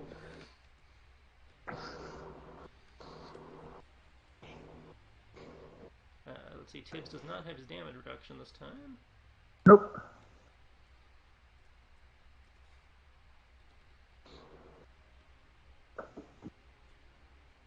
I'm watching out of my AC is 25. This motherfucker rolls like a 50. It cannot roll that high. No matter how much I might wish it.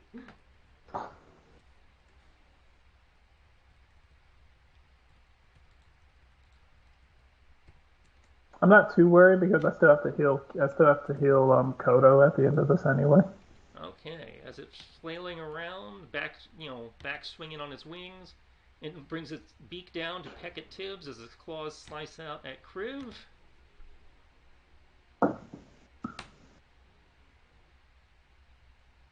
And manages to peck Tibbs for 22. Motherfucking meat and Wait, it didn't hit me? It But it hits 21 Tibbs? on you. He was Missed definitely you coming by after me. one.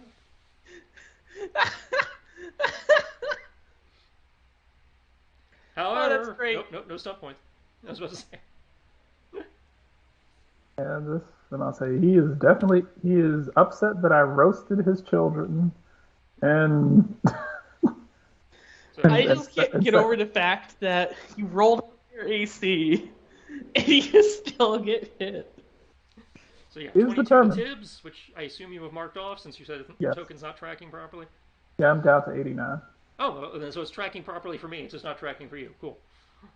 It still says 65 hit points. It says still. I'll say nothing's moved. My magic hasn't moved, and my health hasn't moved on my token, but on my sheet. And even when I click on it in the boxes, it's tracking. Yeah, that's the glitch we've been having for a while now. Yeah. Okay, Koto. Kenshi is down by you. He is offering you a potion if you need it. Grab it. 8d4 plus 8. Jesus Christ! What the? Action or Item interaction to take it, bonus action to drink it. Okay. You said 80. 4 plus 8. Jesus Christ! What the hell did you hand me? Superior healing potion. Okay. Thank you. You guys have a bunch of those. You handed them out a while back. Oh yeah, that's right. We have a stupid number of those.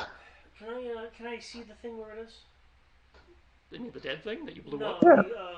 The remaining one? The remaining one. No, it's inside. Okay. That's right. I did hand out 2 of them to everyone. Yeah. How's everything going on up there? I think they got it well in hand. I mean, these things die. They hit like a bitch when they swarm, but they die pretty quick. You know, it's actually kind of funny. We have more superior healing potions than we have regular healing potions. That was the one thing that happened before our dragon left. She has a very good collection of potions. I will say we have more superior healing and more greater healing than we have regular healing. Actually, I'm pretty sure the regular healing are just labeled as a barrel of them. Care to join me up top? Sure. We are completely out of mana potions though, so You say that you guys are fucked. because I might cast a mission door and take Kenshi along with me.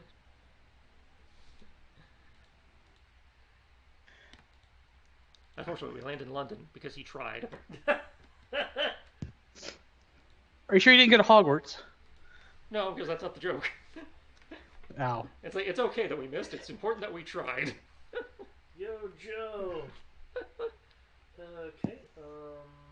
Since I can designate a distance and stuff, and you have a rough awareness of what was going on up there. So as long as you don't land in somebody's spot. And it's a 1/4 spell. So that's 6 mana, which would be that. You're good. You're doing real good on this drain thing. Yes.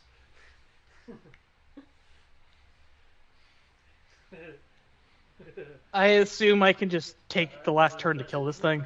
Well, let's see if anybody wants to refoot. Maybe they want initiative stunts or something. For shits and giggles, sure, why not?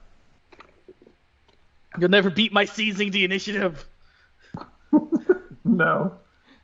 And I don't get anything for it, so yeah, feel free. Right. Go do it. Bring us home, Kriv. I'm going to do this. I assume that amount of damage is enough. The first one killed it. I guess I won't spend a key point to flurry.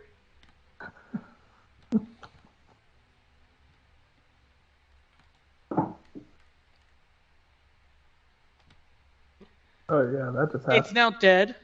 Yes. I'm going to take one of the mini bags of holding that I have. I have a few of them. Go collect my hoard. You'll have to, clean some of it off, but you can do that. Yeah. Because, I'm it's covered aware. in, dirt and blood and guano and. It's still gold, platinum, and precious items. I will pick up the potions, and I will Quickly take them. I will have ask Kodo or Kenshi if they know what these are. Kodo, do you have proficiency in either alchemy or herbalism? No. Or anyone have the identify spell? Or the identify spell. If not, Kenshi does have the kit proficiencies, so y'all's call on which method you'd rather use. Save his magic if you do have the proficiencies to do it. Okay. If you use the proficiencies, Kenshi will have to roll. If you use the magic, then it's a guarantee. But he still has the roll. He's not wanting me to use my mana, which makes sense. It's mana or having to roll. Roll. Yeah, go ahead, Kenshi. Yeah.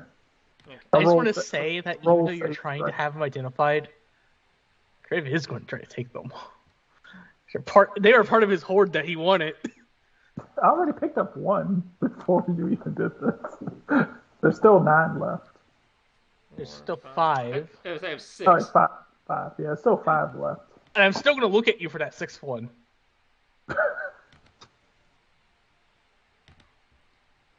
Okay, well, whatever ones you give to Kenshi, he will identify for you. I will let you identify all of them. It's just I'm keeping them. In which case, Put it in my the bag holding. updated treasure, for the purposes of putting it in the loot crate. For Yes, potions of invisibility. Someone please add that to the loot crate. Is it going in the loot crate or are you keeping it? That's what. I'm holding it in my bag of holding, but it's a part of the loot crate. I can't feasibly say no. This isn't the party's. That's what I'm making sure. I was like, if you're going all dragon horde, then that's what I was like. Just need to know, as the person who normally puts stuff in the loot crate, I just need to make note of this. Mind you, you might have to convince him to give it up, but it is a part of the loot crate. I'm not going to ask you to give up anything. I'm like, I'll say, as far as I'm concerned, you can keep all of it for yourself. Tibbs doesn't care about money, remember? No, I'm aware of that. I'm just saying, if we actually need it for a purpose, you'll have to try to ask Kriv to do it, because he's going to act like it's not there for a while. Yes, and I'll say, for my character, as long as I have enough money to be able to, as long as I have enough gold and jewels to be able to cast spells to bring you guys back from the dead, that's all I really care about. So, we literally, as long as Kodo can open the door, or at least make the door before he goes down, we literally have an entire 30-foot by 30-foot by 30-foot area of gold. Oh, I have. Doesn't the door close if you go down? Actually, it might go down. Do that, yeah. I can look that up in a second, but I have 2 dimensions. One dimension actually holds the gold stuff that's meant for the construction of the city. Then I have a separate dimension that just has loose gold and stuff in it. I have 2 different pocket dimensions for that because It's like, no, the city one I'm trying to have earmarked. And we agreed to that. I don't deny it. But we literally, in case of emergency, have the I don't care.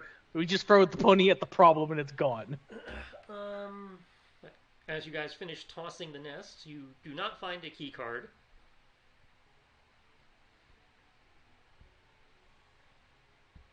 I'm just gonna Well, try not to just stare at Kodo. in less an hour, unless I, dispel it when the door closes. And near as Kenshi can tell, the potions are not tainted or spoiled. They just look different here. Probably due to the fact that magic is different here. Okay. Understandable. But, Potion. That's like, it just looks more sinister than it normally is, but near as he can tell, it's a normal potion. Just an evil potion. evil looking. And by evil, we mean, potion of despair, because the despair orb exploded. Does that mean... I'm actually concerned. Like, does the actual potion of healing heal instead of 2 damage? Near as he can tell, they behave like a normal version of their potion. They're just grayscaled. I think it would be kind of cool if the healing potion, obviously you said it in more this, Well, the healing potion heals like you for half, but if you actually use it on an undead or something, it'll do full heal. Well, I said near as he can tell. Okay. I'm still using vague GM speak. Or at least trying to. No, that's understandable. It appears, But, it seems. Exactly. Because we didn't use identify, we don't actually know. Exactly. All right, so we're up to 6 potions of invisibility now. And a potion of longevity. That's a real thing, right? It was in the DMG. I rolled the nest as a horde in the DMG. It was in the book. We have 3 Potion. potions. We have 3 potions of supreme healing now, and a potion of longevity, which we already had. So now we have 2 potions of longevity. Potion of longevity. And what does Two it do? I don't know what it does, but I assume don't use it on the immortals. It's a fountain of youth potion. It's a what? Fountain of youth potion. Yeah. Your physical age is reduced by 1d6 plus 6 years, so a minimum of 13. Each time you sufficiently drink a potion of longevity, there is a 10% cumulative chance that you will instead age by 1d6 plus 6 years. To spend in this amber liquid is a yada yada yada yada yada, ingredients yada yada. Ingredients vanish when the potion is opened. So this is something we need to keep Tibbs alive for second arc. Got it. Well, remember, second arc has become an entirely separate game now, so you don't have to worry about Tibbs unless you want him as a cameo. I mean, who wouldn't want a cat that's What was it? that old? I could pull a Willingham. Like, yeah, you can play Tibbs when you're so old that you've forgotten a lot of your skills. Your level reset to this because you got old. I'm not opposed to people being like, oh hey, who's this guy? And just like Tibbs comes walking in with his cloak, and just like some old cat who's like the grand archpriest. Mangy old cat. It was like where's the Hierophant? Just come walking. You guys go up to some floating castle shit, and there's just this cat in a robe with a giant stick with a curved thing on the end of it. I am Grandmaster Kame Guru Tibbs. I mean, I wouldn't mind being I wouldn't mind 7 being hairballs and summon the dragon. I wouldn't mind being Corin. Yes. But I'll say, I swear to God, if I'm a 30th level cleric and I'm not the head of the church, then I'll be kind of pissed. Senzubin! Like, who the fuck is closer to God than the 30th level cleric? The 31st level cleric.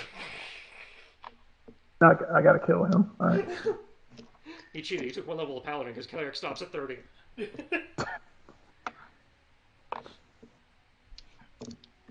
I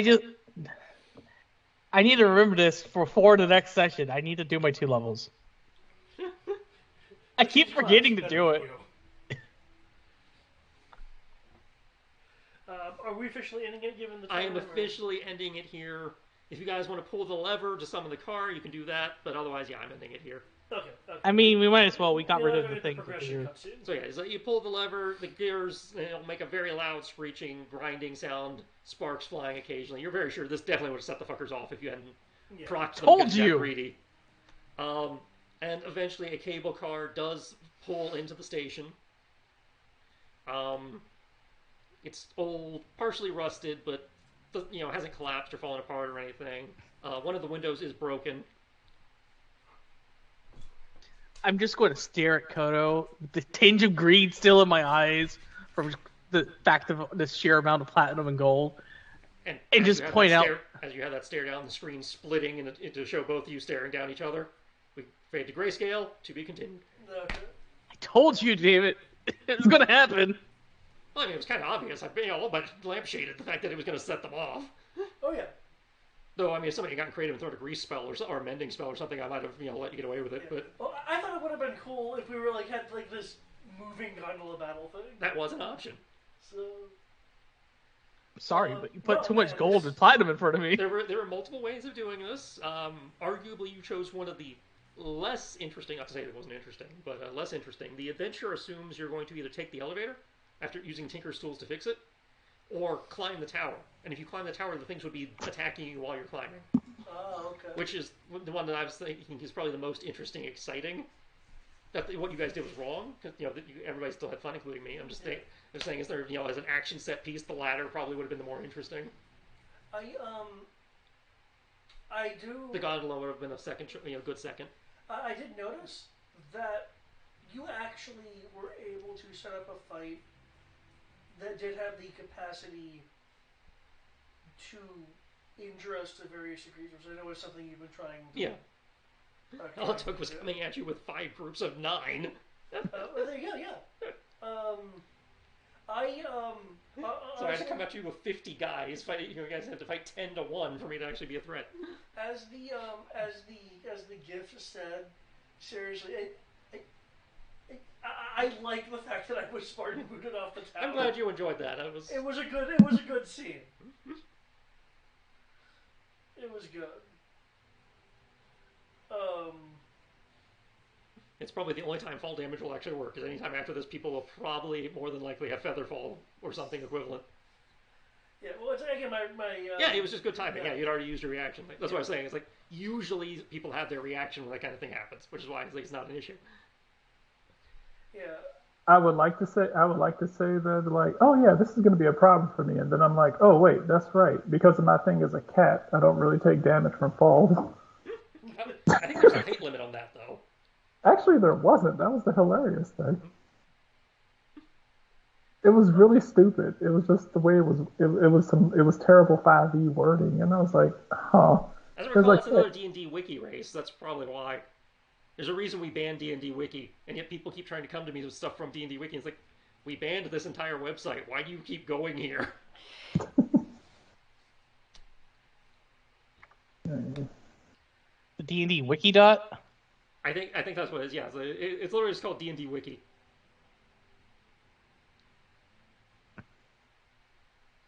It's like they don't know, because it's a wiki, nobody balances anything, so most of the shit there is broken as fuck. Or just very badly put together. Some of it's just not broken, it's just bad.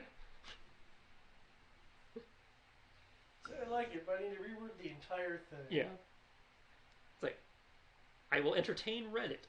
I won't guarantee you it'll work, but I will entertain stuff that comes from Reddit. I will entertain D&D Beyond. If it comes from D&D Wiki, David and I are both like, no, fuck this thing, it is... Okay, wait, I forgot. Well, D&D Beyond is effectively just D&D. No, because D&D Beyond has a homebrew section. Okay, they do? Yeah, you can do homebrew on D&D Beyond.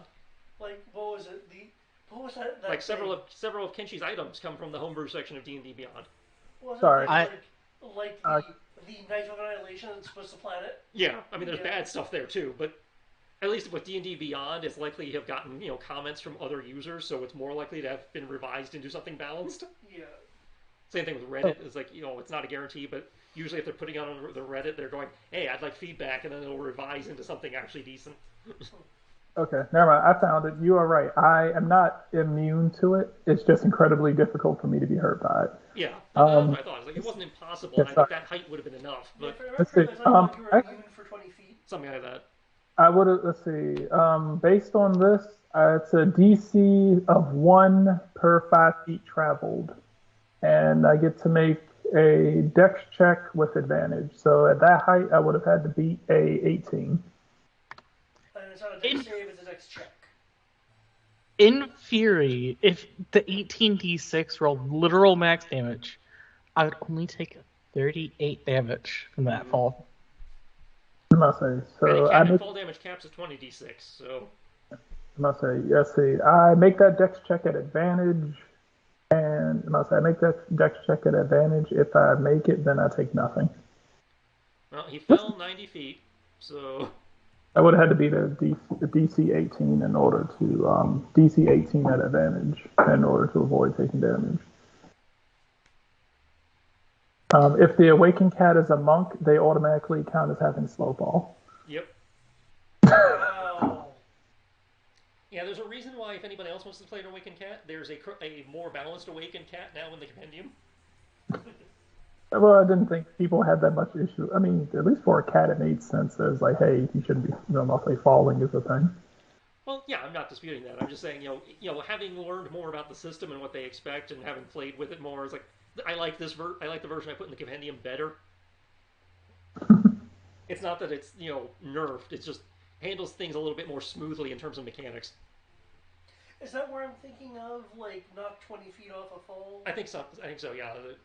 It's things like that, where it's like you treat your fall distance as smaller, and I think they might give you resistance to fall damage. Which still is like a real hampering to it. Yeah, it's still nice, but it's smoother. Yeah, I'm about to say, because originally I was like, oh man, 90-foot drop, that actually sounds kind of dangerous.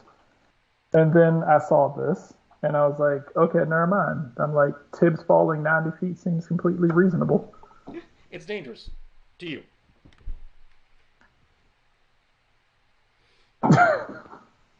I just realized that if I went full level monk, you literally would not be able to phase me with fall damage. Yeah. Again, because monks are at broken. max falling, is that real? you do 120. Yeah. But at max level monk, assuming that we don't have levels above 20 for monk, the epic level handbook we have does go up to 30 for all the core classes. Okay, well, not including that stuff, you would only be able to do 20 damage to me a turn. Yep. With falling. And that's from any height period greater than the max distance.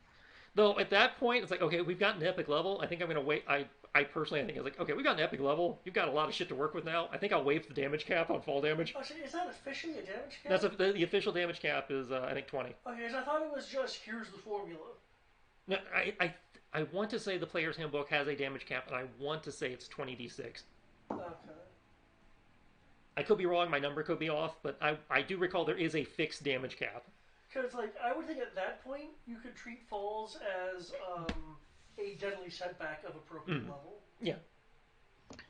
Well, deadly setback, I think, does less damage than the 20d6. No, I thought it was like, I can look. But yeah, when it comes down to it, I would be terrified. 24d10. Okay, yeah, that for level 17 to 20. Okay, yeah, so yeah, that would work. Also, there was level. The max epic level monk would be able to negate 150. Yep. Which is why it's like, y'all are epic level now. I can change, because we're epic level, we can change the rules a little bit. Yeah. Now, I'm about to say, there is one thing that's been part of this awakened cat rate that kind of is a bit of a hassle, and it's been like my biggest hassle in comparison to the rest of you. The fact that they were like awakened cats only earn half the hit points they normally would gain per level. Oh, that's a big one. Knock. It's the reason why, despite being the same level as you guys, I'm still like roughly around like 70 to 80 points behind you guys in HP. I mean, you could have only just hit 200. I just broke 150. That's the reason why I'm like, yeah, I can't afford to get hit. I'm a cat, and everybody's like, why is your constitution so low? I'm like, I'm a cat. It's like, why is your strength so low? I'm a cat. Strength, I can see that argument for. Constitution, for stamina and endurance, I can see a cat having really high con and not being an issue. Yeah, but being durable as fuck, I'm like, freaking neat story building shit. Oh yeah, the, I mean, the stat. You don't look at it from the hit points. You look at it from what the stat represents. So it's like high endurance, high stamina, plausible. The fact that you have that many hit points comes from the fact that you're a 20th level cat. yeah, I was like, because despite how players view things, an average adult human is a modifier 0, and a Olympic level athlete is +5. That's because you're gonna have more hit points just because you're a PC. A normal cat only has 1 hit point. yeah. I thought it was Can I 5. say? No, No, that's it's one. Pathfinder. Okay. Let's see. A normal cat only has 1 hit point? A Are you normal telling me has- that if I literally accidentally do anything as a monk, I could kill a cat on accident? A Yeah. normal cat only has 1d4 -2 -3 hit points. I mean, to be fair, just like in real life, you could hurl your phone hard enough at a cat and kill it. Yeah. Sad now.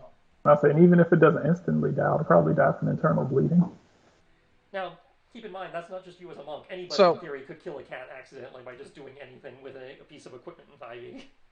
No, I mean like just touching them with like an unarmed strike. Like I just accidentally pet them too hard. Yeah, so could a normal person. Even if they're only doing 1 plus strength modifier, that's enough to... Oh, that's right, because it's just the strength modifier for an unarmed attack. I'm not saying And that would be enough. Yeah. I'm not saying, remember, you even have like kids and toddlers who accidentally kill cats. Yeah, I know. But I just double check. We are level 26, yes? I think so. I just closed everything, so I'm not sure. That I'm- sounds right. Because we're level 26, and I need to decide if I want to go to 16th level monk or Yeah, so yeah, we're 12th 26. level sorcerer. Yeah, we're 26. Oh, which one do I want to do then?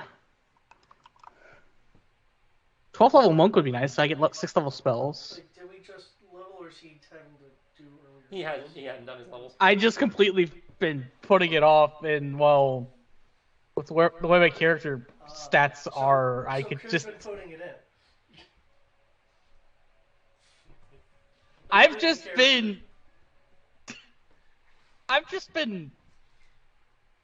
It's like, oh yeah, you guys are higher level. Y'all are cool with that. I'm just like, dear me.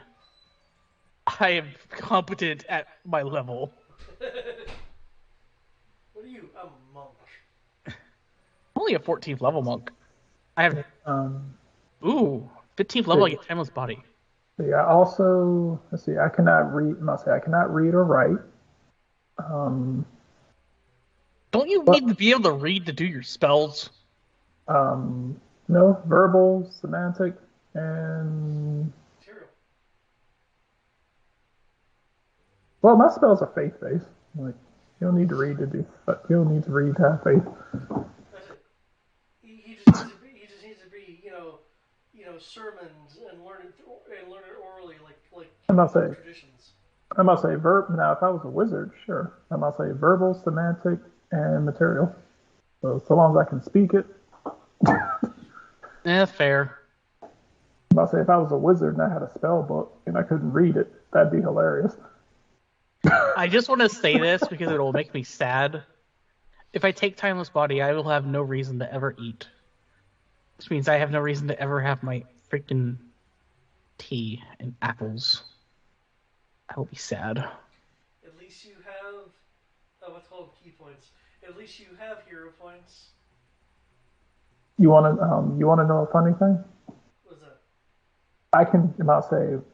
Even I don't. I'll say I don't need Waking Cat does not require a 10-foot running start to leap their maximum distance. Because I took. I'll say because of the feat that I took. I'll say because of the ignoring gravity feat that I took. Free spirit. I can now leap 80 feet. Nice. I think you could technically leap further than the monk can. I'll say from standing. Remember, you have Step of the Wind from that. I'll say from a standing position, I can just jump 80 feet. True. Step of the Wind